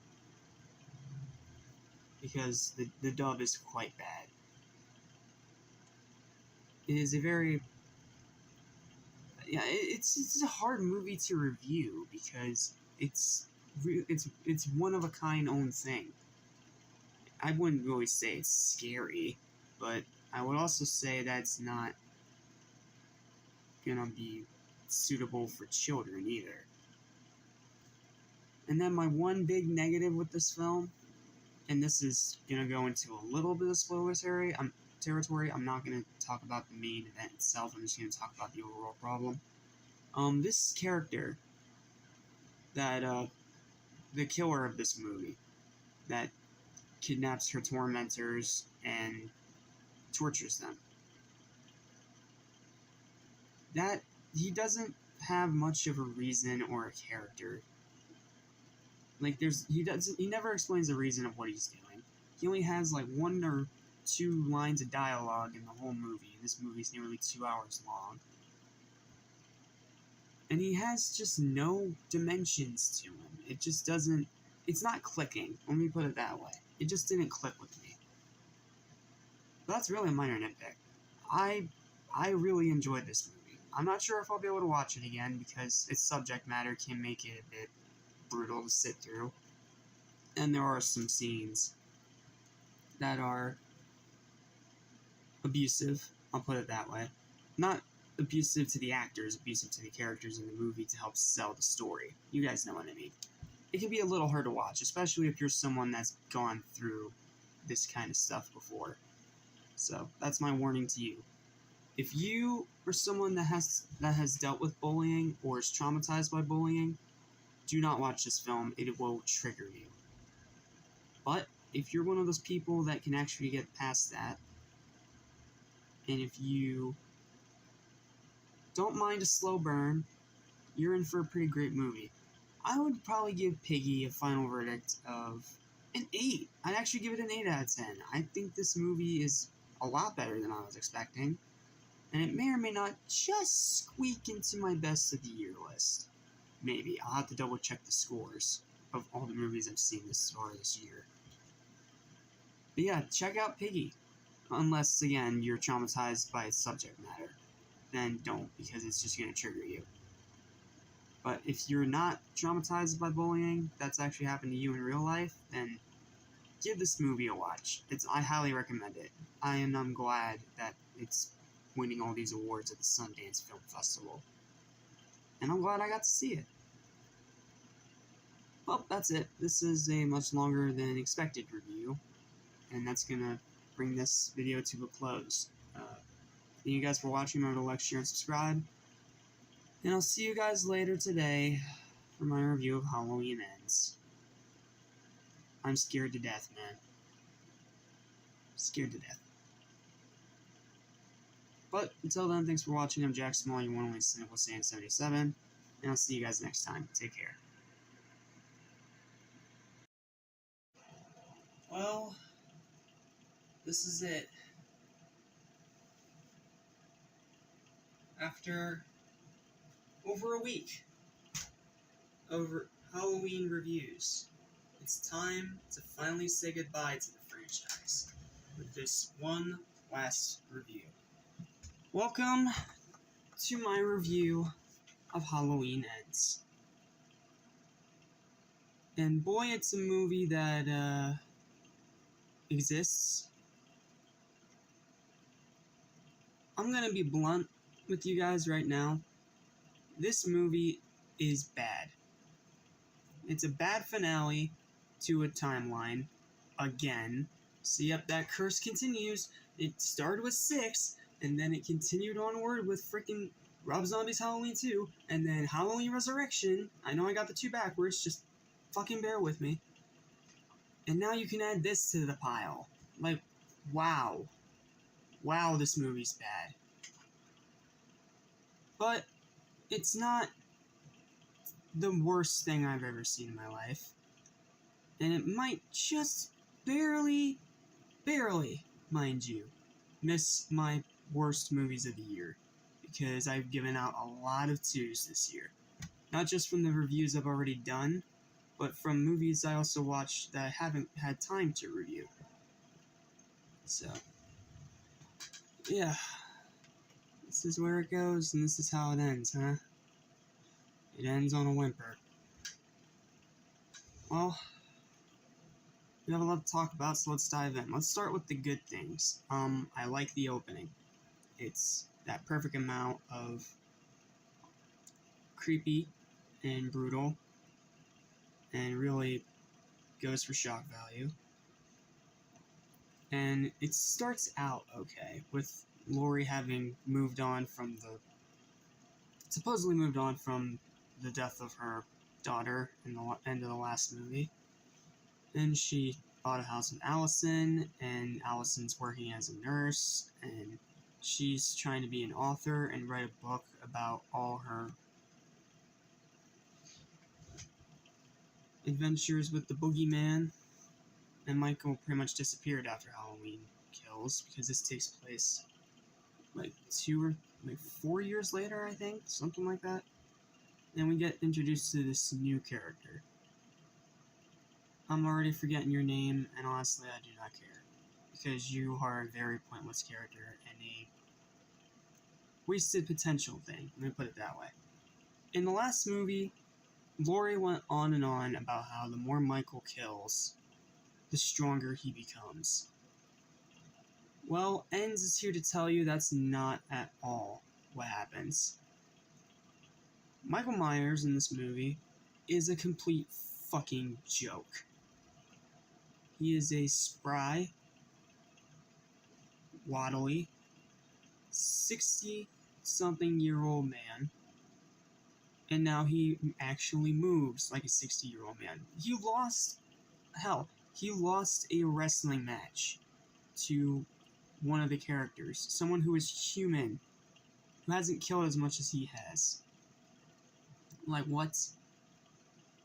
And not to mention, we don't really get actual kills until, like, the end of the first act.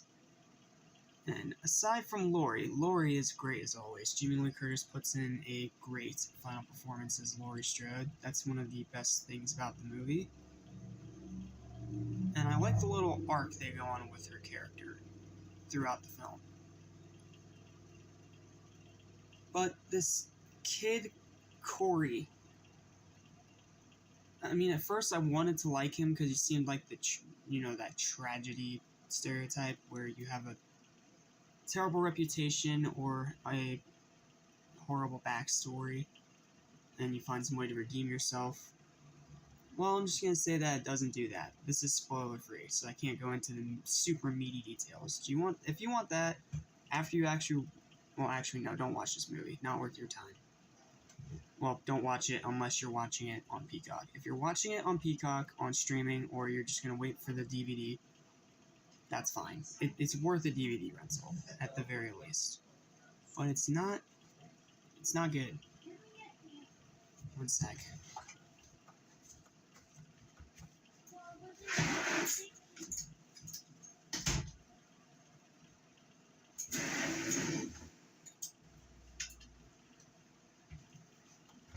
Sorry, I forgot how noisy they can be. But yeah, Michael in this whole movie is a joke, and this new character, Corey, I didn't care about. Especially the way that they took the character. And for a movie that's supposed to be the big final outing of Michael Myers, he's barely in it. He spends most of the movie in a fucking sewer.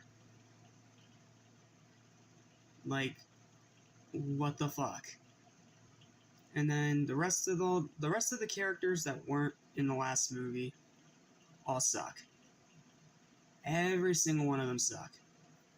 Whether it's the lack of good acting, whether it's the fact that all the characters are fucking stereotypes, or the biggest fact of all that, all of them are fucking slasher fodder. Like, the whole group of bullies that are in the band thing at the high school, all stereotypes. You have the bully, you have the reluctant one, you have the fucking jock, you have the fucking... It's just a whole list of stereotypes, and it's terrible. And by the time the second act rolled around, I was rolling my eyes and just like...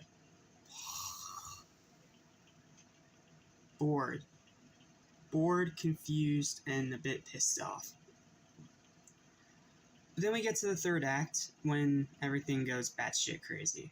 And this is the part where the movie kind of redeems itself and kind of doesn't. Because we get another killing spree here. And we do get that final battle with Laurie versus Michael. But I'll just put it this way. At first, it seems very satisfactory. But then when you look into the finer details of the movie, it is so anticlimactic. Like, almost cringingly so. It's bad. Like, it is worse than bad. It is a train wreck. Now,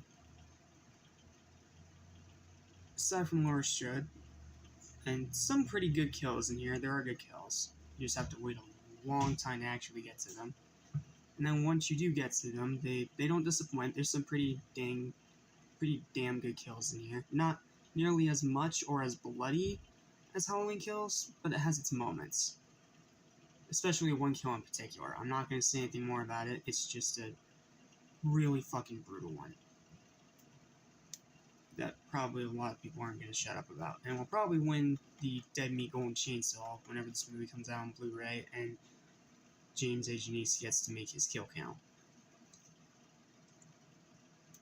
But yeah, the rest of the movie is a whole fucking mess.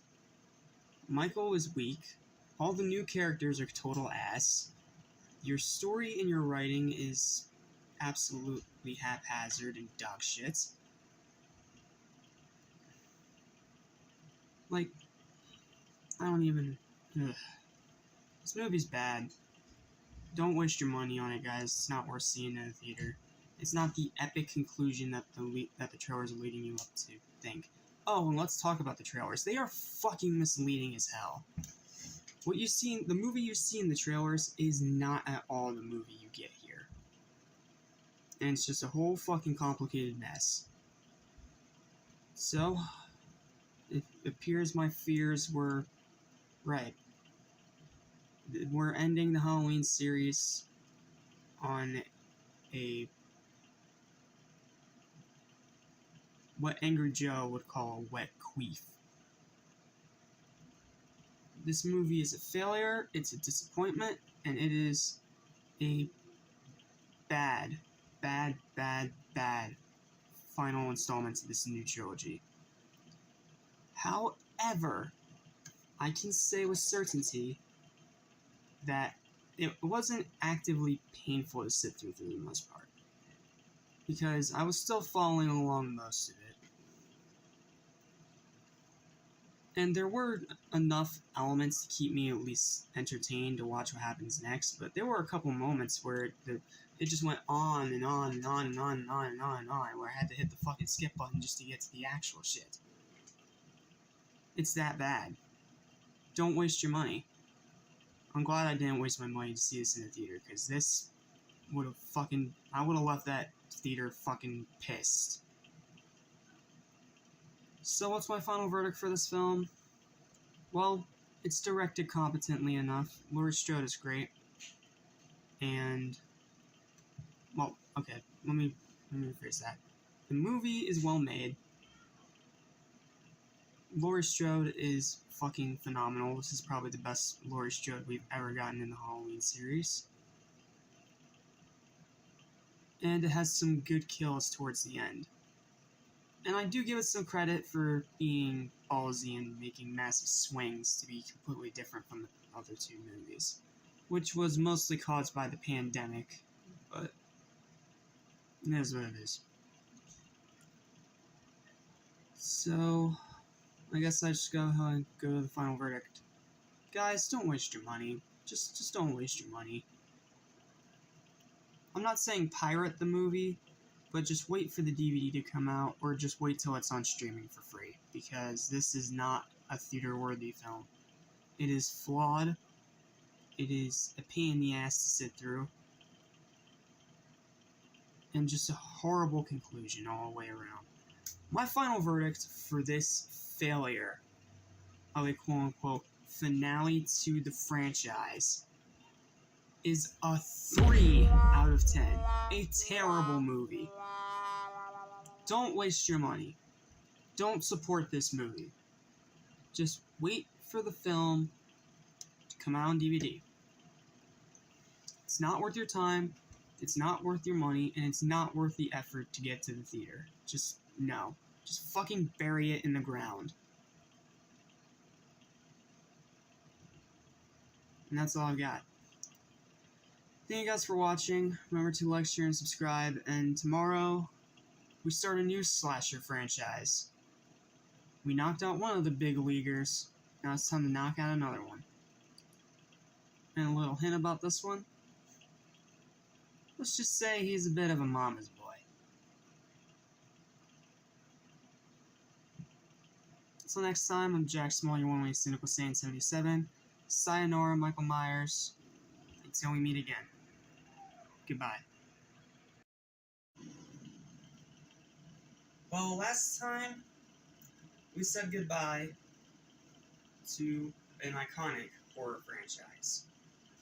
And today we get to another big leaguer. And spoiler alert, my favorite of the big three. It is time, guys. It is time to discuss the one and only Jason Voorhees in Friday the 13th. Actually, no, we're not talking about Jason yet. Jason is in the next one. My bad. Please don't kill me over that, Ghostface. What's up, guys? Of course, I had to break out my Psycho mask for this one, because we are finally talking about Friday the 13th. This is one of my all-time favorite horror franchises. Yes, I know that that this first film is technically a rip-off of Halloween, but in my opinion, it has just enough to stand out on its own. So, without further ado, let's dive into this review. Now, over the years, the first Friday the 13th film has been a bit controversial, to say the least. Some people hail it as a classic, along with Halloween 1978 and Nightmare on Elm Street. But there's also that group of people that love the series, but hate this first film because they find it slow and boring. I'm one of those people that's actually on the camp of calling this a classic. Well, not a classic. I'm kind of in the middle here. Because I personally love this movie, but I will admit it has its fair share of problems. So, let's go ahead and dive in. My first problem with the first Friday the 13th movie is definitely some of the characters. Like, yes, you have Kevin Bacon in here, but a lot of these teens are very forgettable. And yes, you have Alice Hardy, a decent final girl. But the rest of the characters really are just slasher fodder. Oh, and Crazy Ralph. Almost forgot him. He's not slasher fodder from the next movie. My bad. But where Halloween, you knew who was the killer the whole time, this movie is like an old-fashioned murder mystery. That's very bloody and violent. Like, if you love Carnage Candy, you're gonna love this movie, because there are some vicious kills in here. I know a lot of people say that Kevin Bacon's stab under the bed kill is the best one, but I disagree. I think the best one is definitely crap, what was her name? I forget her name, but it's the one that gets the axe lodged deep in her skull. Like, that kill has always stuck with me, and I never understand why people just overlook it. It is a really good freaking kill, man. Really good kill. There are some bland kills in here, like some of them you do have just an off-screen stabbing or two, but it works. And yes, while I say most of these characters are slasher fodder, they're not actively annoying. This isn't like Halloween Resurrection, where I just want to see every single one of them die. This is a movie where, even though the characters can be bland and generic, it still works for the movie it's trying to be. And yes, I know as a murder mystery it is technically bad, because the killer turns out to be someone that we don't meet until the final act of the film. But in a weird way, it kind of works, because Mrs. Voorhees, played amazingly by Betsy Palmer, by the way, does a phenomenal performance here. And she gives a very good reason to why she starts killing, even though some of it can be a bit convoluted. But that whole final act is nuts, and I fucking love it. Another thing I really like about this movie, its cinematography and its directing. Sean S. Cunningham knows how to get good shots and knows how to direct a movie. I can at least say that with certainty, because there are some really nice shots in this movie. Not just like the gory kill highlights. No, I'm talking about like the one scene, the POV across the river, where you see a hand pulling back a branch. Like, subtle little things like that are really nice to see here. And Alice Hardy, she is a decent final girl. I can't call her great. She's no Nancy Thompson or Laurie Strode, but she's not bad. And she is probably the best character in the movie that's actually a main player. And as for Crazy Ralph, I mean, come on, guys. We all know that this guy is iconic in this franchise, even though he's only in 2 of them. Spoiler alert. But yeah, this movie just somehow works for me. There are some boring moments, like you see Alice Hardy go through the entire process of making a cup of coffee, which, yes, I'll admit is a bit boring. And yes, you have the terrible scene where they killed a real snake. Like, that part does kind of bug me. But it's a low budget slasher, so I can kind of understand why they did it. And yes, I know it's technically a rip-off of Halloween, just set in a different area of, you know what I mean, set in a different setting than Halloween. Halloween was in a small town, Friday the 13th is in the woods, at a summer camp. And this movie, in my opinion, is also kind of where the summer camp slasher really got its start, because following Friday the 13th, we would get a bunch of other movies. Even to this day, with movies like Final Summer, you still get those movies that have killings take place at a summer camp. Hell, you have the second Fear Street movie that does that. But even though this movie does have its fair share of problems, I unabashedly fucking love it. I think this is a horror classic. And while I do think it has problems and it's nowhere near the quality of the original Halloween, I end up somehow rewatching this movie more than I do Halloween, because I just feel like it does a few things better. I think the summer camp setting does a better job selling the horror of the situation and the whole isolation. I think the characters do a decent enough job, and you do get some great kills in here. Come on, guys, let's be honest here. This movie has better kills than the original Halloween. Let's be completely honest with ourselves here. The original Halloween from 1974... 1978, sorry. Wrong date. Those movies were almost bloodless and very restrained. This movie, when you have Tom Savini doing the effects, oh boy. It is amazing. And fun fact, this is actually the movie that got Tom Savini the job to do Dawn of the Dead. So, not the remake, the original, you know what I mean. Unfortunately, I can't cover the Dead series this year, and that does suck a little bit, but I will definitely be sure to watch those movies. And I'm going to keep watching this movie. My final verdict for the first Friday the 13th is a very strong 9 out of 10. I think this movie is great for what it is, and even though a lot of people call it a knockoff of Halloween, in my opinion, I think it's a little better. Not in terms of quality, no, but in terms of its rewatch value. Because I end up rewatching this movie a lot more than I do John Carpenter's Halloween. Because this is a movie that you can only not watch in October, but you can also watch it during the summer months, like June, July, and August. So, yeah, that's about it. That's all I've got for Friday the 13th Part 1. It's a pretty damn good start to a pretty damn good franchise. Yes, it may be my own bias, but what can I say, man? I fucking love this franchise, even though this isn't the one with Jason. And it does have that infamous bolt grab at the end, which will get you your first time if you aren't ready for it. But yeah, that's all I've got. That is all I've got for Friday the 13th Part 1. Thank you guys for watching this review. Remember to like, share, and subscribe. And seriously, guys, check this movie out if you haven't already. It is way better than you think it is. Well, way better than some critics would have you believe, let me put it that way. And tomorrow, we will take a look at Friday the 13th Part 2. But first, we have a game review to do, guys. And I think you guys are going to like this one.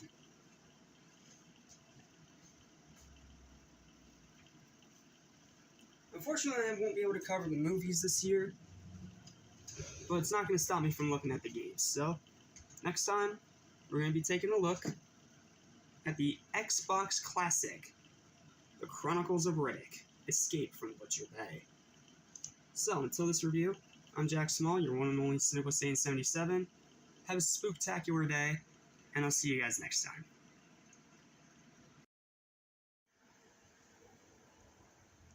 Hiya! So far in these video game reviews, we've been taking a look at forgotten games. Games that most people have never heard of. Well, today, we're looking at a certified Xbox classic. And the first ever Xbox exclusive title.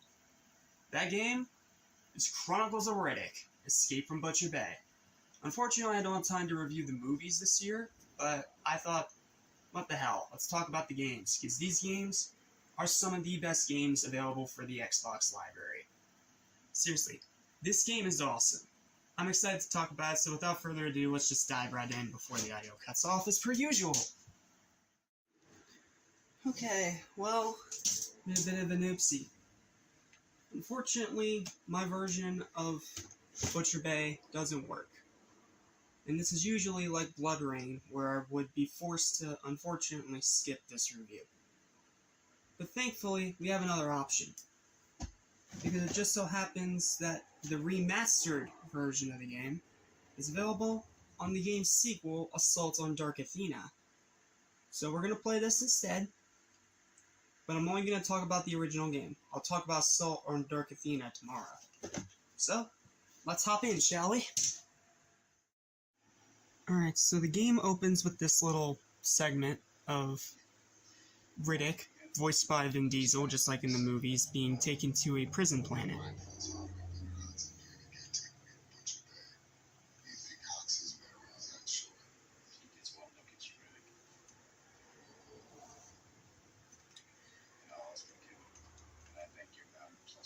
Okay, unfortunately I can't skip the cutscene, so I'll just continue this after this finishes. Alright, now the game begins. We talk to Johns. Hey, don't fucking move.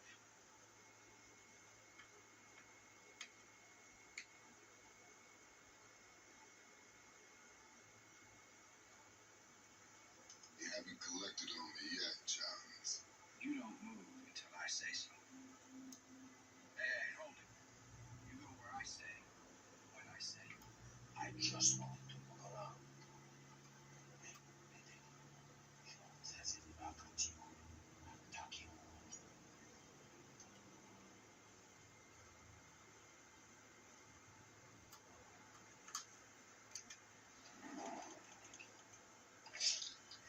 And then you break his neck.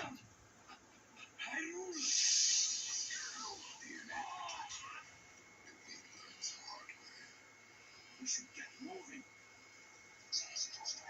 So you follow this guy here, just gonna take you down this hole. This will save you from the gunfire. And you just follow down.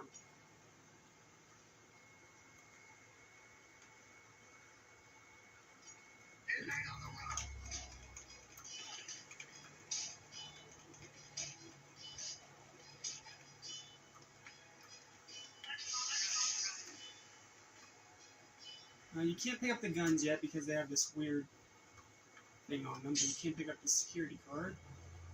Take it over here to the keypad.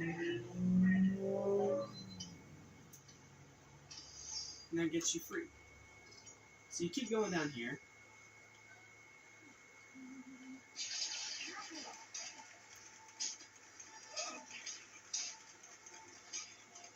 Kick the crap out of this guy. Roll his head off. Now this... Can we pick this one up? Nope. Okay, I can't pick up that gun.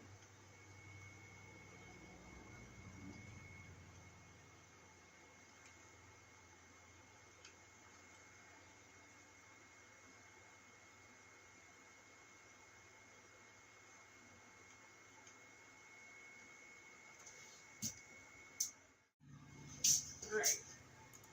So continue with this segment here. While in stealth mode, you have to drag away bodies.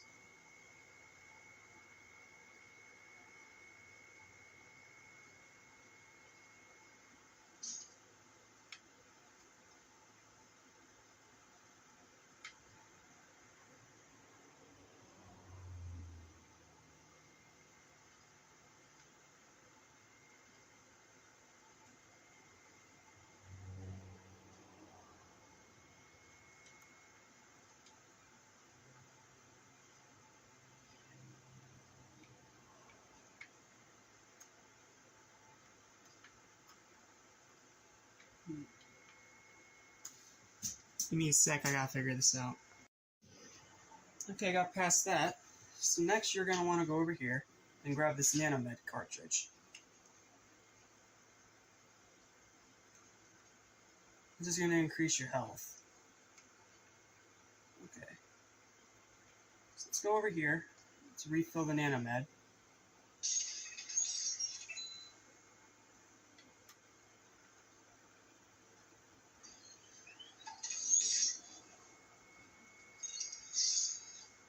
And that's going to refill our health. Now let's continue.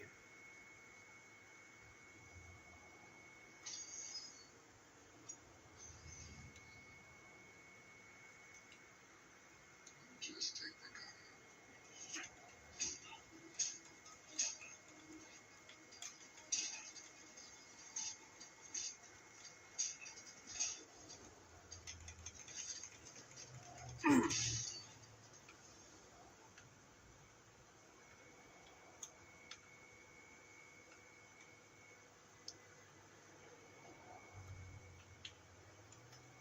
Yeah, this is another one of those where do you go kind of games.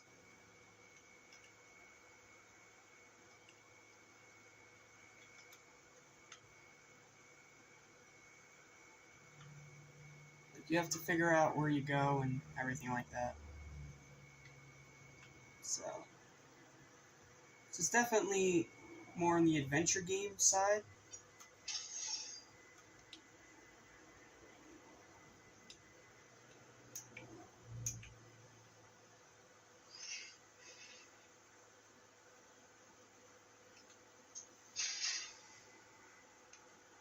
So you go up this elevator.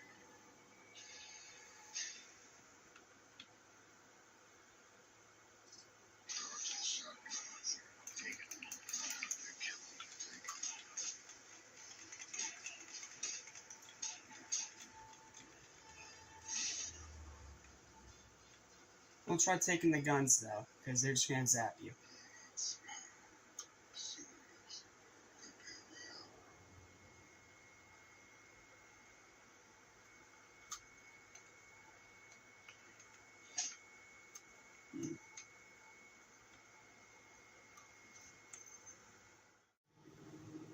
Alright, so it turns out that whole thing is a dream sequence. So, after you finish the tutorial, you go to the actual Butcher Bay. We're going to hit B and skip these cutscenes.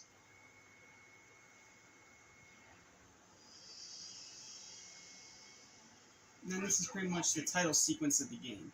Pay attention, Paul. Now, to entries 542.135-2. Remember your number.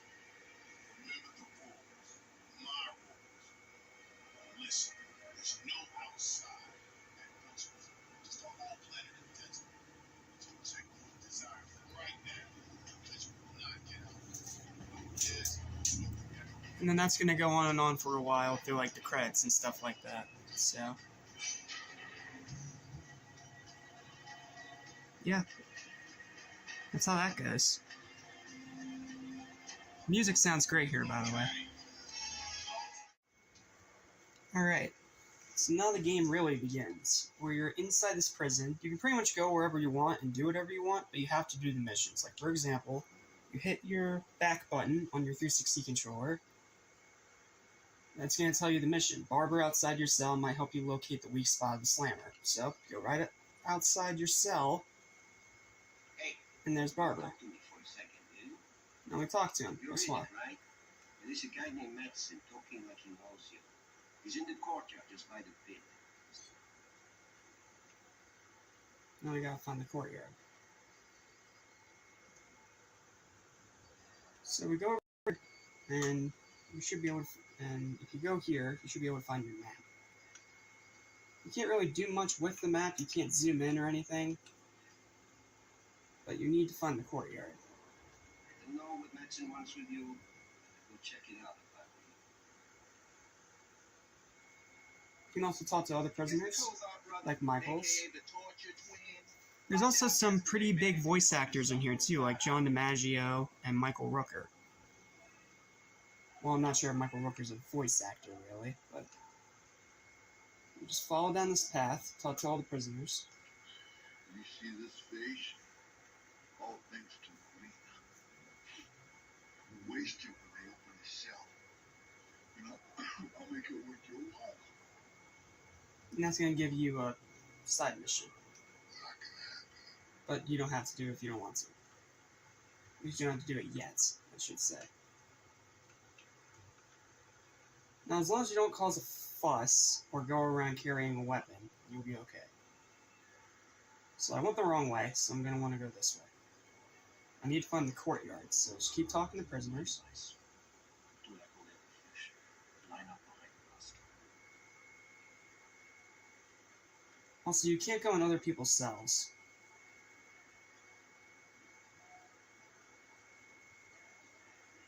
Once you get into the courtyard, it might be a little difficult. Oh, no, just go this way. Here we go. This man, you're gonna get in trouble with your kid majors, I'll tell you. Look, go on, talk to him. He's the one. Graphics are quite good, and the gameplay is pretty interesting as well. So just keep going around here, and here's the courtyard. We have a guy on the ground here. So we're going to talk to him. And now we get to the main guy over here.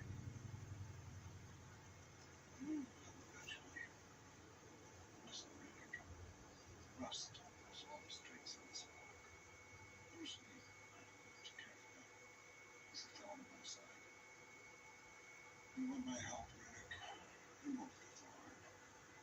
Get Rust. So he just gave us another mission. So we go here.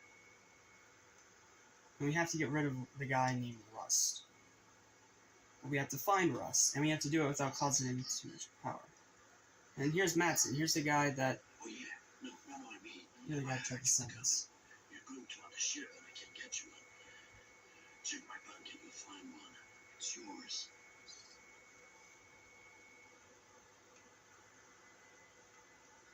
Okay, so Madsen's gonna give us a shiv. Now the thing with the shiv is that we can't use it unless we're actually in the area. I'm gonna go talk to this guy. Now we can only kill Rust if he's in his cell.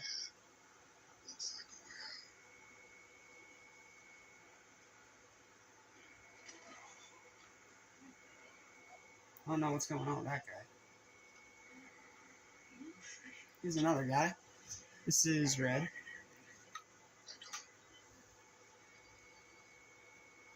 Oops. Yeah, I forgot my controller's a little spazzy since this thing is so old. Thanks, Red. Tell me, Riddick, how did it feel when you killed your first one? That's between me and him. The butcher bay. Some men kill for nothing but pleasure. There are worse reasons. You can pick fights if you really want to, but I'd suggest you don't.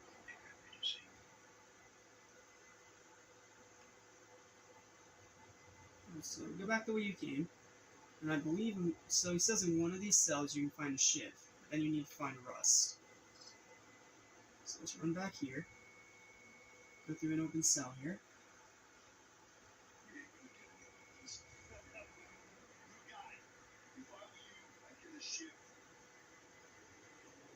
What are you looking at? Don't play with the twins or something. Hey, look. You're that new guy, right? What are you doing?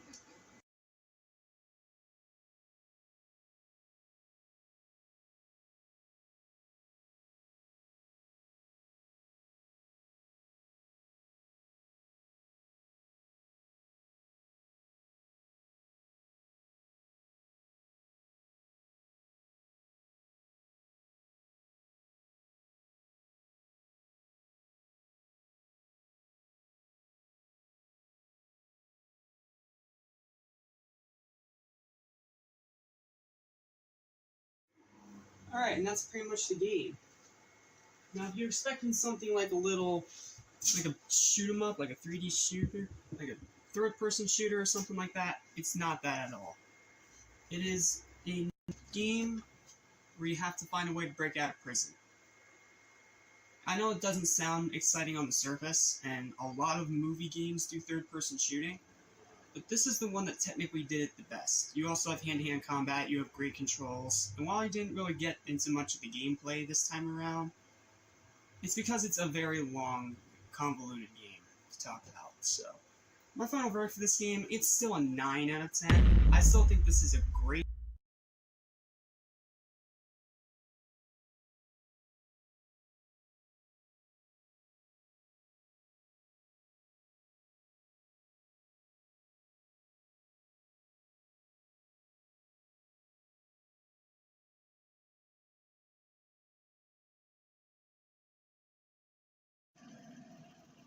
Well, last time Jason's mom had the fun. Now it's Jason's turn. And this is when he becomes the iconic slasher villain that we all know and love. What's up, guys? Welcome back to Sand77, and for my review of Friday the 13th Part 2. I don't think it's as good as the first one, but I do still think it is fine. It ups the ante in a few ways and also kind of fails in a few ways too.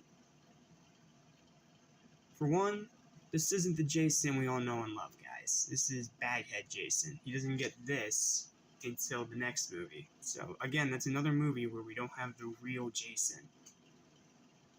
Number two, some of the kills are even worse than the last one. Not to the point of absolutely terrible, but to the point where it's very clearly noticeable. There are some good kills in here, don't get me wrong, but it just kind of feels like there's a few things missing in here. We do get a good final girl, though. I do like Jenny, and it does serve well as an epilogue to Part 1, where Alice Hardy is killed in the first, 15-20 minutes of the movie. And then the rest of it, we get a bunch of new characters. And they're fine, I guess. I mean, Paul's a whatever character. Ginny is really the only one that's actually good. The rest of them I really could not care about. It's just shitty teens being shitty teens. Slasher fodder. What more can I say? While this isn't the Jason that we know and love quite yet, it's still fine. Like, it's not actively infuriating. I wasn't sitting there like, where's the hockey mask? Where's the Jason we all know? Where's the super brutal kills? I was still entertained. It's not a bad movie. But I just feel like compared to how great the first one was, it does feel like a bit of a step backwards, and a classic case of sequelitis. Because this came out, a year after the original in 1981? But like I said, it's not a bad movie. I have fun with it. I do watch it every October, along with most of this franchise. But there's just not much more to say about it. It works well as an epilogue to the first movie. But in the grand scheme of the rest of the franchise, even the sequel to follow after, even with that movie's stupid 3D gimmick that we're going to rant about in tomorrow's video, it still just feels kind of middle of the road. It's not a terrible movie, but it's not one that I'm, clamoring to rewatch again, outside of binging the entire series. Like, if I had just this movie on DVD and none of the others, I'd probably sit it on that display up there and never touch the damn thing. So my final verdict for this movie, man, I hate to say it, but this movie is just... It's good enough, but it's not anywhere near as good as the first one. My final verdict for this movie is a 6 out of 10. A 6. It's good enough, has some good highlights, but the rest of it is a fucking slog. It's good enough, and watching it with the rest of the franchise in a big long binge helps. But outside of that, it's just another horror sequel. Thankfully, the third one, minus its shit gimmick, is better. So we'll talk about that one next week. Well, tomorrow. More specific, tomorrow. But until then, thanks for watching. I'm Jack Small, your one way student with Saint 77, and I'll see you guys next time. Peace. Now, I know you're all here for a movie review, but there's something I need to acknowledge quick. And that is the fact that Dallas just got the absolute fucking hell beaten out of them by Philadelphia. Which is why I came up with this special little attire for today. But of course, I still had to wear the mask, because this is the movie that finally gives us the fucking Jason we've been waiting for. But I had to acknowledge it, man. 6-0, Dallas. Suck it.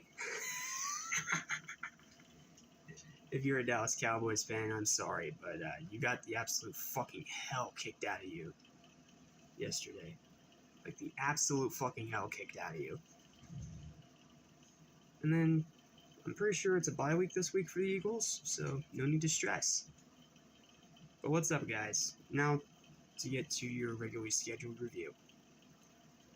So, this is the one. This is the movie that finally gives Jason the hockey mask. And this is really the movie that turns him into the icon that he is today.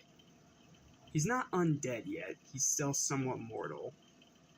But this is the one where it's established that a machete is his weapon of choice. It is the movie that gives him his iconic hockey mask. In the most bizarre, yet kind of funny way possible. And of course, it's the movie with some gimmicks. Specifically, the 3D. Now, some of them can be good. There's been movies that are good in 3D, you know, like Dread, for example. But this movie's 3D, this was very early 3D. This was, like, I think one of the first movies to ever try 3D, which is pretty cool in and of itself that a horror film got to do that. But the problem is that the 3D's kind of shit. And if you're not watching this with 3D glasses, you're gonna be like, why the fuck is all this random shit coming at the camera? Yes, sometimes it's effective, like the death with the spear gun, which is the first kill that Jason does with his hockey mask, making it his real first iconic murder.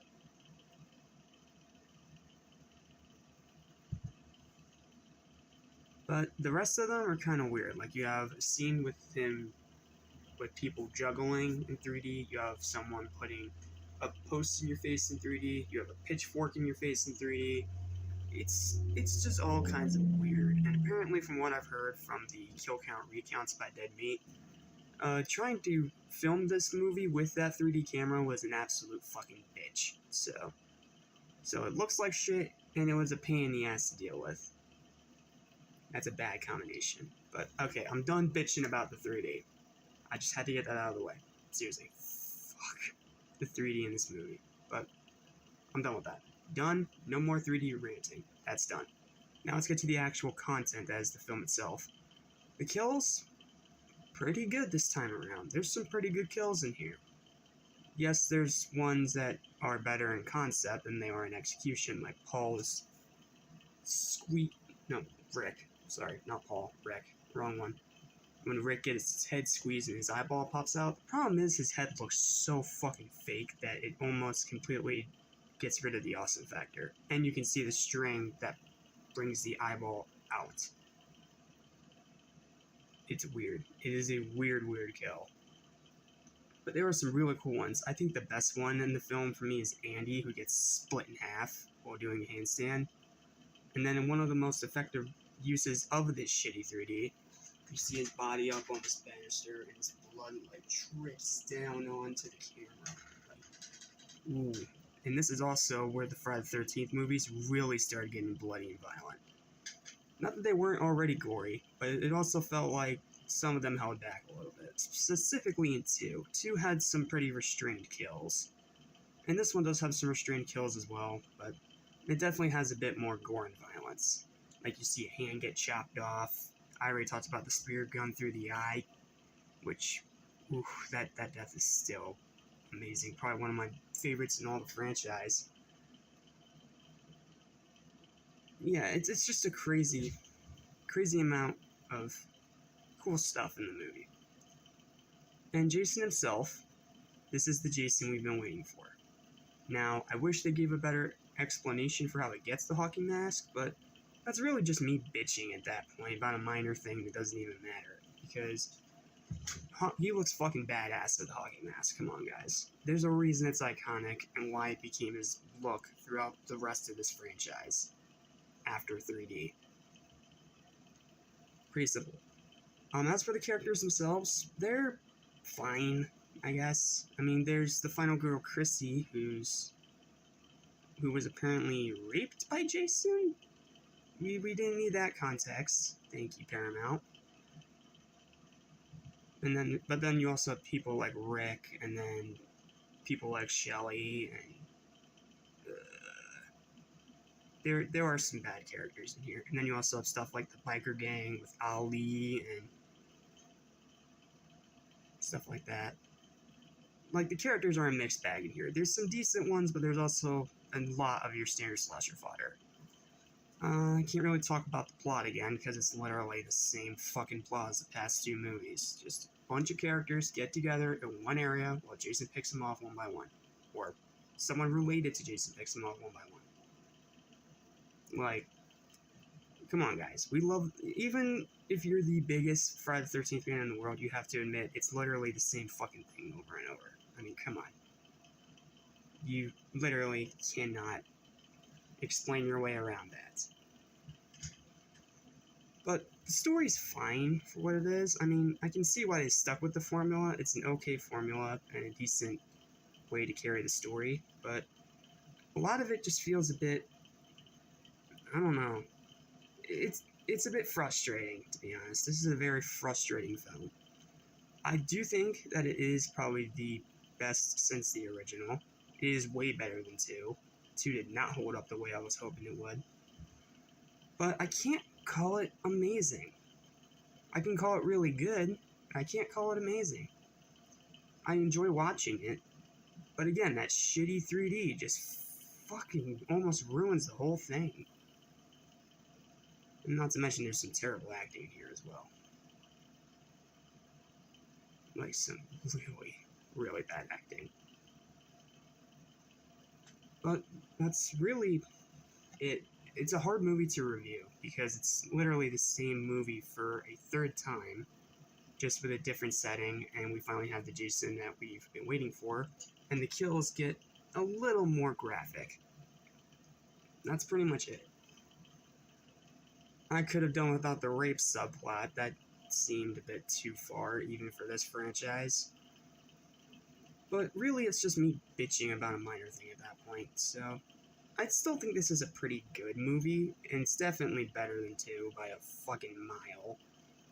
But it's nowhere near as good as the first one, so by that logic, it falls into a solid 7 out of 10 for the final verdict. It is a very good movie. If you're a Friday the 13th fan, you've watched the movies up to this point. But it still has all the same fucking problems from the past 2. And while I'd probably dock it down to a 6 just because of that shitty 3D, I know that's just me bitching about something that's only used in one movie and then it's thrown out the window. So I'm not gonna dock it for that. So yeah, it's a 7. I unabashedly enjoy this movie, but I will definitely admit that we have better things to come. Especially tomorrow, because tomorrow we're talking about Friday the 13th, the final fucking chapter. Oh, that's gonna be a good one. And don't worry, I will make sure to pay my respects to the late great Ted White in that review. So, don't worry, I haven't forgotten about that. But before we do that, we have one other video for you guys today. A tier list of Mortal fucking Kombat. Oh yeah. You thought I was going to do a 31 Days of Horror and not include Mortal Kombat? Have you lost your fucking minds? Mortal Kombat game tier list is coming up next, guys. So until then, thanks for watching. I'm Jack Small, your one and only Cynical Stan 77 and diehard Philadelphia Eagles fanatic. I'll see you guys next time. Fuck Dallas, and have a great day. Peace. Come on, guys. Did you really think I was gonna leave out Mortal Kombat? You're such a fool. I never leave out Mortal Kombat. Unfortunately, I won't be able to review all the games this year, but there's a way around it. Tier list. And yes, I'm gonna wear these the whole time because my favorite character is Johnny Cage, and I like to be a goofy son of a bitch. Fucking sue me. What's up? Welcome back to Sunoka Sane 77, and today it's time for a tier list. Not just any tier list, Mortal fucking Kombat tier list. Let's go over the tiers, shall we? So at the top, we have the cream of the crop, the flawless victory. Then we have the not quite masterpiece, but still great fatality. Followed by friendship. Nightwolf, because he's such a shit character and deserves his own category. And the Nether Realm, which is usually called the Shadow Realm, but for this, we're calling it the Nether Realm. It's the same fucking thing, guys. It's literally the same fucking thing. So without further ado, we have a decent bit of games to get through, so let's go ahead and get started. I tried to put these in somewhat of a chronological order, but I honestly don't know about some of these, like Mortal Kombat Gold. This is not going on any tier list, because I've never even heard of it, and I didn't even know it was a fucking thing that exists, so without further ado, let's get in, shall we? Let's start with the OG. Now, this game deserves at least friendship, because it's what made the ESRB that we have today. It's one of the first games to shock the world with its amount of blood, gore, and violence. And it's a landmark in 90s era history. And a landmark in fighting game history, for that matter. But we're going off the console versions here, not the arcade version. And for that reason, I can't put in a flawless victory, because the Super Nintendo port is kind of shit, and the Sega Genesis one is only good if you have a 6-button controller. So for that reason, I think I'm going to put it in fatality. It's definitely a landmark of the franchise, but a little overrated. Come on, guys, let's be honest here. Compared to what we have now, it ain't shit. Mortal Kombat 2. Now, this is where the franchise started finding its stride. This is a flawless victory. This is the game that not only continued the story of the original game, but it also brought in blood and gore for all platforms and all consoles. It completely fixed the control problem that was in the first game, and it only got better. Not to mention the gore was much better too, and it was already great to begin with. Seriously, guys, Mortal Kombat 2 is fucking awesome. But you know what's even better than a second Mortal Kombat? A third Mortal Kombat. Now, there's two versions on this tier list, so here's what we're going to do. We're going to stick the original version into Fatality, and then we will put the Ultimate version into the top of Flawless Victory. Mortal Kombat 3 is a damn good third installment in the franchise, but Ultimate Mortal Kombat 3, oh baby, it was the fucking shit back then. Unfortunately, I didn't live in this era because I'm a 2000s kid, but from what I've heard from YouTubers all around the YouTube, people all around the fucking YouTube space, it was pretty much a landmark title. And then in 97 came Mortal Kombat Mythology Sub-Zero. This game is infamously shit. We all know it. It had potential to be good. You know, have a mythology series with all these different combatants getting their own games. Problem is, they fucked it up so bad in the first try that it didn't even fucking matter. Mortal Kombat Mythology Sub-Zero is a piece of fucking shit. that belongs in the Netherrealm. It is a piece of fucking garbage. Hampered by a shit story, terrible controls, absolutely abysmal platforming, and some of the most annoying fucking segments of any game imaginable. It is a fucking nightmare to play. But it's not as bad as Mortal Kombat 4. Fuck this game. Mortal Kombat 4 was the first 3D installment in the franchise, which this came around the exact same time as Sub-Zero. And it would make sense that they're on the exact same level of quality. I fucking hate Mortal Kombat 4. Not only because the fatalities suck ass, well, most of them anyway, there are some decent ones, but also because the graphics were shit, the controls felt very stiff, and it just didn't have that same gravitas of the first 3 games. In my opinion, it was a fucking slap in the face. Then we get to spin-off game number 2, Shaolin Monks. This game is going in the middle of Fatality. It's a pretty great spin-off game where you play as Liu Kang and Kung Lao, and you fight all these different enemies. There's a lot of variation. Each of them have multiple fatalities. There's lots of gore. It stays true to the franchise. It stays true to the lore. It's a fucking damn good time. Seriously, check it out if you haven't already. The game is kick-ass. Mortal Kombat Armageddon. This is when we get into my generation. The PlayStation 2, Xbox, and Nintendo Wii generation of consoles. Mortal Kombat Armageddon, in my opinion, is a bit of a mess. It's nowhere near as bad as 4 and Sub-Zero, but it's still shit. Like, it is still absolutely shit. I shouldn't even have to explain why. I mean, people should know by now. Not to mention, way too many fatalities. We did not need that many.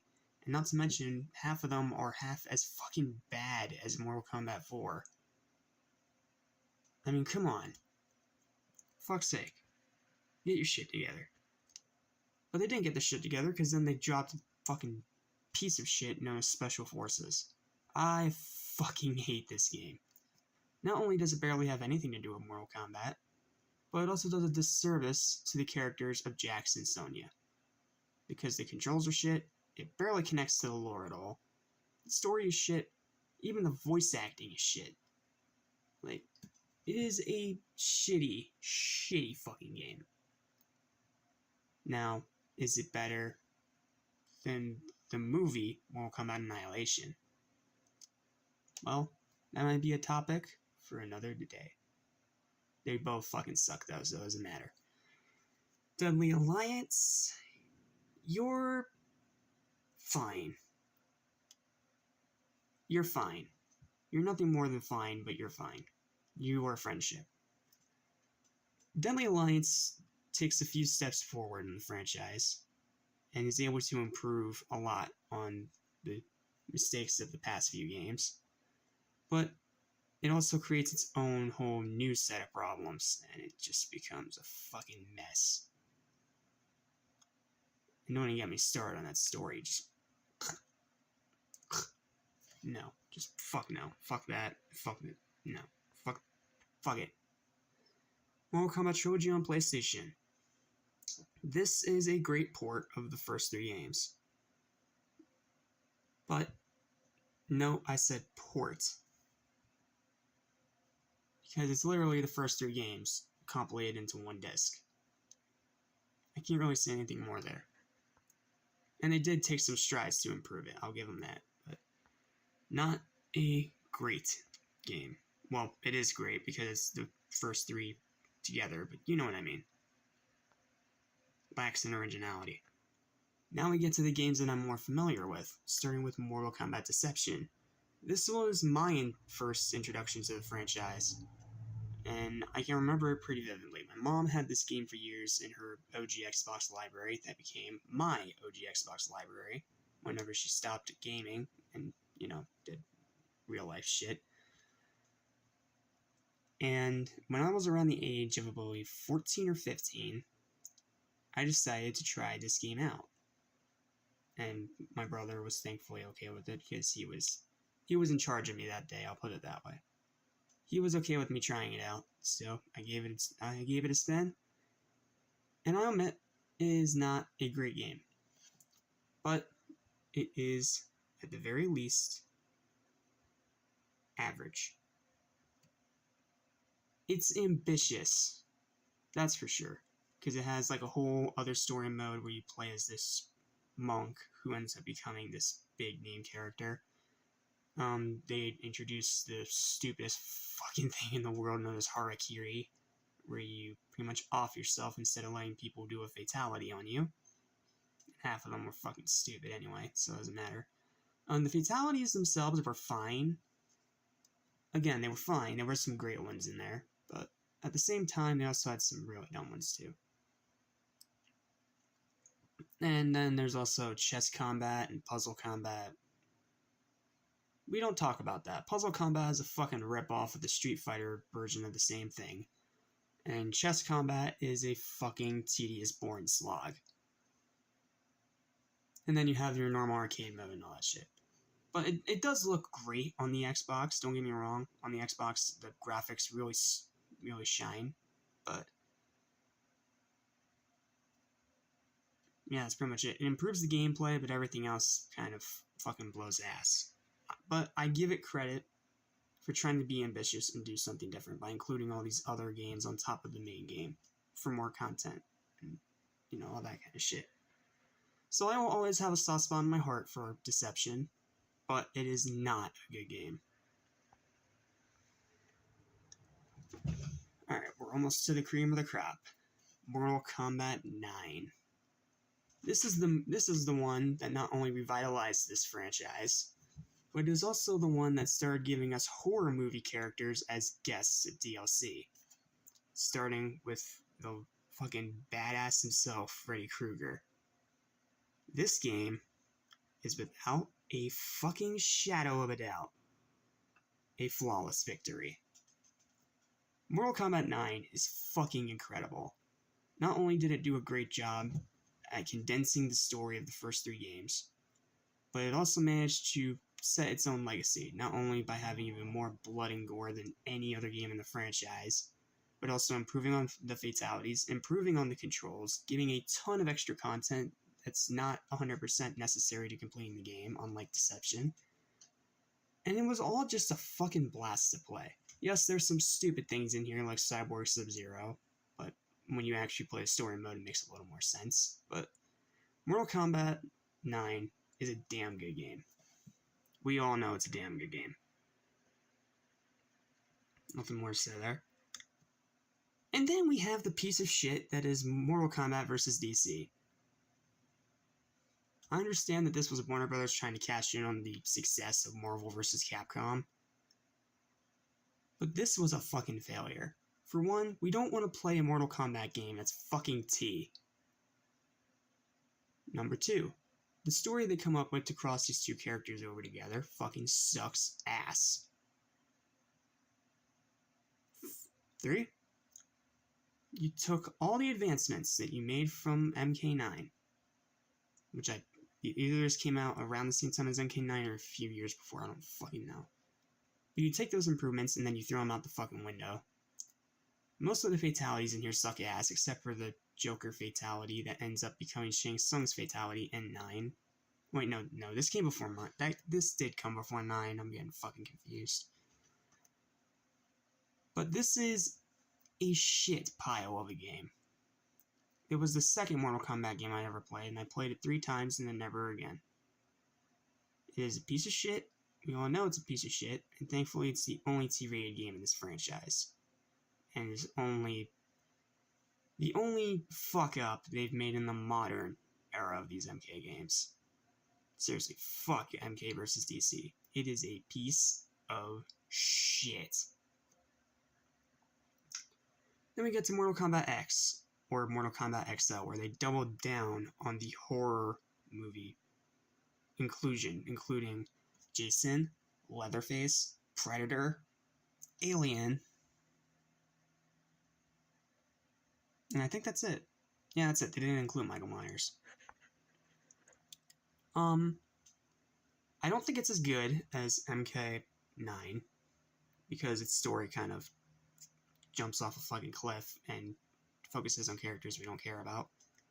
But it improves in every other aspect. It feels more cinematic, it feels higher budget, and it has some pretty gruesome fatalities. Like, this is probably the goriest game in the franchise, because even with the shit fatalities, they are still fucking puke-inducing if you have a weak stomach or can't handle fucking any blood and gore for shit. This game is violent. This is a game that focuses on the gore and violence. It's dark, it is gritty, it is some fucking gruesome, bloody ass shit, and I love it to death for it. But like I said, the story mode kind of takes a step backwards and almost jumps entirely off a fucking cliff, so I can't give it higher than MK9, but it definitely is on the same tier. I fucking love Mortal Kombat X. And then XL is just the same game, just with all the DLC in it already. You don't have to buy that separately. But yeah, MKXL, you are fucking awesome. And then we get to the last one, Mortal Kombat 11. This fucking masterpiece right here. This fucking masterpiece. Mortal Kombat 11 is not only my personal favorite MK game of all time, taking out the stupid, shitty microtransaction bullshit that they tried to pull on us until we fought back and got them to cut it out of there, but also because of its roster, its much improved story from MKX, its more Injustice-esque fatalities, and just a ton of improvements all across the board. And then MK11 is 11 Ultimate is literally the same game, just with all the DLC put in. It's pretty much just like MKXL. And they not only did they include my boy fucking Spawn, which already earned you the top of the list, because Spawn is fucking awesome and he needs to be in more fighting games. But also you had to get to our 80s nostalgia by including Rambo and fucking RoboCop. Oh man, I fucking love MK11. It is the best game in the franchise, and I will fucking die on that hill any day of the week. Well, that is going to be it for this video. I hope you guys enjoyed. Fortunately, there's not really enough games here for me to make a definitive top 10 best and worst list for you guys, because, I mean, there isn't that many. There's only 1, 2, 3, 4, 6, 7, 8.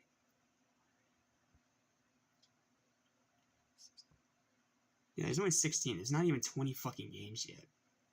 And this isn't including the ports of some of the other ones, so... yeah, I can't make a top 10 for you guys, but I will do a top 5 on each. So, my top 5 best is Mortal Kombat 2 at number 5, Ultimate Mortal Kombat 3 at number 4, MKXL is at number 3, MK9 is number 2, and MK11 is an undisputed number 1. And then for the top 5 worst pieces of shit, 5 is Mortal Kombat Armageddon, 4 is MK vs. DC, 3 is Special Forces, 2 is MK4, and 1 is undoubtedly Sub-Zero. Well, that's going to be it for this fucking tier list. I hope you guys enjoyed, and please let me know your favorite Mortal Kombat games in the comments below, and also let me know if you want me to do a ranking of the films as well. I might do that as a special little Halloween bonus. We'll see. But thank you for tuning in. I'm Jack Small of motherfucking Cynical Sane 77. And I'll see you guys next time. in Mortal Kombat.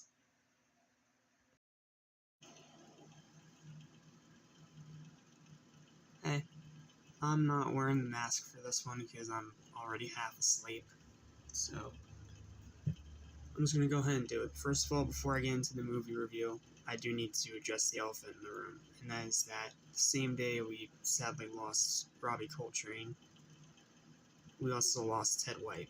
For those of you that don't know, Ted White was the guy who portrayed Jason in this movie, and this movie only. His performance as Jason is up there as one of the best of the entire franchise. Top 3 Jason actors up there with Kane Hodder and shoot, what was the one guy's name? The guy from the remake, I forget his name. But those, in my opinion, are the top 3 Jasons. Kane's obviously number 1. I mean, come on, guys, it's Kane fucking Hodder. But Ted was probably an easy 2 or 3, and from what I heard, he was a delightful person, and was very professional. Absolutely fucking hated Corey Feldman, and did everything he could to scare the shit out of him. But apparently, according to what I've heard, he was a very kind, sweet man, and he lived a pretty long life, living up to the age of 96. So, I know you can't watch this, Ted, but thank you for giving us one of the best Jasons ever. And I'm sorry that the company, that Paramount fucked you over and didn't let you return because you had to pay for all your own stuff when they should be paying for everything. Yeah, sorry you had to deal with that.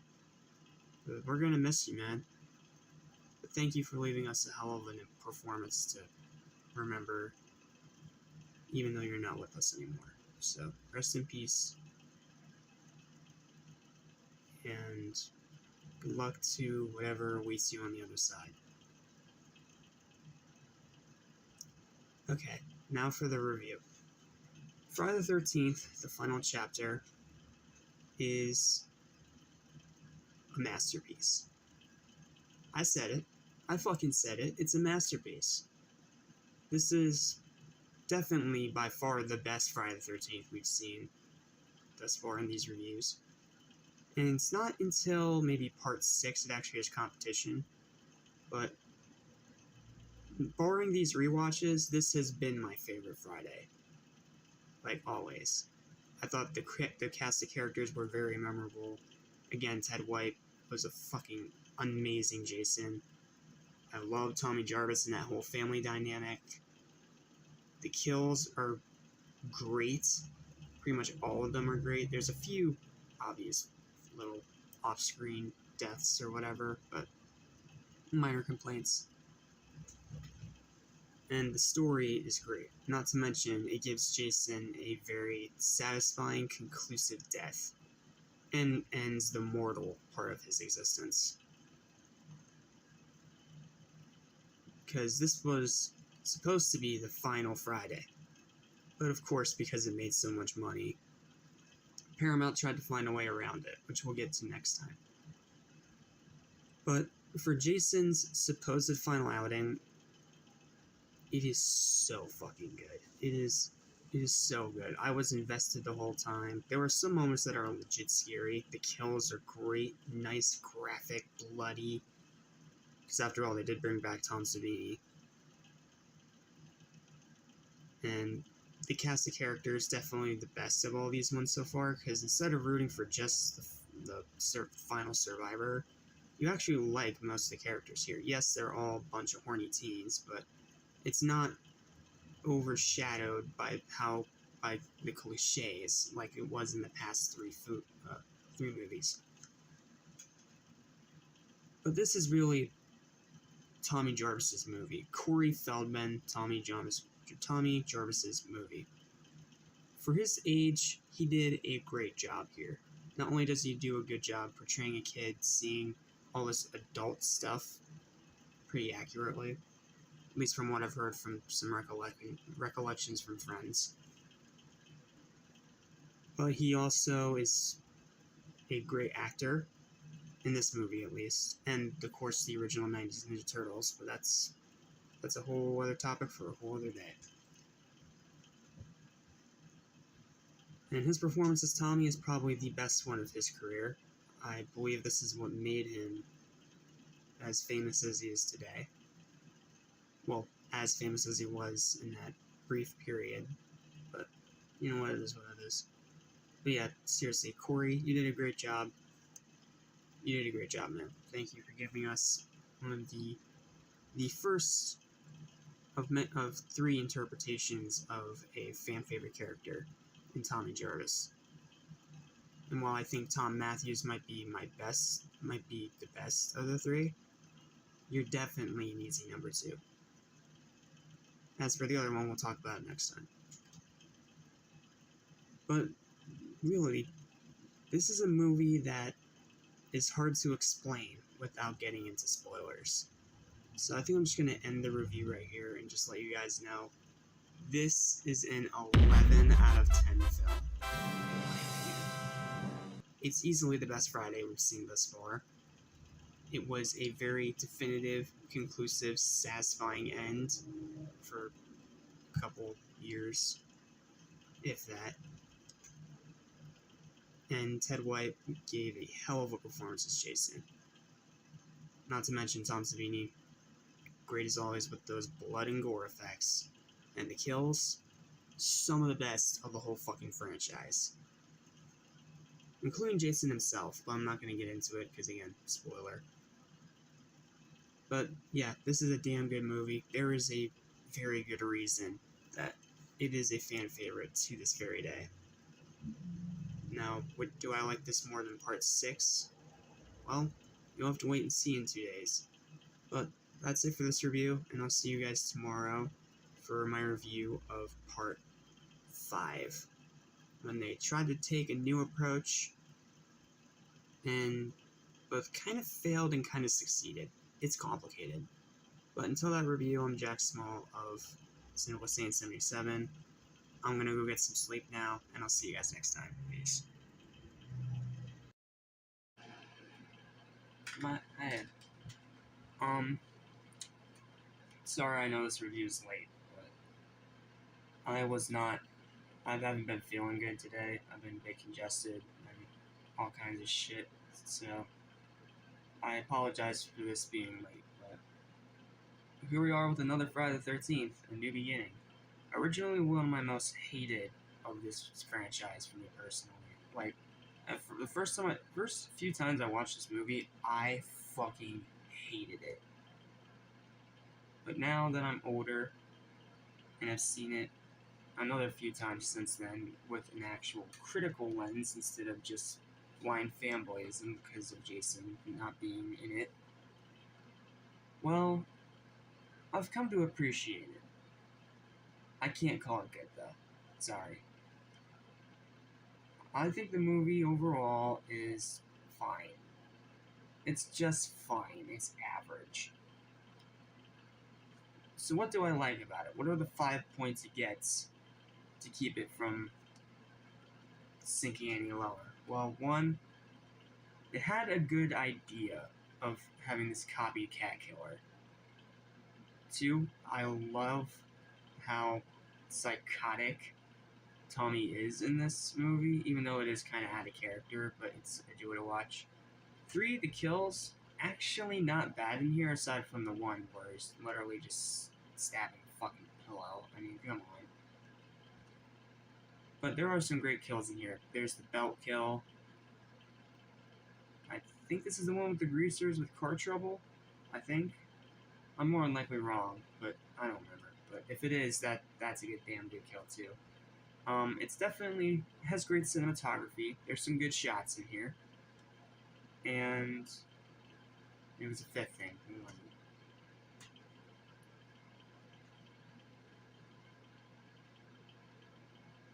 Oh, the home of the criminally insane that this movie takes place at. It's a cool location, and all the characters are the right amount of bonkers. Now for what I don't like about it. The execution of said plot was fucking terrible. the actual guy who did it, I'm not going to spoil it because I know there's a few people that probably haven't seen this movie, and I do think it's worth seeing. So I'm not going to spoil it, but I'm just going to say that the ending fucking sucks, and the guy who actually did it is absolutely unbelievable, and they make him way too obvious. 3, the motivation of said killer in this movie is fucking stupid. Well, not stupid, it somewhat makes sense, but they did a horrible job actually fucking making it seem like an actual mystery when in reality it's figured out in the first 5 minutes. Again, there's some kills that absolutely suck ass. Like, again, the stab with the pillow, the breakdancer, Violet. No. And my big problem, the characters. I like how they're wacky and very out there and over the top, but I don't care about a single fucking one of them. Aside from Tommy. And even then, Tommy is completely out of character, so it doesn't even matter. But all the other characters in this movie you're supposed to care about suck. Every single one of them. Oh, and let's not forget, this is also the movie where the Friday movie started implementing more nudity. Because this was by a former porn director. Which just makes me feel dirty and sleazy while watching it. Like, in a bad way. You know what I mean? And it's just, and the movie itself is just a fucking mess. But, at base value, I don't actively hate the film as much as I used to. I've given it a reappraisal over the years, a lot like a bunch of other people have. Fuck, I can't talk. But again, it's not good, and I can see why this tanked. It was a cool idea that had some ability to be interesting, but then it just does fuck all with it. So obviously, it doesn't even matter. My final verdict for Part 5 is a dead average 5 out of 10. It is not bad, but it's not good at all. It's worth watching just to see how badly they fucked up this decent concept, but outside of that, no. But thankfully, Part 6 is way better, and we'll get to that next time. So until then, thanks for watching. I'm Jack Small, your One Noise Simple Saint 77, and I'll see you guys next time. Take care.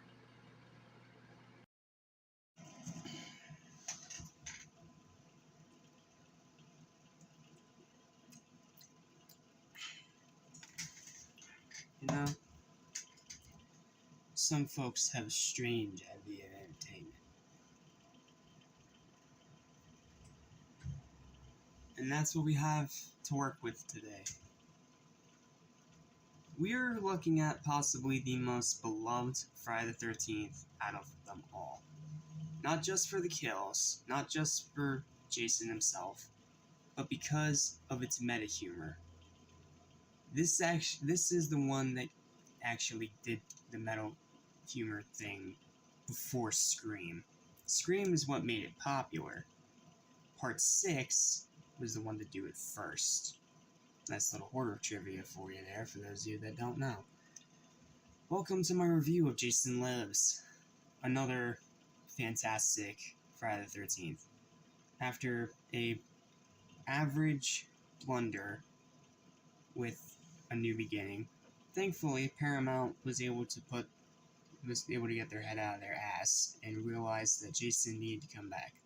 So they brought him back, and they also brought back Tommy Jarvis, this time played by the fucking awesome Tom Matthews, who puts in a hell of a performance. And this is the performance that makes Tommy Jarvis the badass that he is most well known for. Yes, as a kid, he killed Jason. Yes, in Part 5, he was a wacko. But here in Part 6, this is the Tommy that everyone knows and loves. The design of the character, like his costume design, his personality, his goals, his mission, everything that we know most best about Tommy Jarvis is in this film. But unlike most of these Friday the 13th, Tommy is not the only great actor here, because surprisingly enough, the rest of the supporting cast is just as good. Okay, not just as good as Tommy, but they are very, very good in here. Like when I'm legit invested. And the meta humor, some of the funniest shit I have ever seen in a horror film. There's some amazing banter between characters, there's nice exchanges of dialogue, there's some hilarious, like, in-series reference jokes, and the whole meta aspect of it, especially the multiple times they break the fourth wall, it's amazing and it's so good. Not only that, this movie also takes more of an action approach to a horror approach. Now, originally, that would be... Now, technically, that would be seen as a bad thing.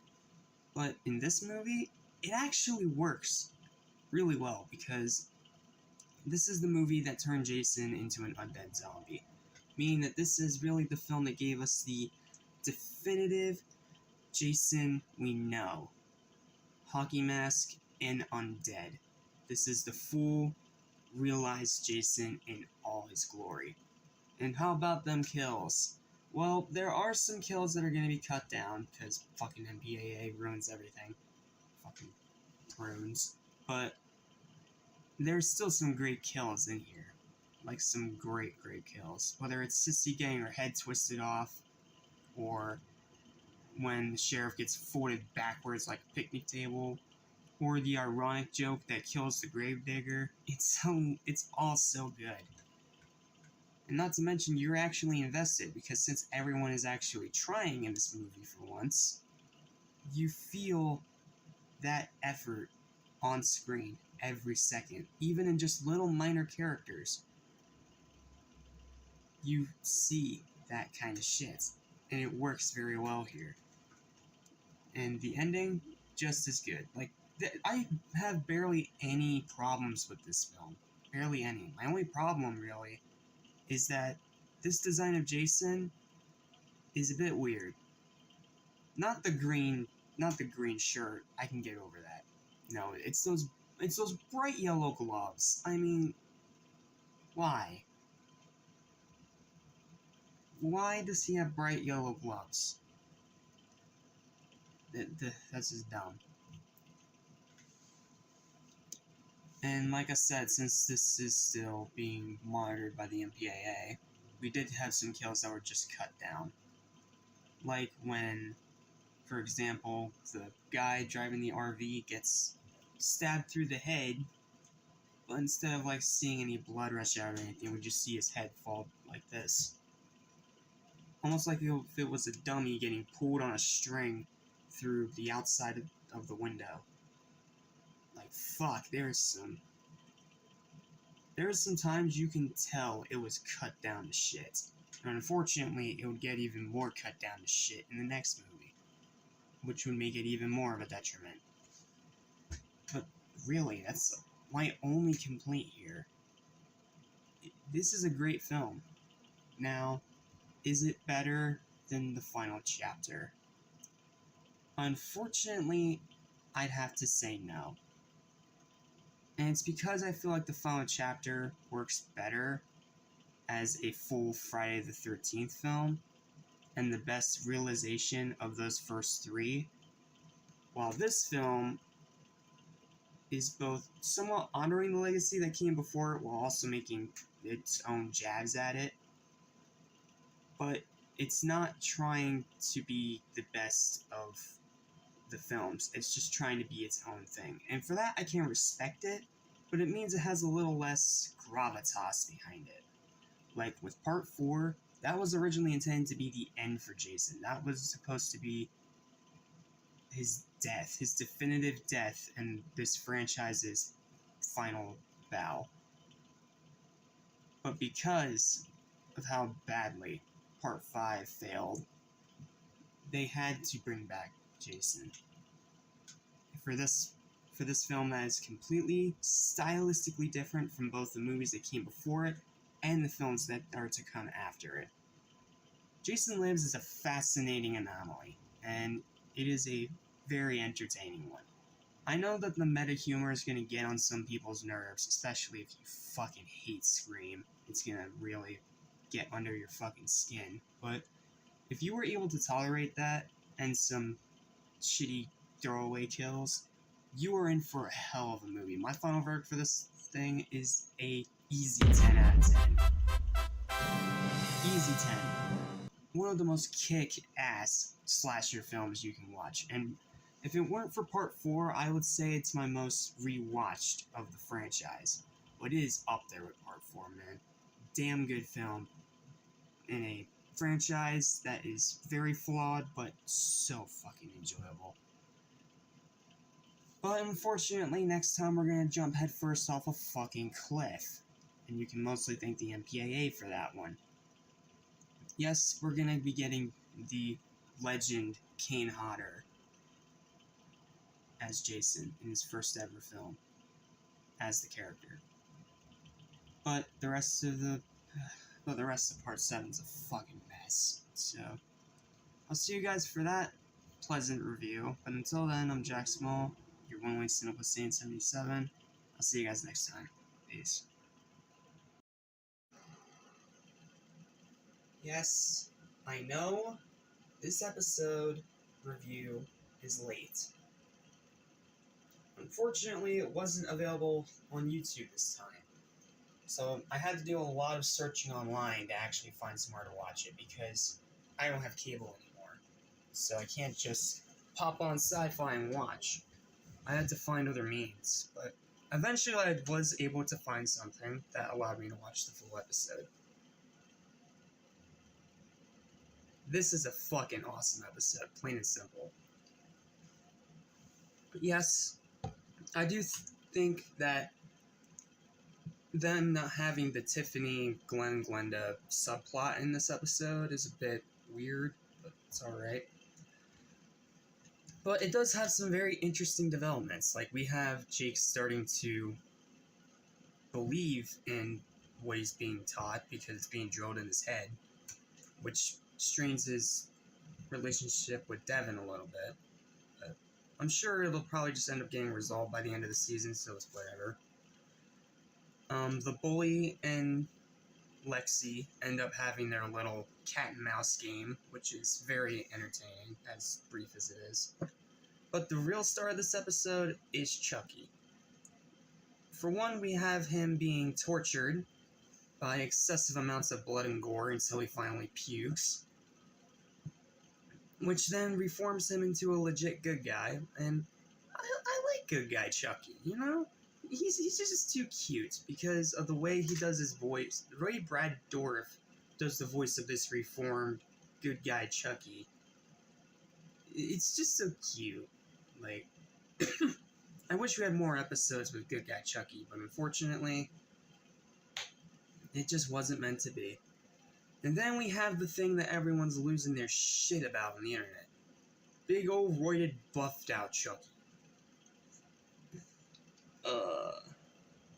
I know people think that this is something just way too silly, but I love it, man. I can't help it. I love this roided out, buffed up Chucky who can literally throw full-size people across the fucking room.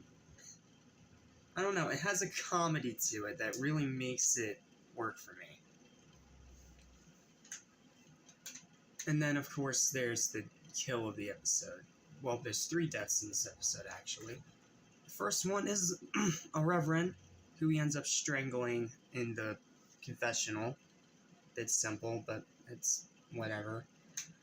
But the second death is what makes this episode. The bully gets his just desserts when roided up Chucky throws his ass across the room, and then in a very amazing, bloody, gory death, probably the goriest of this entire show thus far, roided out Chucky punches the dude's fucking heart out of his chest.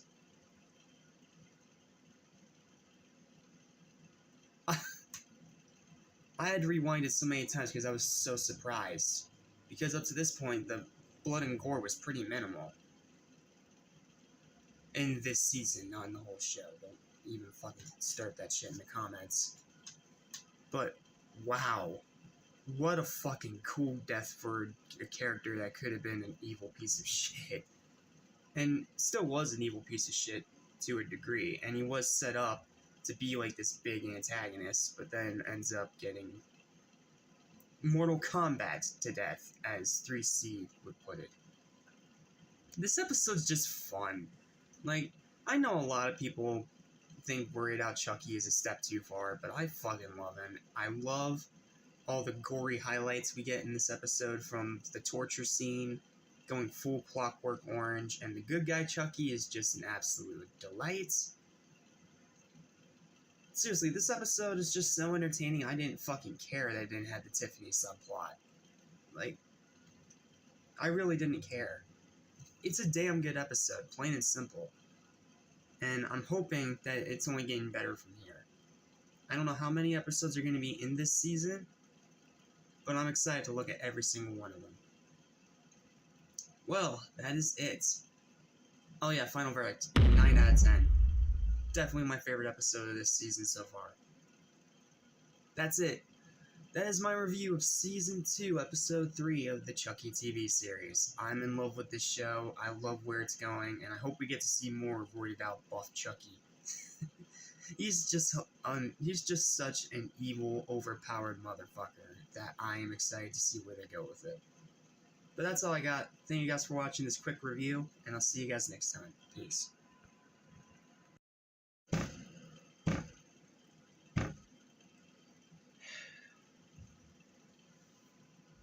No, I'm one of those people that always tries to be the positive energy guy, you know? Like, even when something is garbage, I try to at least give it a fair shot. Today's reviews are not that. Today we have a painfully average movie that is only good for for 2 reasons. And then we have a fucking abomination of nature. So let's go ahead and dive into this very, very, very, very negative double review of Friday the 13th Part 7, The New Blood, and Part 8, Jason Takes Manhattan. No, I'm calling it Jason Takes a Fucking Boat. I'm not falling for that stupid advertising lie bullshit, okay? So, with Part 7, The New Blood, or Jason vs. Carrie as people like to call it, we have Jason being resurrected by this psychic who wanted to resurrect her dead dad, even though he was an abusive piece of shit, as we saw in the opening. But she ends up resurrecting Jason instead, and we get and he goes on a killing spree, as per usual. All the characters here are pretty much slasher fodder. I did not give a single fuck about any of these human characters. I didn't give a shit about the asshole psychic doctor. I didn't give a shit about the psychic girl herself. I didn't give a shit about the mother of the psychic girl. And I especially didn't give a shit about the teenagers in this one. Aside from maybe Damon? No, Damon was in Part 5. What the fuck, no. Just no, all the characters here suck. They're all just slasher fodder. Every single fucking one of them. But there is one good thing that this movie has to its name. It is the debut of what many people consider the best Jason in the entire series, and that being stuntman Kane Hodder. He is definitely the best part of this movie. His physicality and what he's willing to do in the role of Jason is very impressive. And it's definitely a highlight of the film. He gets smacked around, he gets thrown through shit, he gets set on fire. Like, the way they're able to do all this shit is impressive. Not to mention as one of the best looks of Jason with the exposed spine coming out of his back. But the bad thing here is that, remember when I said in Part 6 that the MPAA was starting to take their machetes to this franchise and cut down some of the kills from Part 6? Part 7, they went full fucking Evil Ed on the bitch. Because they edited out pretty much all the gory highlights. Like, all the deaths are cutaways. There was barely any blood whatsoever. And all the kills are fucking dog shit. Like, okay, except for one, the sleeping bag kill. That's the one good kill in this fucking movie. The sleeping bag. That is it. The rest of the kills here are fucking abysmal garbage. Now, I'm sounding super negative, and you think I'm gonna give this like a 2 or a 3, but it's made up with one big aspect, aside from Jason himself. The final fight. As much as I don't give a fucking rat's ass about this psychic character, the final fight is very entertaining, where Jason does get somewhat of a formidable match, because this girl drops all kinds of shit on him, rips his mask apart, sets him on fire, electrocutes him, throws him through a roof, collapses the fucking roof on top of him. It's some crazy shit, and I love it. Seriously, the final battle makes up so much for the bullshit you gotta sit through. But this movie, unfortunately, is just nothing more than average at best. It's, again, just another classic case of sequelitis, because it just feels unnecessary, especially after Part 6 gave a mostly definitive end to Jason, even though he wasn't really dead. But come on, guys, he was chained to the bottom of the fucking lake. You could have just left it at that, and people would have been satisfied. But no, you had to get greedy, Paramount, and release this rushed out hack job piece of shit. I love you, Kane Hodder, but I really wish that you debuted in Part 6 and not Part 7. Because this movie's a 5. It is a 5. Nothing more, nothing less. Painfully and frustratingly average. It had the potential to be something great, and it turned into a fucking shit show. But if you thought that was a shit show, we have this fucking lie. Because of budgetary reasons, this title is a fucking lie. So I'm calling it Jason Takes a Boat.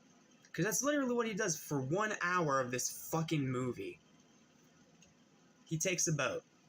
He just takes this lame-ass, boring-ass boat full of slasher fodder people. And one cool character in Julius, that's it.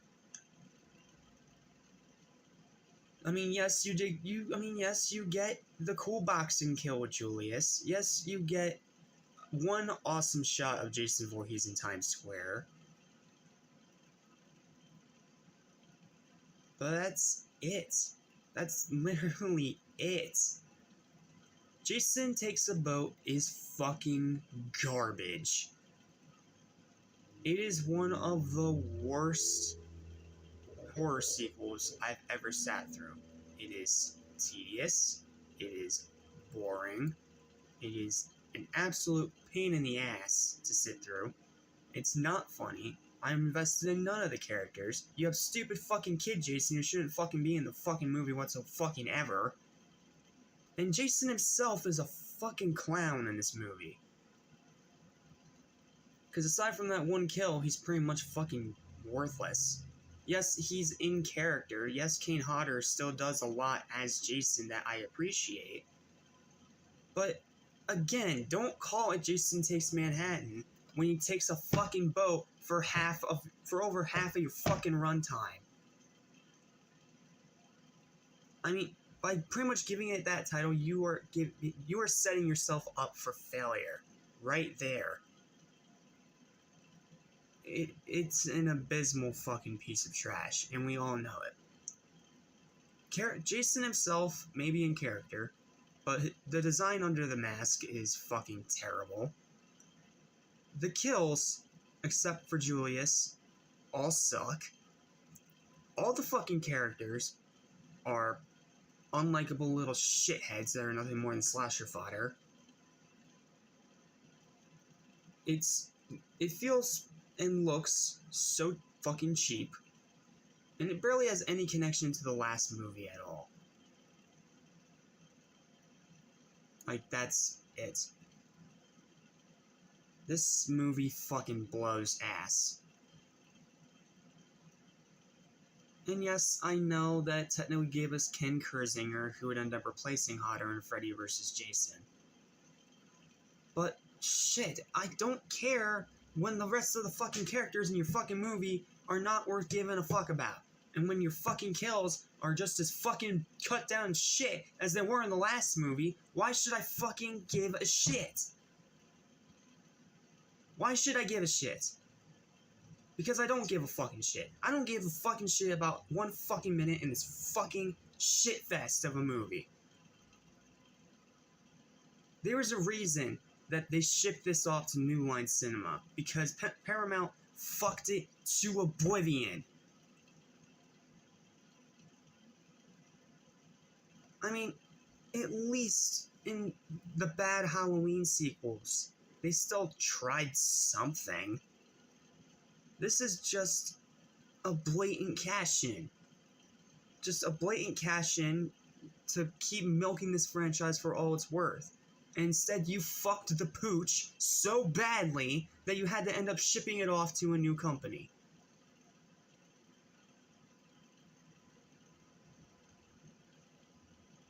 You had such a great start to this new timeline with Part 6. But then with these other sequels, you just fucking threw it away. You threw it away. This movie makes me legit fucking angry. And it is still, in my opinion, one of the worst fucking movies I have ever seen in my life.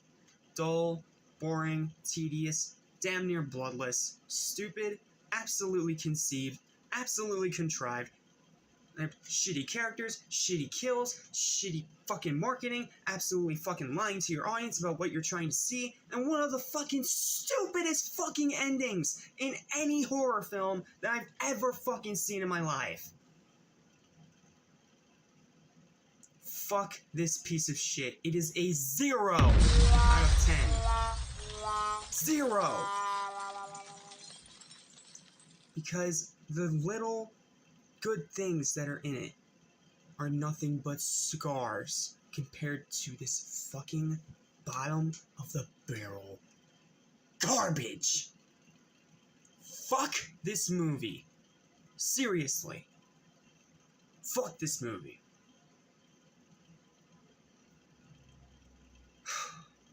But the positive thing is, now I never have to talk about it again. So, fuck you, Jason Takes Manhattan. I never have to watch your shittiness again. Thank you guys for watching. Remember to like, share, and subscribe. And I will see you guys later today for my bonus review of Black Adam. Whether or not I'll actually count it as 31 Days of Horror, I will see after I watch it. But until then, thanks for watching. I'm Jack Smalls, your one and only Cynical Scene 77.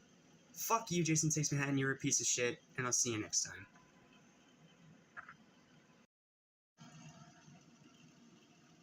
Alright, well,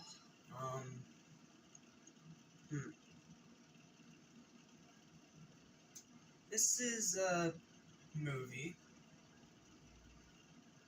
Critics are being pretty hard on it, but people are saying that the uncredited scene is hype.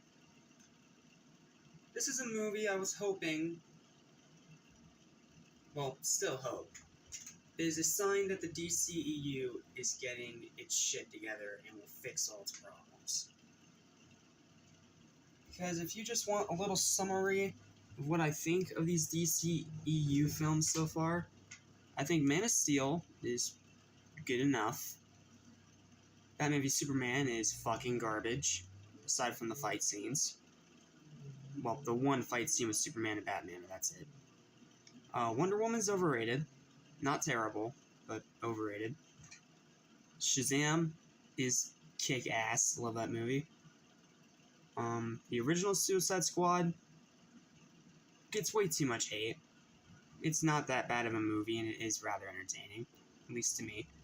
Birds of Prey is shit. Wonder Woman 1984 is shit.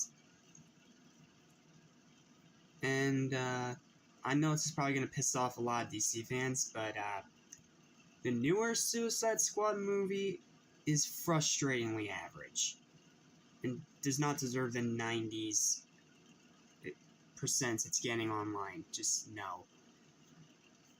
So, with Black Adam, I was hoping this would be the big turnaround.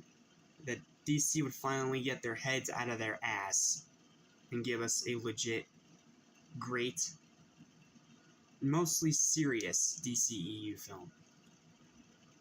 Well, unfortunately, that did not happen, because Black Adam is a disappointment.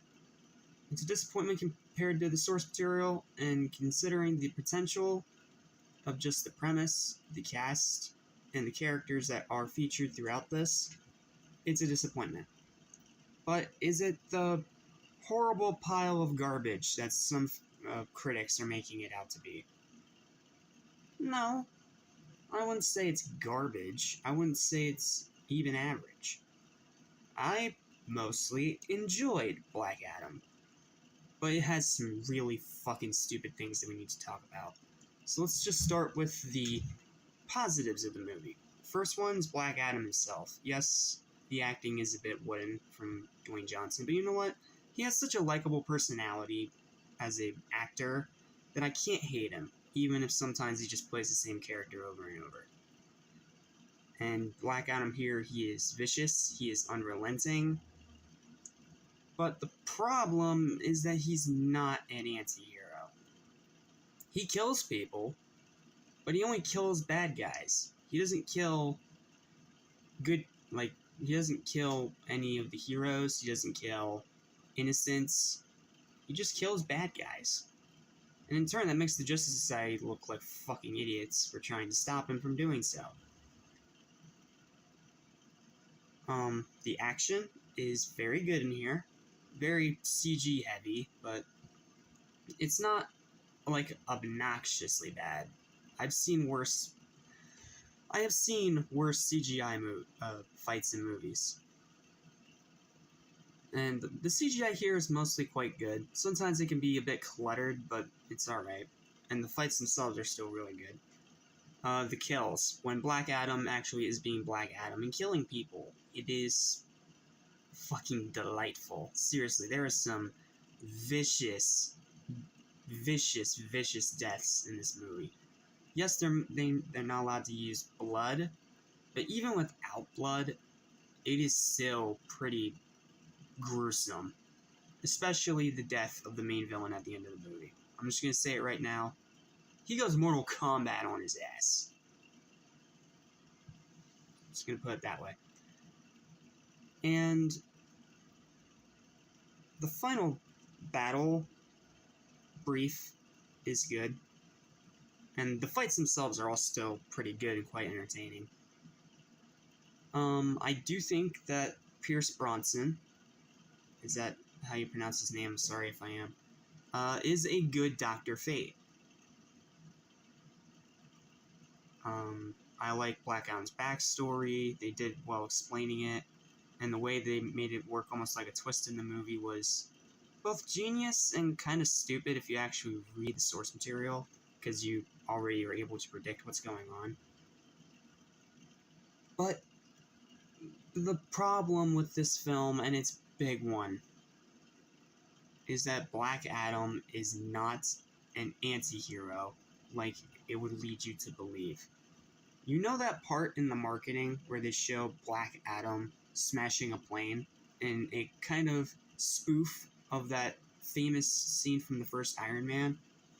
It's not in here. It was only in here for marketing, so WB could fake you into thinking that it is that, when it's not that at all. Because that scene's not even in the movie, and he doesn't kill any innocent people. He only kills villains. Like, there's right ways of doing that kind of thing, and there's wrong ways of doing that kind of thing. This is the wrong way. And because it's not an anti-hero movie, and it just turns into another superhero film. Not one that stands out on its own, not one that's able to stand the test of time, not one that's going to be an amazing achievement for years to come. Just it's just another superhero film and another DC film. But this movie's biggest problem, outside of that little tidbit, is its writing. The writing in this movie is fucking abysmal. Seriously, the dialogue, some of the things said, it feels so pretentious and up its own ass that you can't even take it seriously for a minute. Oh god, the writing made me cringe in this movie so many times. And this fucking skateboard kid. It's not a spoiler. He's on the fucking posters and he's in the fucking trailer, so it's not a spoiler. This fucking skateboard kid is not worth giving a shit about. And the fact that they made him the main focal point of the movie in a movie called Black fucking Adam is stupid.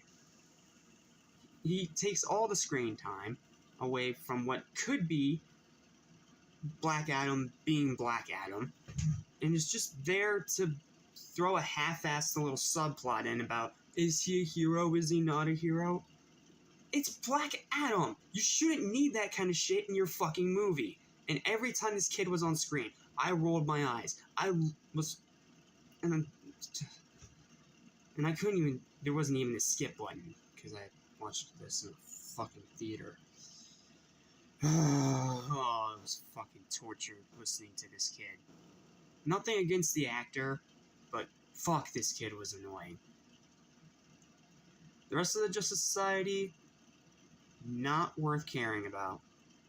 I mean, Hawkman's fine, but then Atom Smasher is just there, and Cyclone is also just there. Really, the only ones worth caring about are Hawkman and Dr. Fate, and Dr. Fate is better than all three of them, so it don't matter. And then we get to another huge problem that these DC movies still struggle with. Villains. The villain in this movie is fucking terrible. Not only is it a twist you can see coming a mile away, but it's also by someone obviously not giving their best performance, because I was not invested in the character at all. And you compound that with the shitty writing that leads into the final act, and the way this all ties into this crown of Sabek, whatever. It's fucking obnoxiously obvious that this villain is terrible. You don't need a villain either. This movie is called Black Adam. In a movie called Black Adam, I expect Black Adam to be the antagonist. Or at least an anti-hero. But no, DC, because apparently DC can't make good fucking movies anymore.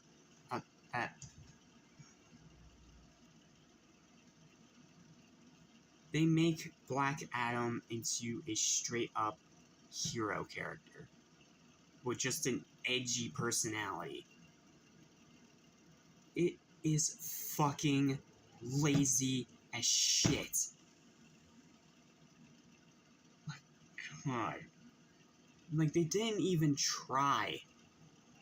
And they didn't even try to make Black Adam an anti-hero. They're like, oh no, we're not ambitious enough to actually make a movie about a character that's not a hero in the fucking comics, and so let's turn him into a hero. I'm sure the fans will like it. No, they will not, because you immediately take away everything that made the character cool.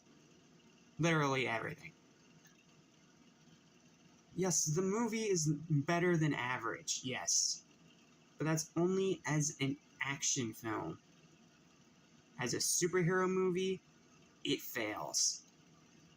As a DC film, it fails. As a film about Black fucking Adam, it fails.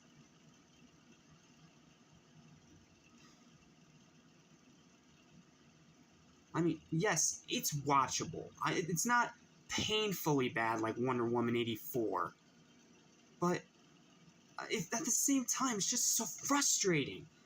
Because if they actually gave it the fucking time that it needed, instead wasting it on stupid characters and that stupid fucking skateboard kid and the stupid pretentious bullshit dialogue, you could have had a great film here. But now I'm more excited for the future than what's in front of me. A lot like Angry Joe. And the big thing probably a lot of people are going to end up being mad at me about. I was not that excited when I saw the post-credit scene. I wasn't. I mean, I'm glad that Henry Cavill is still Superman. He is a good Superman. That, no doubt, he is a good Superman. He's just not given the best material to work with. But I just didn't care. I didn't care. Plain and simple. I just didn't care. And no, it's not because I'm a Marvel fanatic. No. If you guys could see up there, that's mostly DC movies. I like DC. I am always rooting for them to finally get something right. But so far, the only movie I've been able to say is actually legit great, or enjoyable, or extremely rewatchable is fucking Shazam! And that's because it's not trying to be what the rest of these DC films are trying to be. Just overly serious, over the top, and bastardization of the source material. While Shazam took a risk, turned away from that, and went for this more Deadpool style of comedy that actually fucking worked, despite it being PG-13, so obviously it was limited on what he could say. But he had a personality. This is just The Rock in another The Rock movie. This movie is frustrating, man. I mean, okay, I'm just gonna end up ranting in circles if I keep going, so let's just get to my final verdict. My final verdict for this film is a 6 out of 10. It is above average at best. But nothing more than that. Because of the way they bastardized the source material, ruin what the character actually fucking is, and all the other characters being not worth caring about, aside from Dr. Fate, your writing being shit, still, your villain being shit, still, and lying in your marketing. That's all I've got, man. I mean, okay, the only other, okay, that's a lie. I can't say that just Shazam, because there is also the Batman. But they've already said the Batman's not connected to any of this, so the only good actual DCEU film that has connections to everything else in the fucking thing is Shazam. That is literally it. And before you ask, no, I have not watched the Snyder Cut of Justice League because I do not have the patience or the time to sit through 4 fucking hours of a movie. There's limits on what I will do. 3 hour Batman being 3 hours was already pushing it. That's all I've got, man. Black Adam is a disappointment. It's going to definitely be among my most disappointing films of the year. It's not going on the worst list. It's not going on the best list. It's just another movie from DC. Nothing more, nothing less. Hopefully, the final movie I have to watch today, Slayers, is better. Because I need something legit awesome after watching this thing. That's all I've got. Thank you guys for watching. Leave your comments and thoughts down below. Please be respectful about it. And if you enjoy this movie, continue to enjoy it. It has good things about it. But overall, it's just a mess. an above average, watchable enough mess.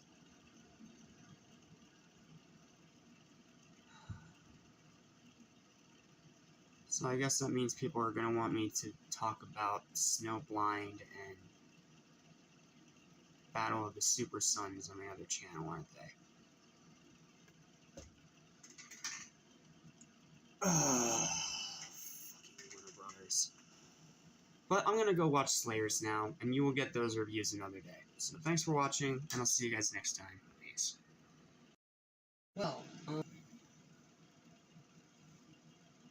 I have been trying my best to cover some of the new stuff that's coming out for October, the new horror films.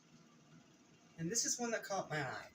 It's a vampire movie starring Thomas Jane and featuring Abigail Breslin from Zombieland. Now, I'm one of those people that really enjoys Thomas Jane. He's a good actor, and I don't care what any of you guys say, The Punisher 2004 is a very underrated gem in terms of comic book movies. So when I heard he was in this, I was interested. And then the plot I heard about the whole influencer shit kind of did throw me for a loop, but I still decided to sit down and watch it after watching Black Adam. And let me make this clear right now. The fucking douchebags on IMDb that are rating this lower than Halloween Kills, not Kills, Halloween Ends, you have problems. Because this is nowhere near as bad as Halloween Ends. Is it a good movie? Kinda. It kind of falls into that guilty pleasure sort of category.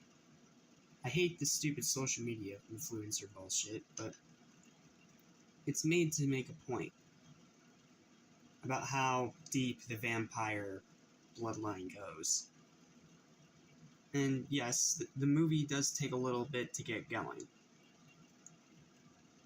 When you see these influencers and you see all their stupid, cringy bullshit. But here's the thing. In a twisted sort of way, it kind of works. Because with that second act, when you really get into the actual meat and bones of the movie, that first act starts to make a lot of sense.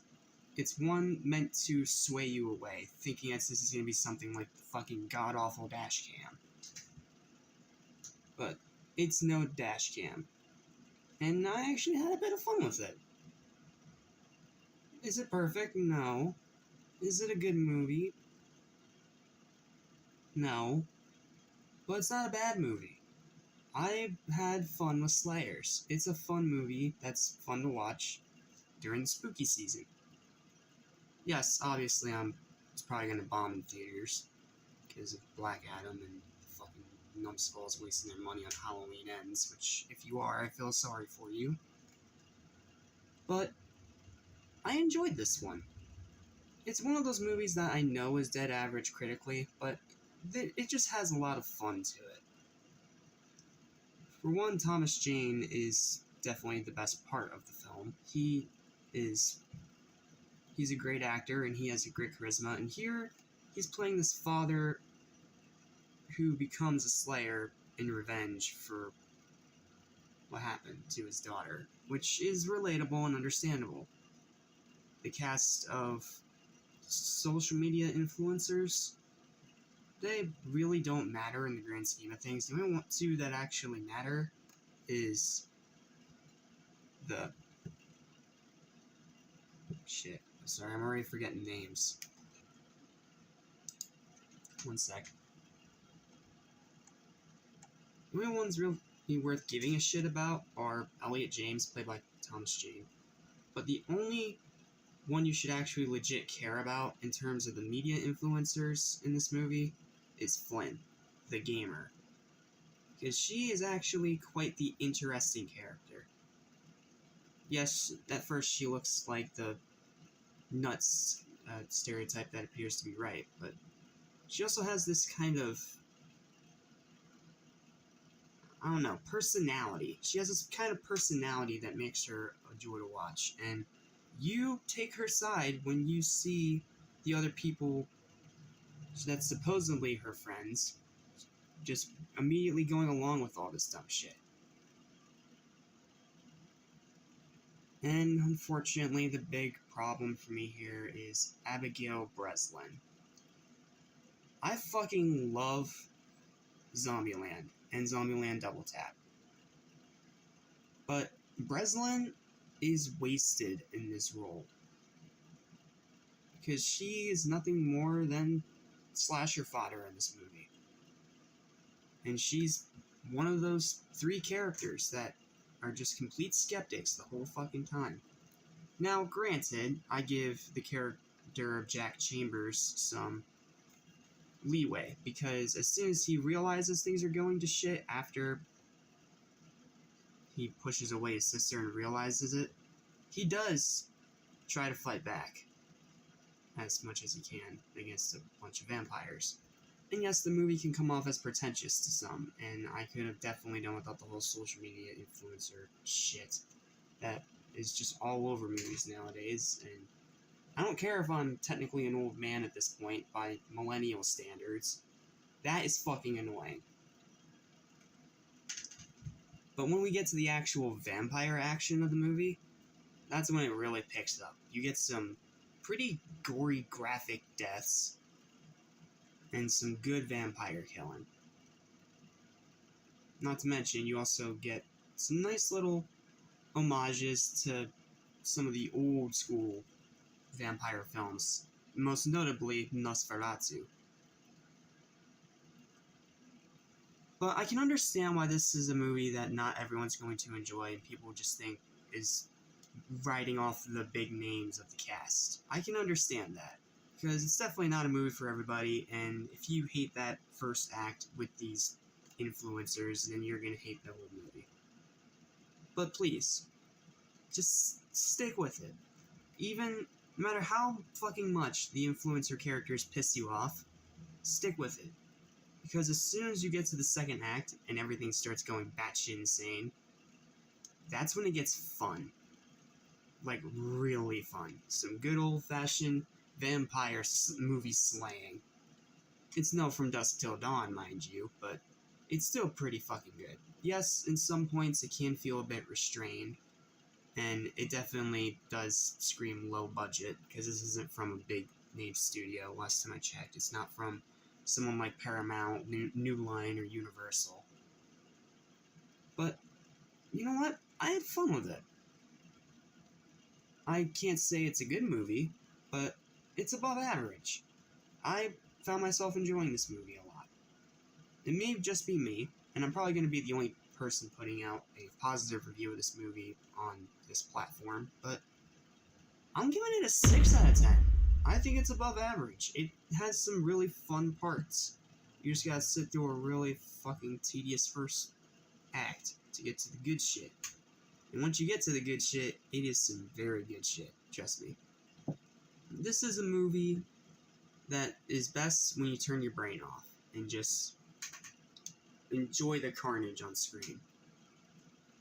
It's a good old guilty pleasure sort of film, and I may or may not end up watching this every October from now on, because it is fun, it has great moments, and it does have some nice practical effects with some of the deaths.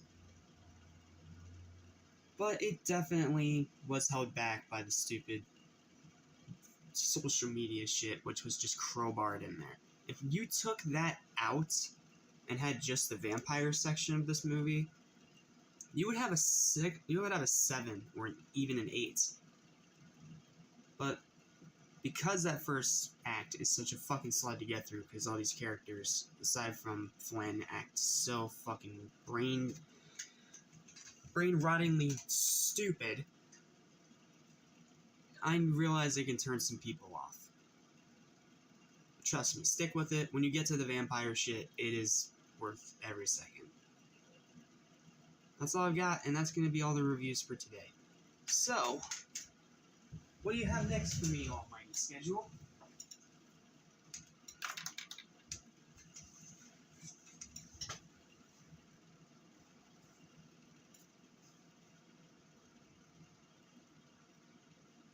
Jason Goes to Hell.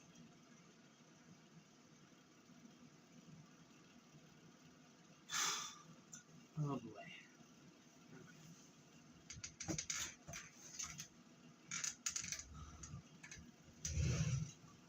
Well, stay tuned till next time when we take a look at the Friday movie that may or may not be just as bad as Jason Takes a Fucking Boat. Oh boy. But, till then, thanks for watching. And let me know if you guys want me to do these smaller movie, like these more small-time film reviews. I'm more than open to them. I like watching some indie horror every now and then.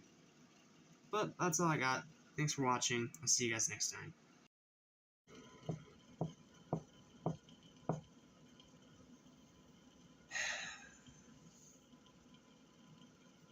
What in the fuck did I just sit through? What did I just sit through? What was this fucking thing? You call this the final chapter? No. It's not a worthy final chapter. Now, sorry, allergies won't leave me alone today.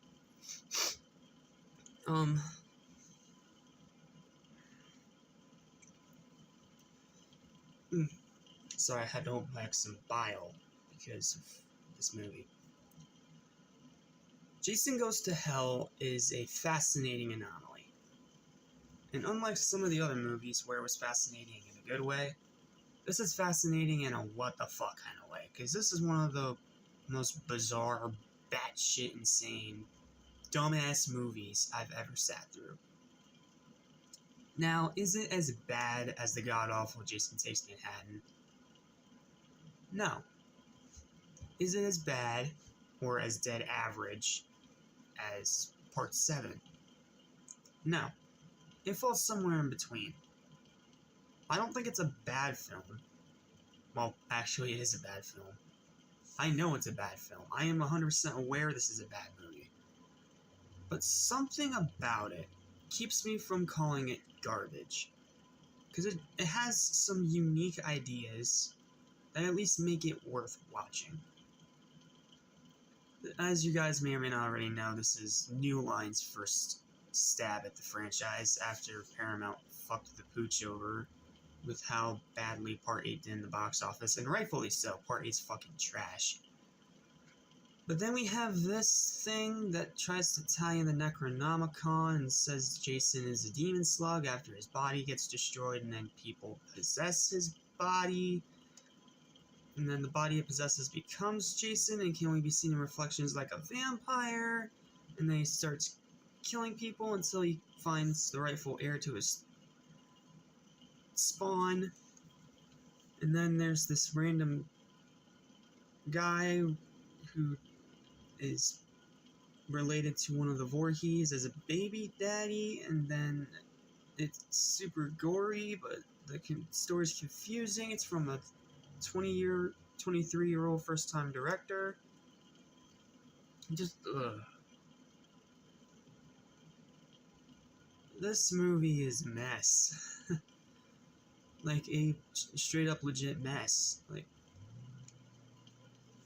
Like such a mess that it is hard to even review. Now, the good things about this movie, because there actually are a few. I feel like this is one of Jason's best designs. You know, with his skin having formed over the mask and pretty much cementing it into his head, which is really grisly, and I love it. I'm not a fan of the, like, bright-ish blue they chose for his overall outfit, but it's not horrible. I've seen worse. There is a lot of nice graphic gore in here, probably one of the goriest, if not the goriest installment in the entire series. You see people split in half, you see wrists broken, you see heads squished, It's pretty damn gruesome, and I absolutely love that shit.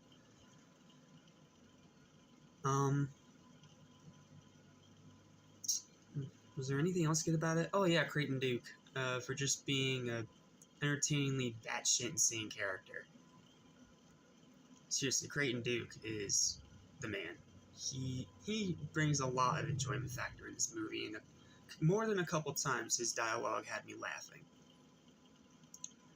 The random guy Steven, not worth giving a shit about.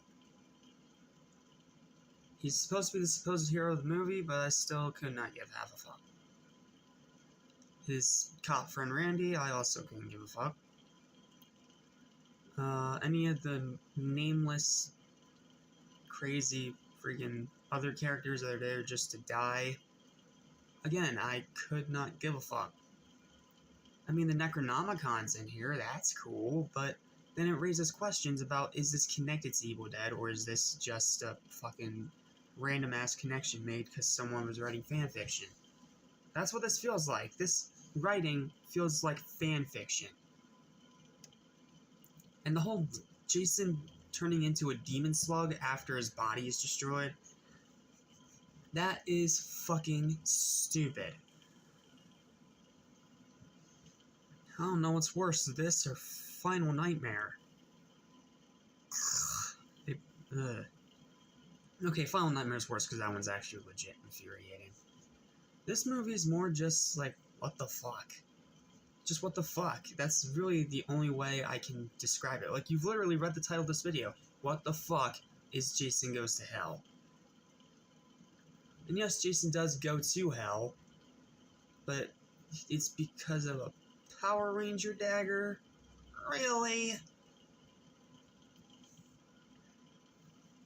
Like, it feels like they didn't even try to make a good movie this time. It's like New Line knew that people just wanted blood and guts. So that's what they did. They threw in a bunch of heaps of gore and left it at that. Didn't give a shit about the story. Didn't give a shit about the directing. Didn't give two shits about the cinematography. Didn't give an absolute fucking damn hell about its characters. And it sure as shit doesn't give a fuck about continuity. Or the number of plot holes that this movie creates by having the fucking Necronomicon as a part of the plot. Why? Yes, the Necronomicon is cool, but it makes no sense in this fucking movie. And again, the whole Demon Slug Jason thing, that is fucking stupid and you know it. Yes, it's entertaining to see people die, but when it's not even Jason himself actually doing the killing... Okay, well, when it's not Jason being actual Jason, not possessing someone else, it's good. But when he is possessing someone else, I couldn't give half of a fucking shit. I literally couldn't give a shit. And to make it even worse, he dies by Power Ranger dagger. That is pathetic. That is so pathetic. This movie is a mess. And yes, it has that awesome final scene with Jason's mask being dragged to hell by Freddy's glove. But then we'd have to wait another 10 years for Freddy vs. Jason. I mean, what the fuck? I wish I could just call this movie a what the fuck movie, but... Well, I already am, but I have to give it a final verdict. This is a bad movie, no doubt. But it has some so bad it's good kind of enjoyment about it. And like I said, the gore and kills here are some of the best in the series. But, oh, this movie gives me a headache every time I try to watch it. It's entertaining, but it's not good. And honestly, New Line should have just given it, let Paramount keep it, especially if this was all they had fucking planned. My final verdict for Jason Goes to Hell was a what the fuck 4 out of 10. Just what the fuck. I have nothing more to say. I'll see you guys next time when we talk about Jason X. But until then, thanks for watching. And what the fuck.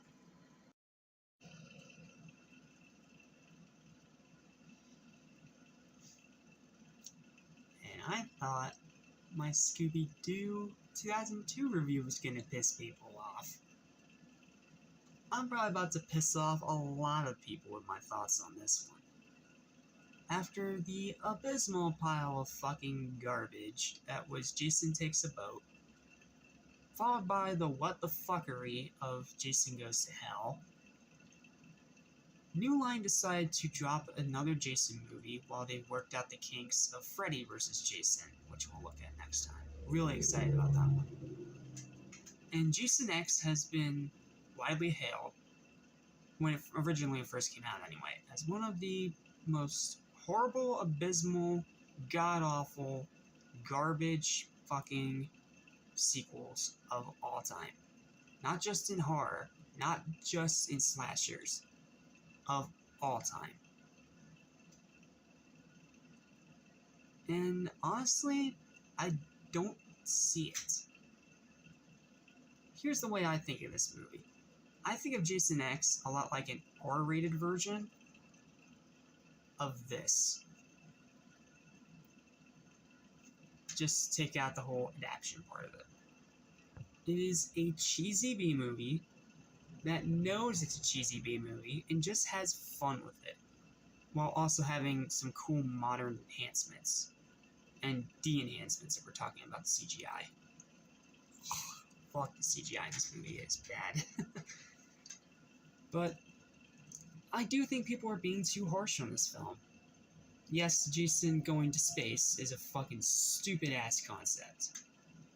But somehow they managed to make it work because they make it so over the top and silly. You're not supposed to take this movie seriously. It's a movie that's just turn your brain off entertainment. And most of the jokes actually work here. There's some nice meta humor, there's some pretty interesting dialogue, and you're gonna be laughing when you hear some of these characters' names. Seriously, someone had to have been snorting something in the back to come up with some of these names. I mean, Stony, Kinza.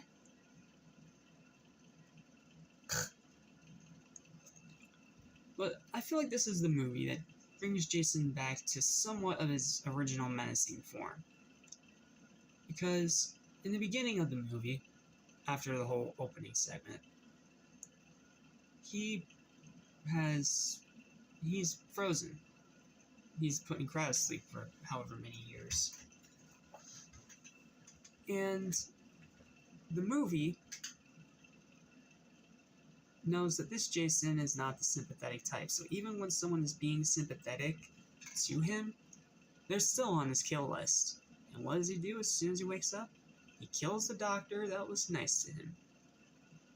Because Jason don't give a fuck. And of course, this is that classic liquid nitrogen face smash kill. It blew my mind then, and it blows my mind now, how someone actually thought of a death that fucking awesome. Like, seriously, at first it looks like it's not going to be much, and then he walks over to this pool, this little sink, and then we see it's liquid nitrogen, her face freezes, and then he fucking smashes it on the counter. And then we get to see the aftermath of that headless body with nothing but the back of her fucking skull intact. That is the vicious, gory shit that I love from Jason. And Jason's design here is actually quite good. Both of them. Yes, I'm including Uber Jason as good. Fucking fight me.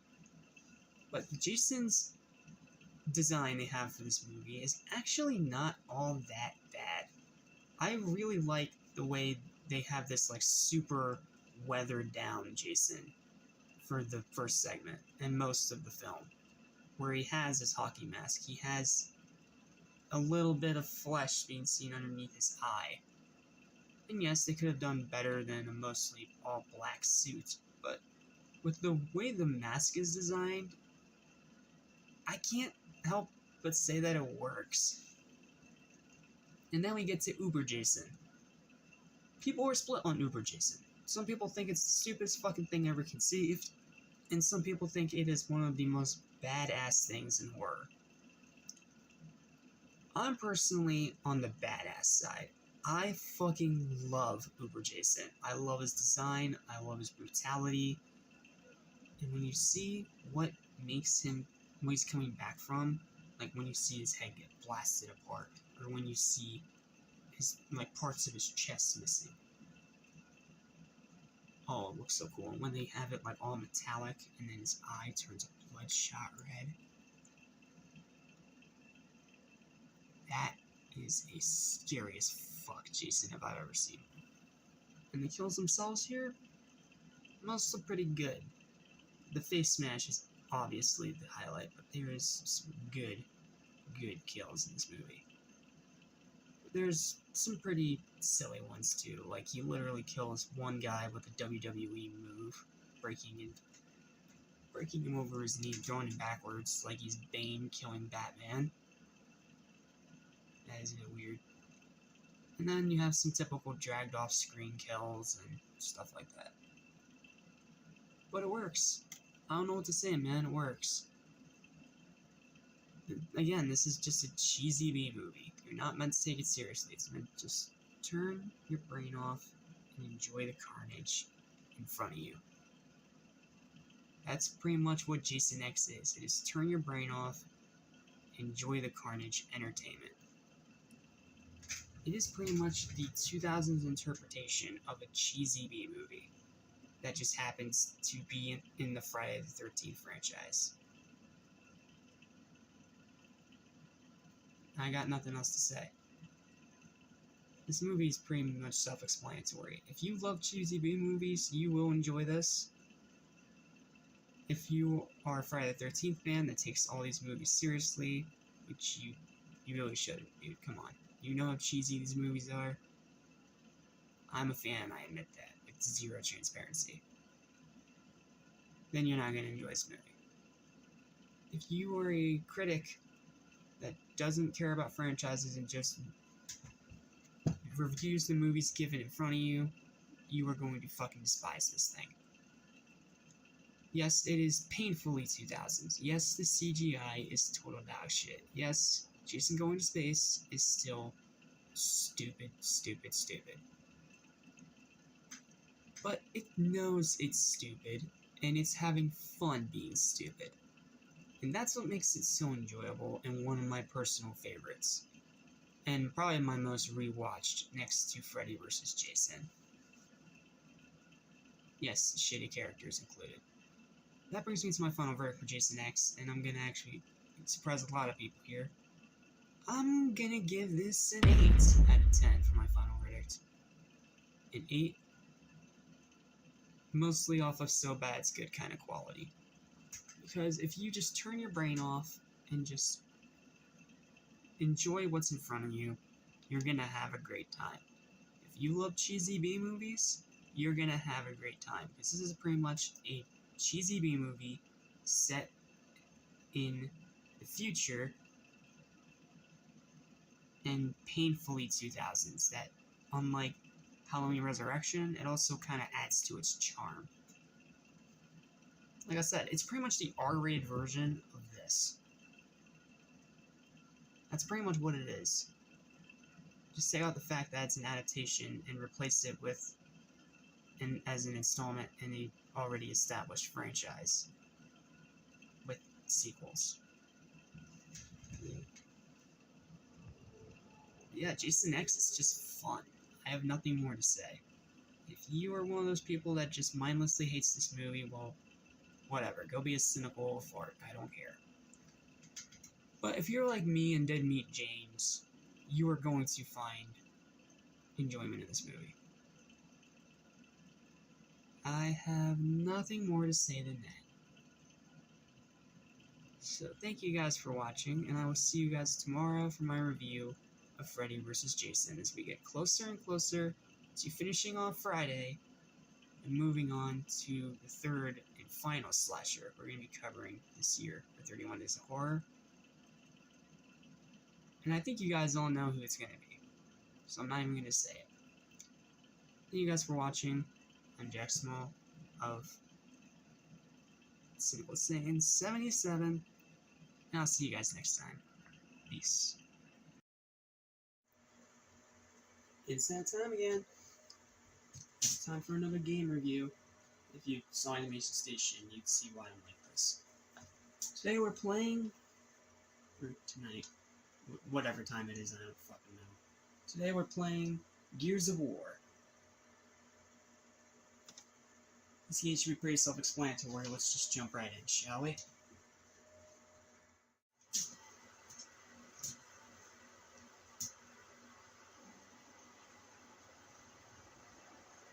man. Mr. Bennett. I guess we'll find out.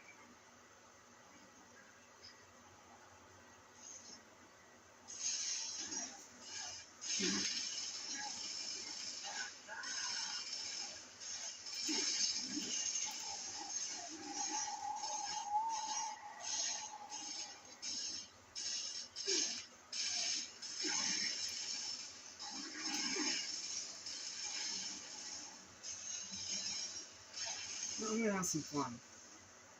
Where's this guy?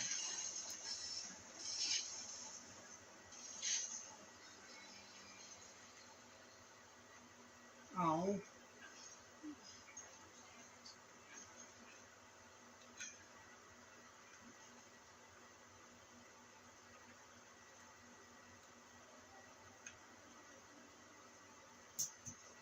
Alright. I guess I'll explain the controls a bit while I have a minute to breathe. So, what you do is that this is a third-person shooter. So, it's pretty much a first-person, but it's a different perspective. You can move around a bit more freely, you can see your actual character and where you're getting shot from. And the controls are actually quite tight and responsive. I'm playing this on easy mode because I absolutely suck at shooting games. Trust me, I absolutely suck at them. So, I don't really need to explain the controls much. I guess just enjoy the gameplay. And if the audio cuts out, I am sorry. Let's go.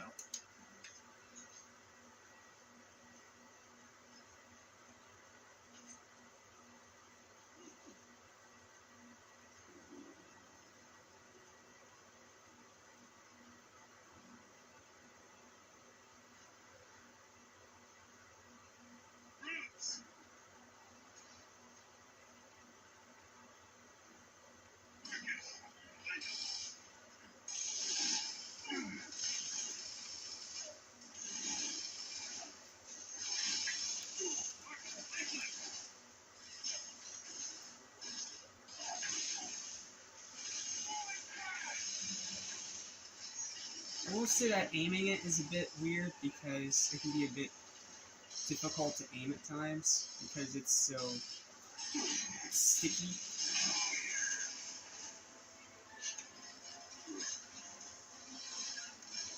But getting behind cover is pretty responsive, shooting's quite responsive, aiming's just the problem. There's so many of these bastards.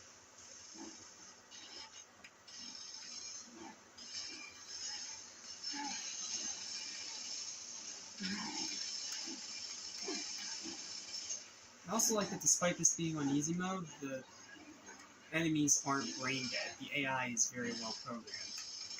And it will fuck up your shit if you're not careful. Got his ass. Okay.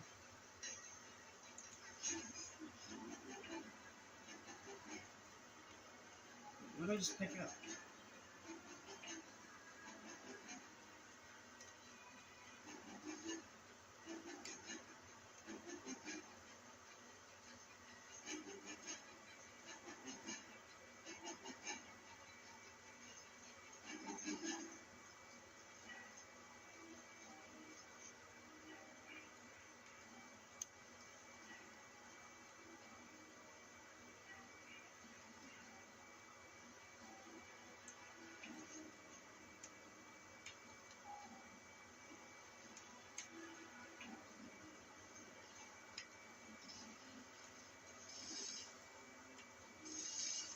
Why is this game called Gears of War?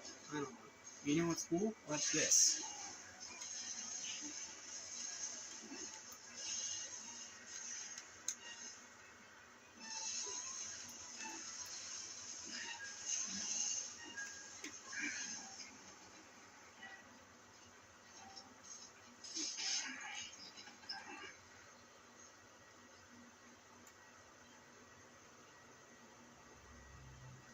I wish I knew how to switch weapons.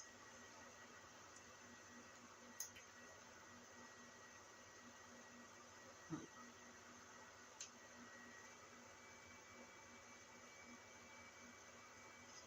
I guess I'm just stuck with this one until I don't know.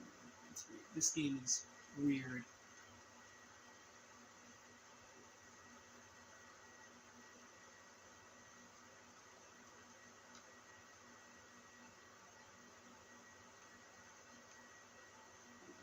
I do like the whole squad aspect, though, where you actually have like your own whole squad.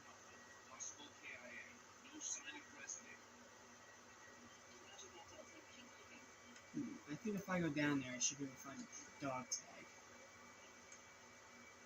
Yeah, check the bodies. Okay, they want me down. Let me get down. Let me get down.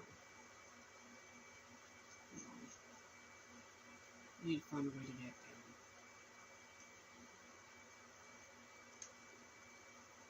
What about going over the fence? No.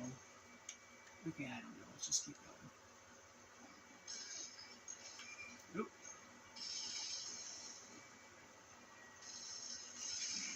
Hi there, Locust Fucker. Would you like a piece of me? That, my phone's having problems again. But we should be okay.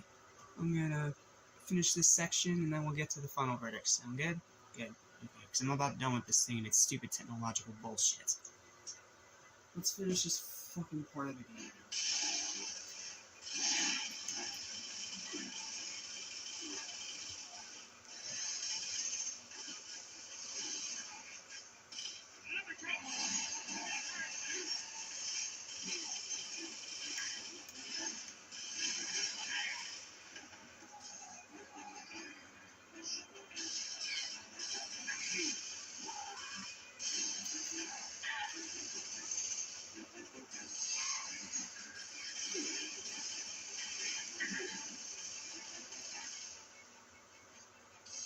You're dying before I do, motherfucker. Get him?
That's pretty much the gist of Gears of War.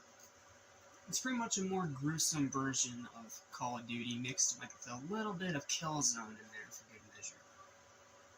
But it is a pretty damn good game. It's good, it's fun. Honestly, I prefer it over Call of Duty if you ask for my personal opinion. It's just a fun game. Unfortunately, I couldn't give you guys a chainsaw death, but I can promise you it's awesome. My final verdict for this game is a strong 8 out of 10.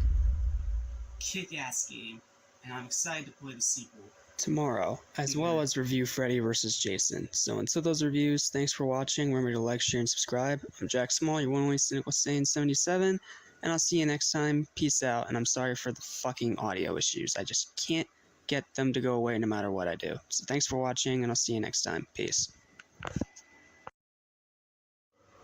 So, last time, we took a look at the first Gears of War.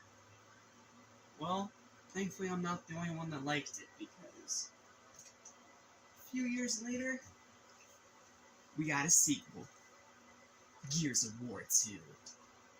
Now, is it going to be as good as the original, or is this a classic case of sequelitis? I already went over the controls in the last review, so you should have already gotten all that information.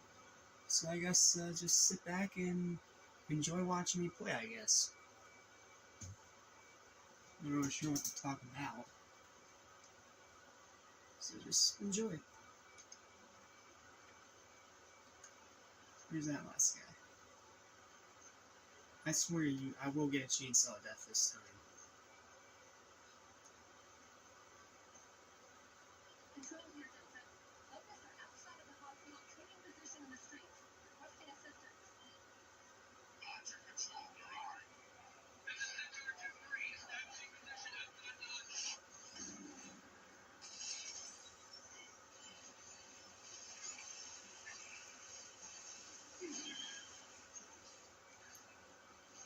Need some ammo.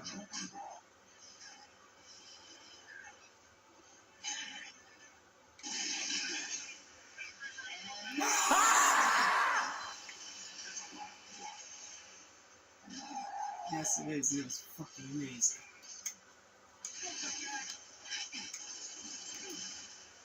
Oh, that's is that a guy?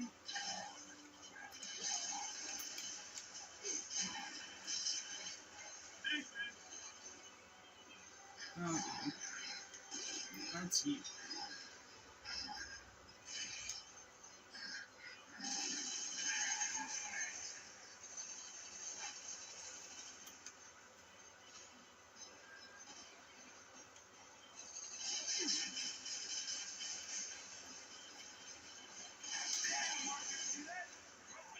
Get fucked. Who else wants some?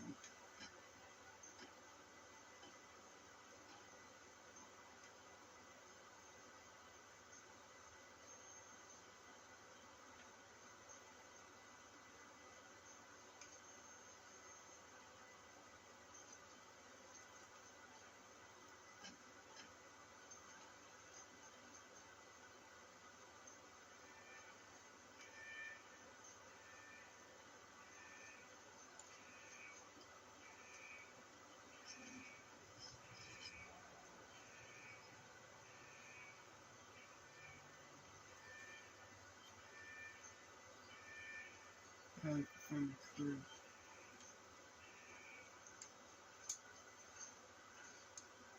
I can't imagine over this. There you are. Whoa!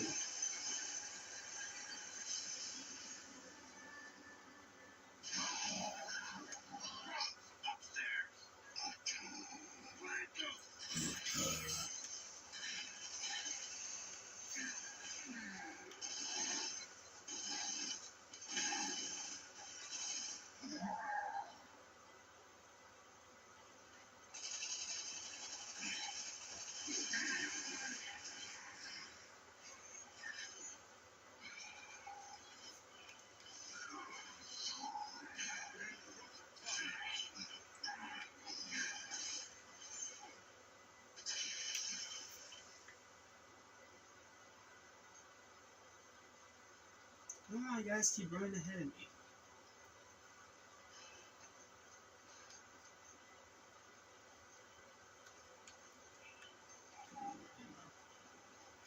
Let's do this.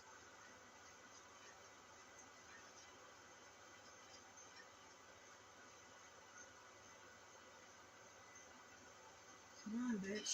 You want a piece of me? Come on.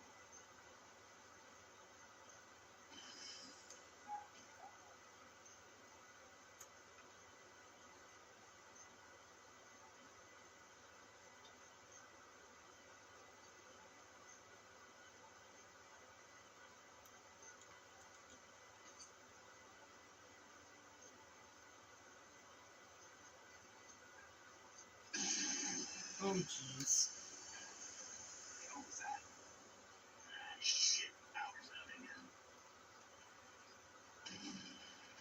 Jack, open this door.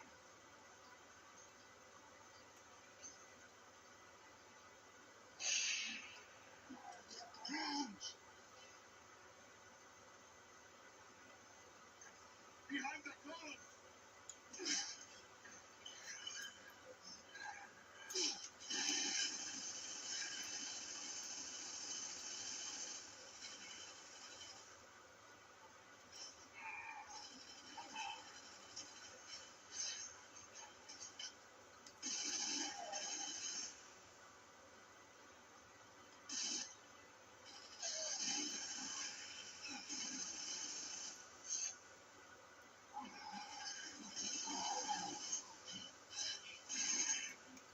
It. Okay, that's it.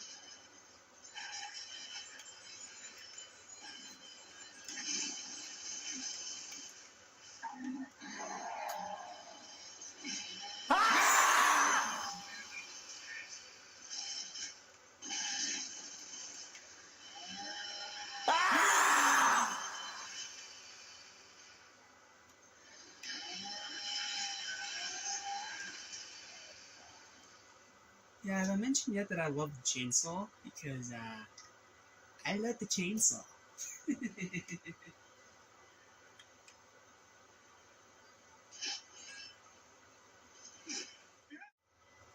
Alright, this level's a lot longer than I expected, so I'm just gonna complete this part, and then we will go to the final verdict. Because I've already been recording for like 8 minutes straight.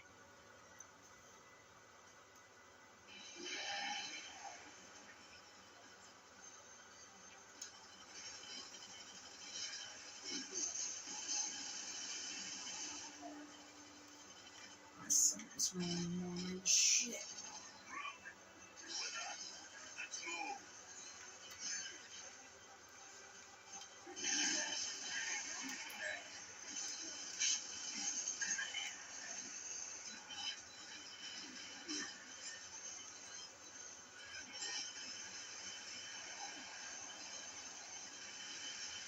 Who's shooting me, bro?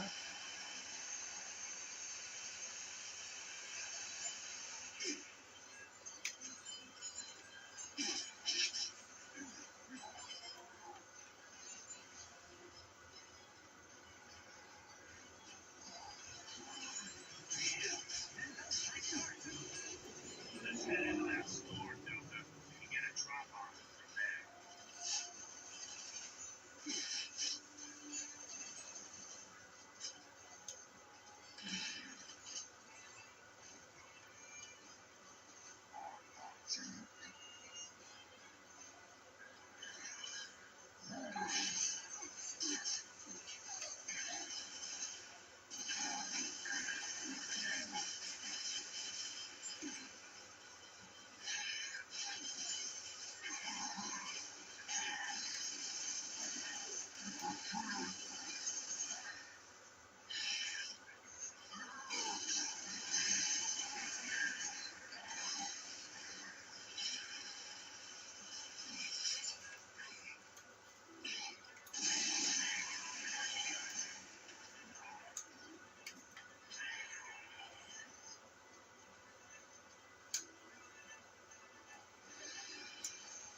Oh, he bled out. Darn it. Perfect place to chainsaw, too. That's not for long.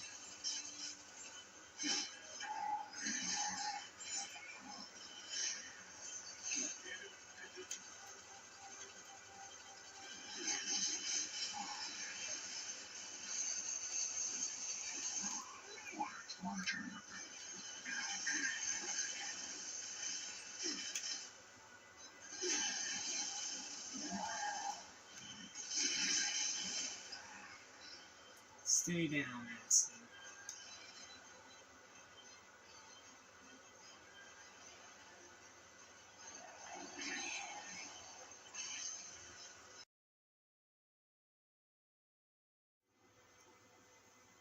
Alrighty. And that is Gears 2. Pretty damn good sequel, if you ask me. Whether or not it's better than the first game, I can't really say. I'd say they're about the same level of quality. That doesn't mean it's bad or it's a step down. No. It is a kick-ass game. Still. And it's definitely not a case of sequelitis. And still a kick-ass game. My final verdict for this game is still an 8 out of 10. Again, sorry for the fucking audio issues. I don't know how to fix it, but thank you guys for watching, and I will see you guys later for whatever is next on the schedule. I don't know off the top of my head. So thanks for watching. I'm Jack Small. You want to listen to what's saying 77, and I'll see you next time. Take care.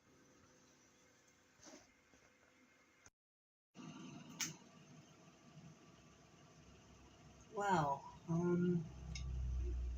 this definitely started a trend that in some ways continues to this very day. Versus films, crossovers. This was probably one of the biggest ones, and it was one that everyone was expecting after the ending they got in Jason Goes to Hell. And while they had to wait 10 years for it to finally materialize, it finally happened. There was huge hype behind this one. New Line was on board, Warner Brothers was on board, and the script they came up with after so many rewrites was actually a pretty interesting concept. Let me give it to you. The kids on Elm Street are not afraid of Freddy anymore because they've forgotten he even exists. So, Freddy resurrects Jason to try and scare fear back into the kids on Elm Street. And when it ends up working too well, and Jason starts going off on his own after being resurrected from hell, Freddy ends up having to put Jason in his place, which turns out to be a far bigger challenge than he could have realized. That concept sounds amazing, right? Well, this feels like two movies smushed together. Because in one half of the movie you have that plot, that concept, and you have that whole thing play out, and it's just as badass as you'd imagine. Unfortunately, the other half is the most dull, cliche, boring-ass fucking horror shit that you can concoct. Garbage characters, garbage writing, just complete, total fan service without any substance. And when it's not Freddy and Jason on screen, the movie is dull and boring as shit. When they are on screen, it is a delight. Whether it's hilarious moments like Freddy turning Jason into a pinball, that was fucking hilarious, or the grisly moments when Jason is slashing people apart. It is a delight to see, to say the least, and it's definitely earns its R rating. Not all the kills are great in here, but there's some really damn good ones. And when we get to the actual battle of Freddy vs. Jason, after sitting through all the stupid cliche horror bullshit, we get to one of the most badass fight scenes in any horror film. We get to see these two titans of horror, Freddy and Jason, fight. They actually have a few different bouts. The first one is in the dream world, where Freddy is stronger. The second one is in the real world, where Jason is stronger. And then the third and final one is on the dock. I know technically 2 and 3 mixed together into one fight, but I'm counting it as 2, because the movie separated it as 2. There's also that stupid fucking flying through the air effect when people are hit by something, and sometimes it makes sense, like the one character getting smashed into a tree from Jason swinging his machete, which should have cut her in half, but I guess he just forgot to sharpen his machete that day. And the actual fights with Freddy vs. Jason are fucking great. The problem is everything surrounding it is dull as shit. I could not give a shit about these characters. The actors didn't even try to make them somewhat unique or interesting. And it just felt like they got the concept and then didn't know how to fill up the rest of the runtime, so they threw in a bunch of bullshit. Yes, there are some great kills in here, but I don't give a shit about the drama with the main character. I don't give a shit about her boyfriend or the person she slept with or whatever. I don't give a fuck about any of her friends. I don't give a fuck about the shitty boyfriend of one of those friends. I don't give a shit about Miles Teller's character, which I think this was his feature film debut. What a film to debut in, I'll put it that way. He's one of the worst parts of the movie. No offense, Miles. You're a good actor, but this was not for you. Just not for you. And again, when it's not Freddy vs. Jason on screen, it is a fucking frustrating bore to sit through. But when it is Freddy vs. Jason, or Freddy and or Jason actually killing somebody, that's when the movie gets good again. So, in a way, it definitely started a bunch of the whole crossover trend, but it definitely came, in the words of Nostalgia Critic, from a rocky start. It's a movie that is going to, bore the piss out of you. Let me put it this way. If you're not one of those people that can actually sift through the cliche shit to get to the cool shit, then avoid this movie, because it's not for you. But if you're one of those people that can actually stomach this, and get around to actually seeing the cool shit, then you'll think it's one of the coolest movies in either of these franchises. Me, I'm somewhere in the middle. I fucking love the actual Freddy and Jason parts of the movie, but I absolutely hate the rest of it. And the final girl is fucking terrible. You will not be able to convince me otherwise. The final girl is terrible. Terrible. Final girl is terrible.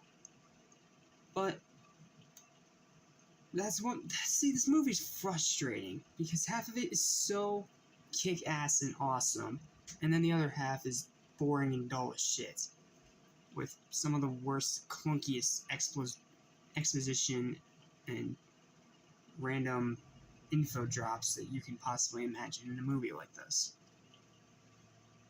But again, if you're able to sift through that, you're gonna have a good time.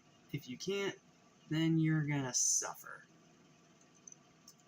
It's a movie that's loved by its fans, and it definitely has a cult following, and it does deserve respect for being one of the first to start this crossover trend, even though technically it started with the Universal Monsters, but this was the first time it got straight up mainstream, leading to stuff like Alien vs. Predator, for example. But again, that other half of the movie is just so cliche that it almost doesn't matter. And for that, I can't call this movie amazing, as much as I want to, just because of the Freddy and Jason bits. But because the rest of it is such a drag, I can't give it any higher than a 6, and that's being generous. If I wanted to be harsher, I could give it a fucking 4. But I'm being nice today. And because of this, I am giving this movie a final verdict of a 6. It's a 6 out of 10, it's just good enough, but it could have been so much more. And it's frustrating. If you're a fan of either of these franchises, you probably already watched this movie. But if you haven't, if you're a fan of the franchises and you're willing to sit through the stupid, clunky bullshit, then you're gonna have a good time. But for everyone else, stay the hell away, because this movie's gonna bore and anger the absolute fucking shit out of you.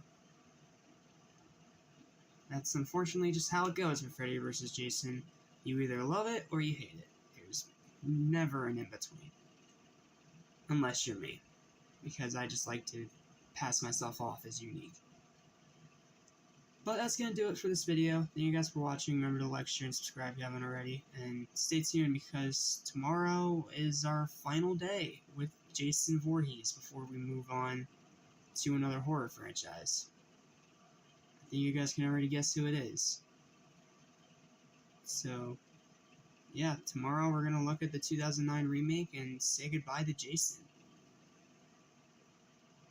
And then we're going to finish it off with, of course,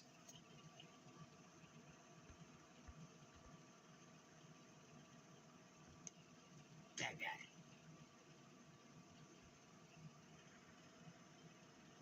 We start with Michael, we're almost done with Jason, and then closing out the month will be Freddy Krueger. Like I said at the beginning of this whole marathon, this season is all about knocking out the big three, getting those out of the way. And then once those are done, then move on to the lesser known stuff. And Chucky, don't worry, Chucky is going to get his spotlight next year, outside of just episode reviews. But I'm rambling now, so I'm going to stop here. Thank you guys for watching, and I will see you guys tomorrow for my review of Friday the 13th, 2009. Peace.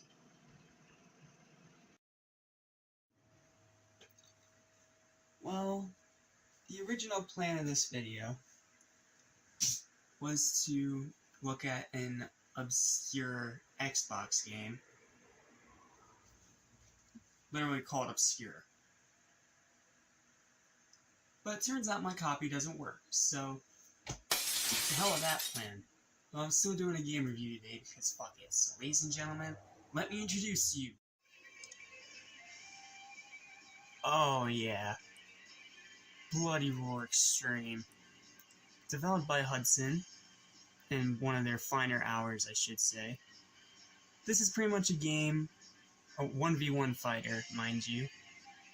A lot like Street Fighter or Mortal Kombat. But what if I told you, in the middle of a fight, turn into a fucking beast in the middle of a fight? Yeah, that's what makes Bloody Roar Extreme automatically kick ass. What also makes this game badass is that not only can you change into a beast in the middle of a fight, but it varies between what character that you pick. You have, for example, you have wolves, rabbits, moles, chameleon, phoenix, lion, elephant, a bat. Literally, a vampire turns into a bat. It's pretty fucking kick-ass. An iron mole, a tiger, 2 tigers, a leopard, an insect, a chimera, half-beast, and an unborn. Not only that, all of them come with alternative costumes. Pretty sick, right? So let's just go ahead and jump into a fight here. I'm gonna pick the vampire. And then for the opponent, we'll pick you.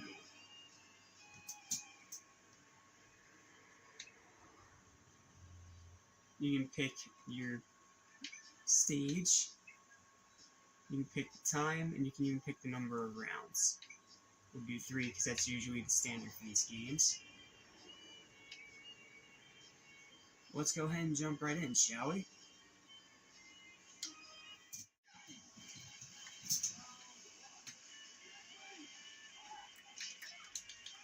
X is your grab.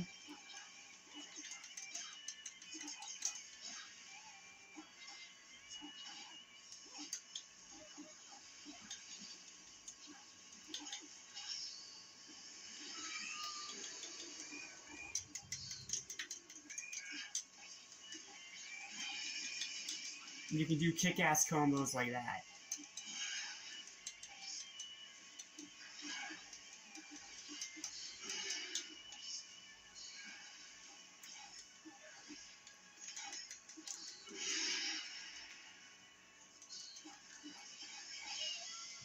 The game definitely takes some practice.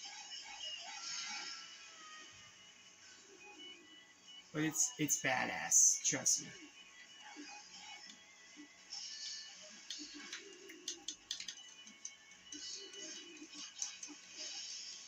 Ring outs. Yeah, you can also get ring outs, a lot like in Soul Calibur. It's sick, and you can even see him get hit by cars.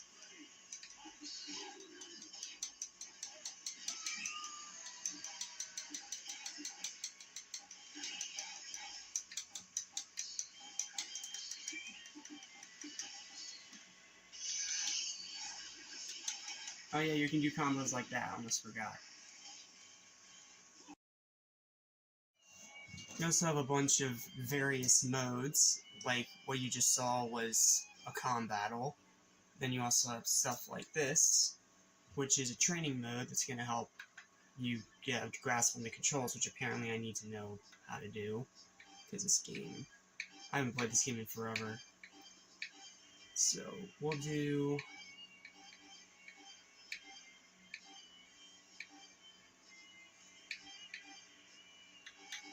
We'll do Lion this time, and we'll still fight Yugo.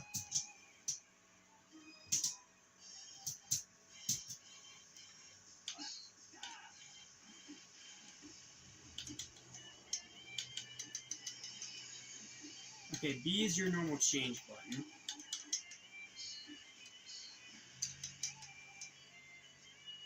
Y is your guard.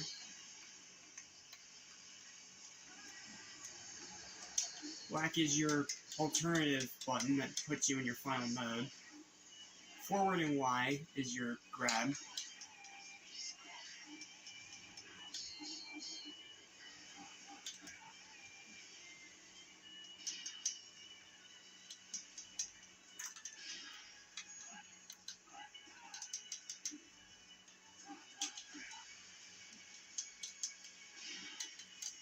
It's pretty cool, and it's a lot of fun once you get the hang of it, but it definitely is a bit of a learning curve.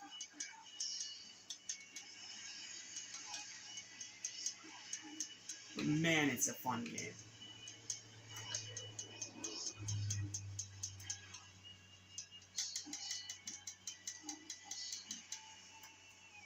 Let me change the...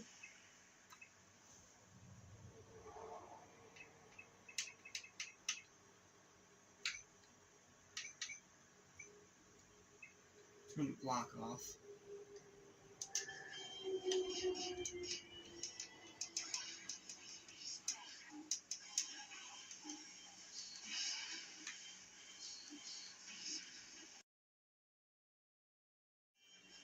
And then last but not least, you have a team mode, where you can pick up to, I think, 2 or 3 characters to switch between. So for this one, we'll use the Chimera as our primary, with Jenny, Kronos, Alice, and Xeon. Number of rounds, everything's set. And then you fight teams.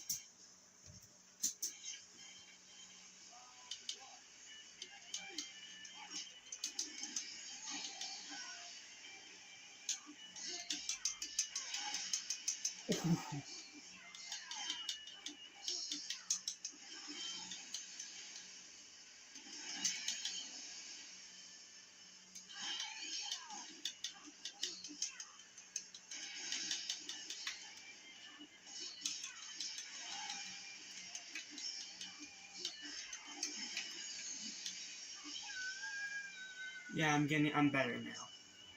Now that I know what I'm doing.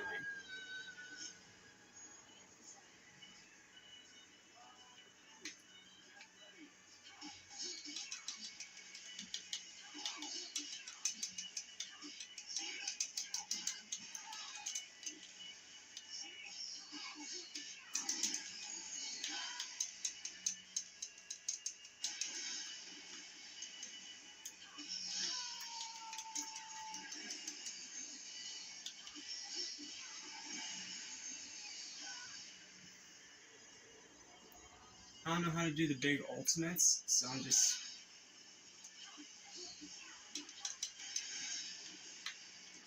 Her grab is a little overpowered, I'm not gonna lie.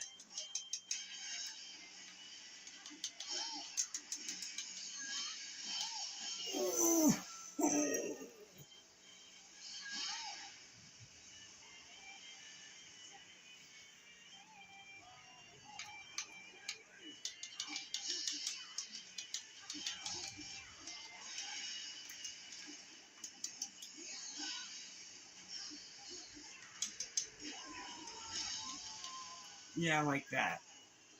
Don't do what I just did. That's just asking for death. Shenlong can be cheap.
Okay, so the gameplay wasn't the best. I haven't played it in years, okay? Fucking sue me. But, damn. This game is kick-ass as hell. Like, seriously, if you're just looking for a super fun little one-on-one brawler where you can just go batshit insane, literally if you're playing as Jenny, you're gonna have a good time with this. Final verdict for this game, fucking easy. 10 out of 10. Yes, there are difficulty spikes, but that's mainly just my inexperience and not part of the game itself. And as you guys saw, I mean, what other game can you say, a one-on-one fighter, that you can say that you beat someone with a fucking penguin? I mean, come on, that just writes itself. This game is kick-ass, highly recommend it if you can find it, even though I think nowadays it's hard to find mint copies of this game. Well. It's that time, isn't it? Time to say goodbye to another slasher icon. Well, at least until next year, because from what I heard, next year we are getting a new movie. At least according to Sean S. Cunningham.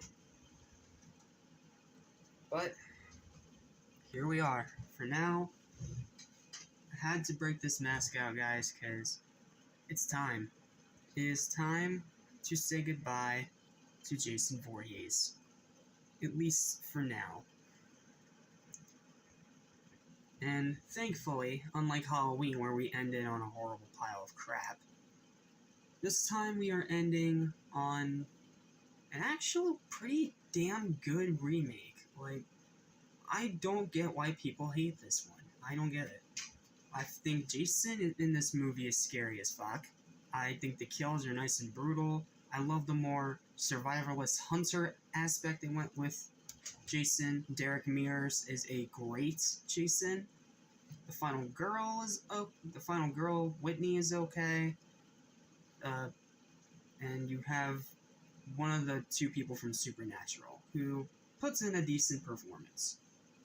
But the star of this movie really is Jason. He is fucking terrifying in this movie.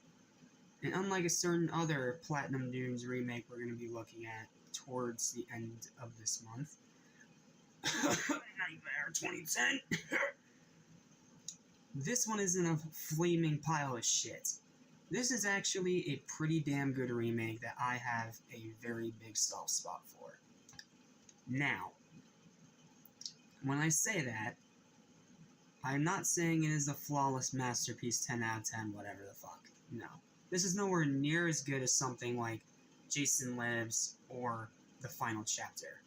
Nowhere near that good. But considering all the remakes that came out around that time period, and how over half of them turned out to be total shit, it's surprising how great this one actually is. And It sucks that it was fucking treated so badly by most critics when it first came out, because it is pretty much a remake of the best of the original 4 films. You have Jason being scary as fuck. You have Pamela Voorhees getting fucking decapitated. You have vicious, bloody gore. Like, there's some vicious, violent deaths in here, and it's amazing. Jason is actually scary again. You have him in the baghead, like in Part 2, and you have their transition into the hockey mask, like in Part 3. You have a better version of the sleeping bag kill from Part 7, one of the one good things about that average pile of shit. But guys, why do you guys hate this movie so much? I don't understand it.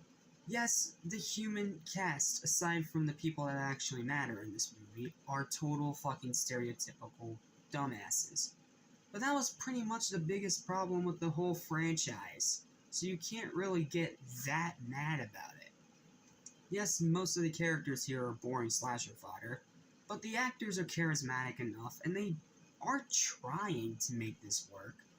And it feels like the characters were written in the way that they are to emulate the golden age of this franchise. So in a way, while it is fucking dreadful to listen to some of these guys, at the same time, it works for the movie. Also, unlike a lot of remakes that came out back then, this one actually makes some changes to make itself unique from its actual predecessor. Not only the more vicious, gory, bloody violence, but having Jason be a smarter, more survivalist-like killer, where he sets traps and he stalks his prey very slowly. And not to mention, he runs. And he will chase your fucking ass down whether you like it or not. This Jason is fucking scary. Like, legit shit your pants scary. What this remake is pretty much trying to do is take all the things about the best movies of the franchise that came before it, take out the cheesiness, and try to make it more like a straight-up horror film. And I think in that regard, this movie succeeds to an exponential degree. Because again, seriously guys, Jason is fucking scary in this movie. I mean, yes, you do have some kills that are just kind of whatever, but there is some brutal shit that happens in this movie. And not to mention, again, since he's a survivalist, I can't fucking talk today for shit.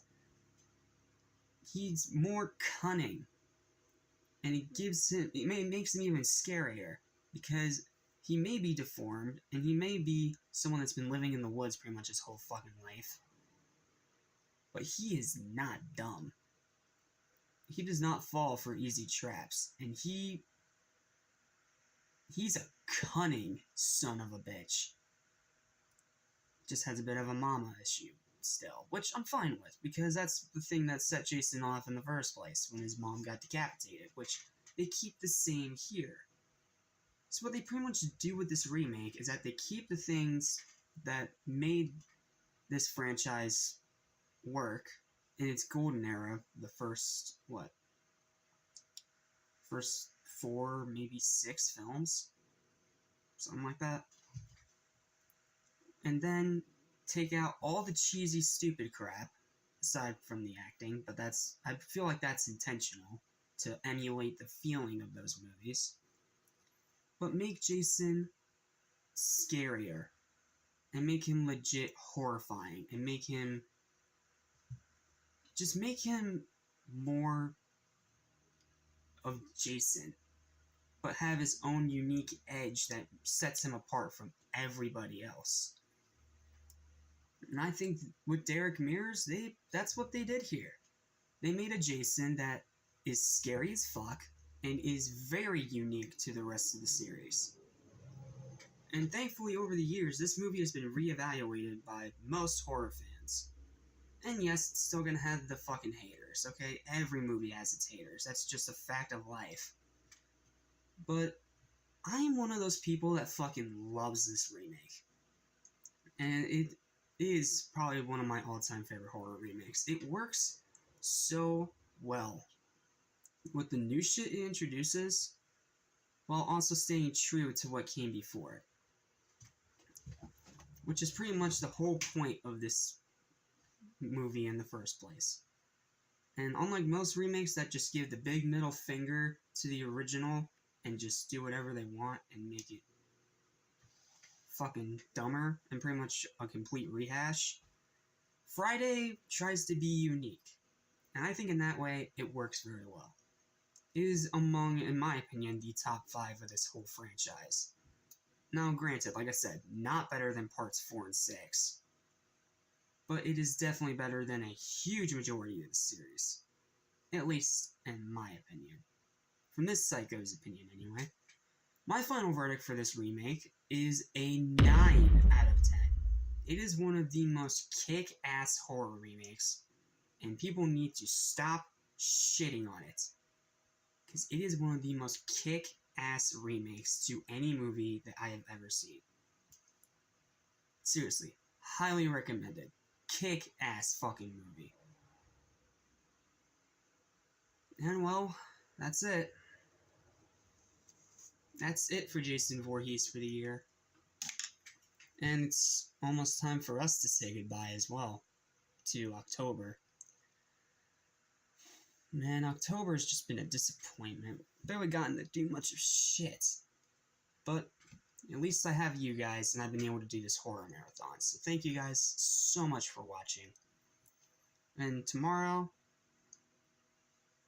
it's time to say hello to the third and final big name slasher we're covering this year. But you're going to be getting a lot of double reviews so that I can get them all done in time. Yep, we're going there, guys. It's time to say goodbye to Jason and hello to Freddy Krueger. So, next time we'll be taking a look at the first 2 Nightmare films. But until then, thank you guys for watching. I'm Jack Small, your only cynical Sane 77, and I'll see you next time. Take care.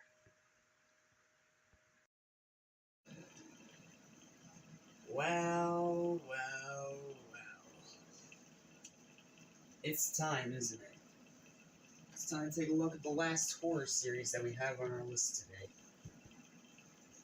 And unlike most of them, this is one I actually own. Well, 4 of them I actually own, I should say.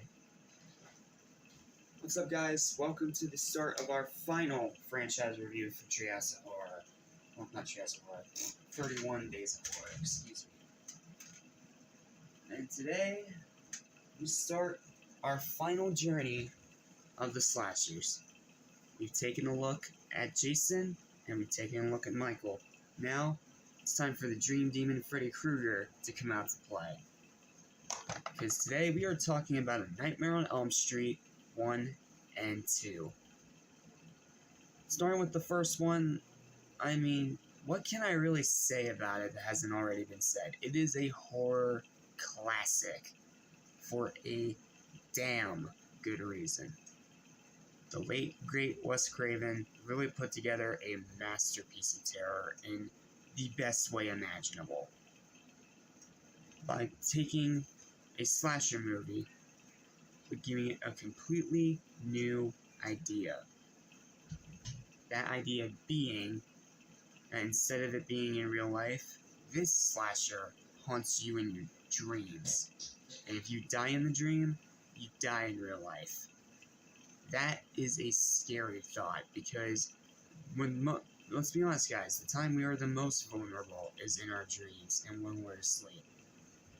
So, having a dream demon that literally kills you in your sleep, that is scary. Freddy Krueger himself, played by the awesome Robert Englund, is fantastic here. Not only because of his design, but because he is also scary as fuck, while also allowed to be a little silly. well, and then he gets more silly as the sequels go on, but we'll get to that when we get to that. As for the other performances, we have Heather Langenkamp, the late great Jackson, and the film debut of a little-known actor called Johnny Depp. Heather Langenkamp and John Saxon put in great performances here. Johnny Depp is okay. This is, after all, his first ever movie, and he was gonna get way better as time went on. But for this first movie, he was fine. His character was fine. He really was kind of just a slasher fodder stereotype, which is a big shame considering how big of an actor he is nowadays. The kills themselves, mostly really good here. Like, of course, you have Tina's death, where she's lifted up into the air and slashed all to absolute shit. And then you also have that eerie one of Rob getting strangled in a jail cell. Oh man, it is the gruesome kind of shit that you love to see. And the whole movie is very well structured, very well written, and you completely root for this final girl, Nancy Thompson. At first, it kind of fools you into thinking that the final girl of the movie is going to be Tina. But nope, Tina gets destroyed, like absolutely ripped apart. And then Rod, since he was having sex with her when it happened, he's the one blamed for the murders. So then we move on to our actual final girl, Nancy Thompson. Nancy is smart, she is resourceful, and she takes shit from nobody. And she is determined to get to the bottom of this whole thing. To the point of even booby-trapping her house and taking pills to stay taking multiple rounds of coffee to stay awake. Even at the request of her drunk mother, Marge. No, not Marge Simpson. Don't even start with those jokes.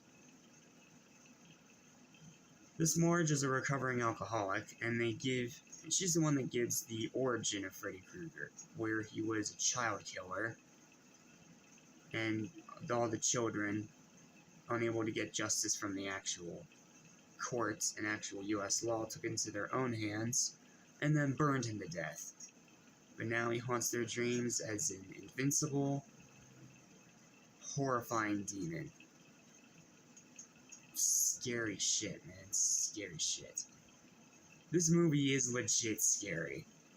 And while it isn't on the gorier side, at least not yet, it's still pretty fucking gruesome with the kills that you do get in here. I think there's only 3 or 4 deaths in the whole movie, but they're all very effective. This movie's perfect, guys. Perfect. Well, except for that shitty tacked-on ending with the blow-up doll. That thing can go right to hell. That thing is bad. But aside from that, it's a horror classic. But because that final ending is so tacked on and absolutely unnecessary, and that blow-up doll is so fucking bad, I can't give this any more than a 9 out of 10 for my final verdict. One of the most kick-ass horror films of all time, and it is a classic of the genre for a damn good reason. Now, for this. It's not as good as the first film, but I don't think it's the absolute horrible pile of garbage that most people have been railing it to be for years. And a lot like Halloween 3 Season of the Witch, it's been getting a lot more reappraisal over the years. Also is known as the most gay horror movie out there. Like literally the actor that plays the main character in this movie was closeted at the time, and now, of course, he's come out fully since then. So good for him. And Jesse is not a bad protagonist. His screaming can be a bit much, but he's quirky, he has his moments, and you can understand why he's acting the way that he acts, because Freddy's literally taking him over. and I like its concept, but I feel like as a follow-up to the first film, it's a pretty big swing and a miss.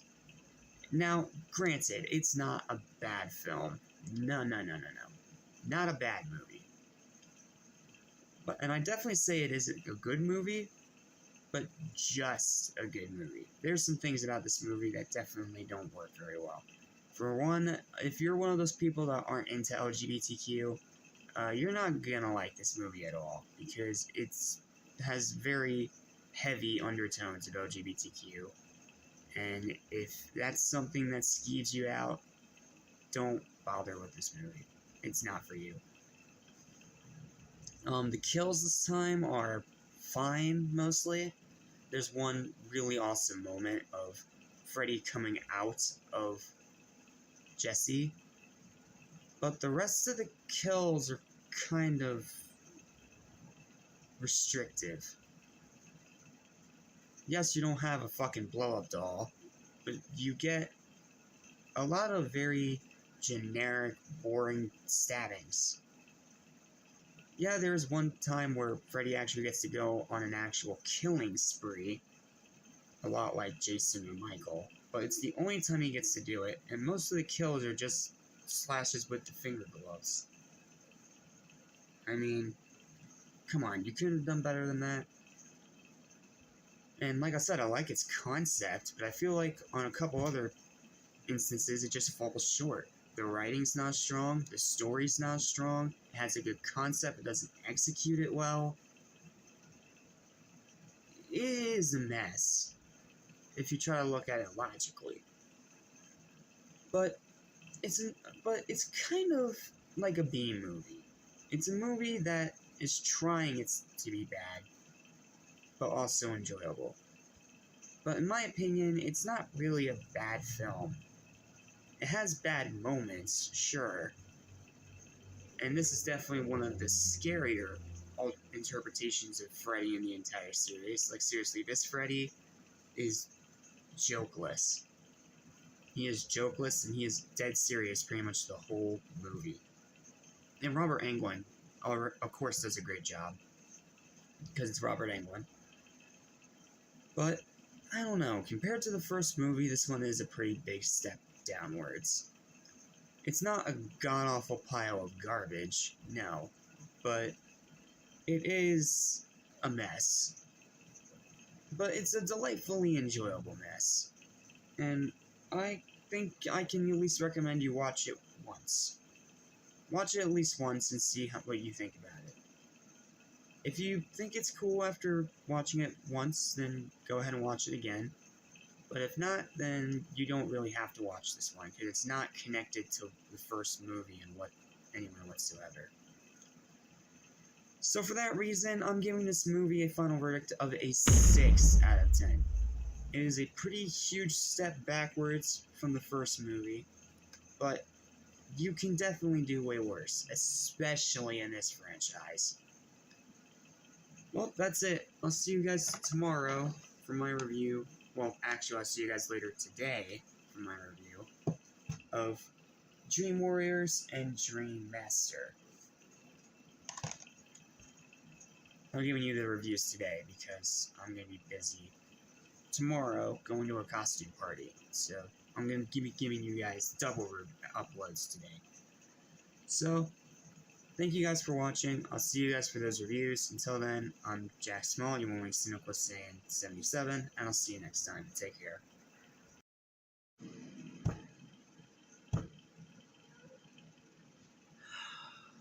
Guys, I loved the last episode, but this was just weird. Now, granted, I think it's a cool setup. You know, having Glenn and Glenda now part of the main story, played by this great, seriously, this actress is doing a great job, seriously. You're doing a great job. Apologies, I'm not remembering your name right now. But you're doing great. And they finally separated Nika from Tiffany.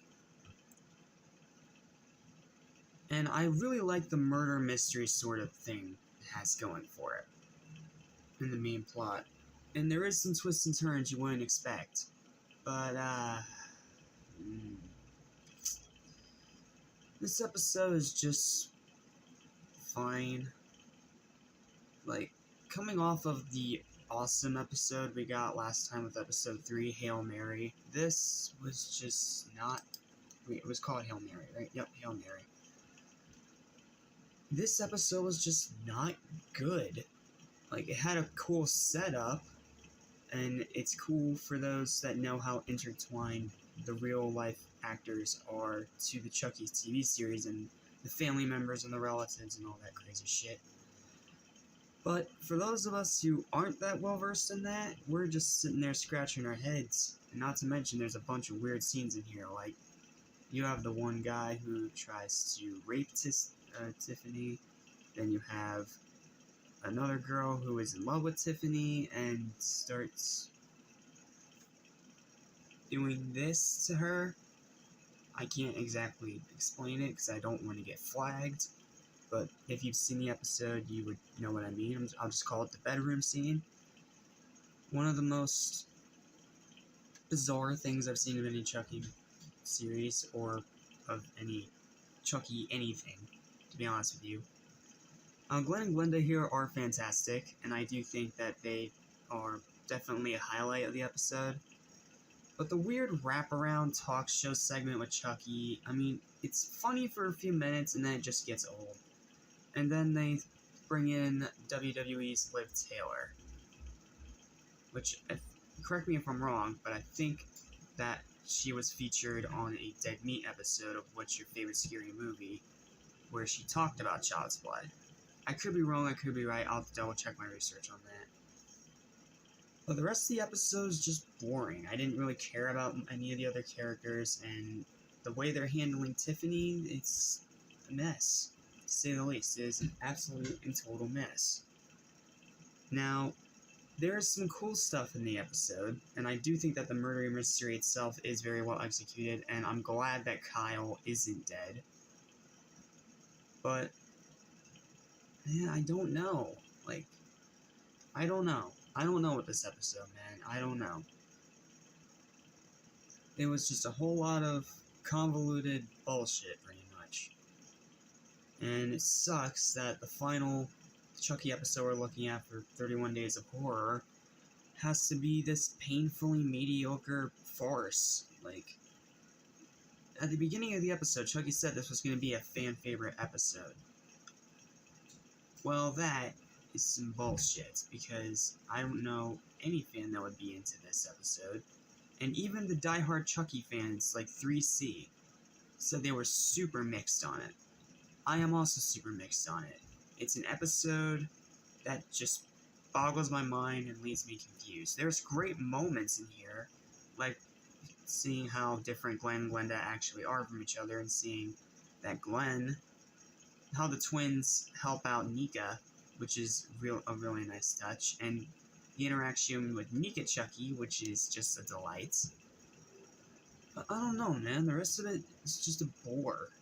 And I hate to say that because I really like Jennifer Tilly, and I like the character they're going for here, but I think it's time to put this character aside and bring back in a different version of Tiffany, like the doll Tiffany. Because I bet you if Chucky learned how to split a soul, Tiffany probably did the same thing.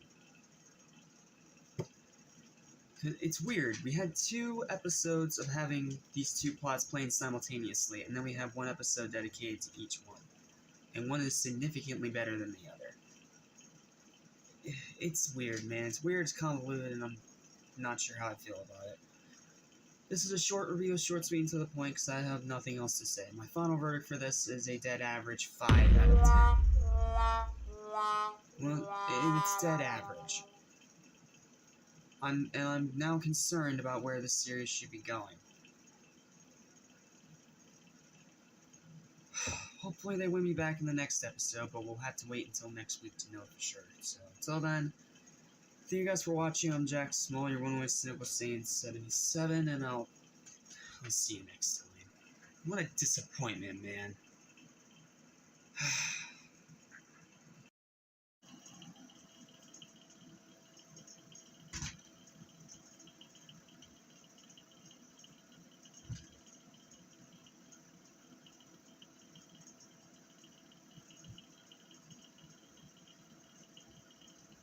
You know what? No, fuck this. This is a movie that needs the movie lighting. Oh yeah, that's much more like it. What I'm about to say is a bold statement, I know. But this is a statement that needs to be said. The Retaliators is the best horror film of 2022. I am making it definitive right the fucking hell now. The Retaliators is the best horror film of 2022. This movie is pretty much flawless. It is one of the most kick-ass, riveting, emotional, just fucking amazing horror films I have seen in at least the past 5 years. I know that all that is a very bold statement to make, but it is the fucking truth. I am reviewing this as 31 Days of Horror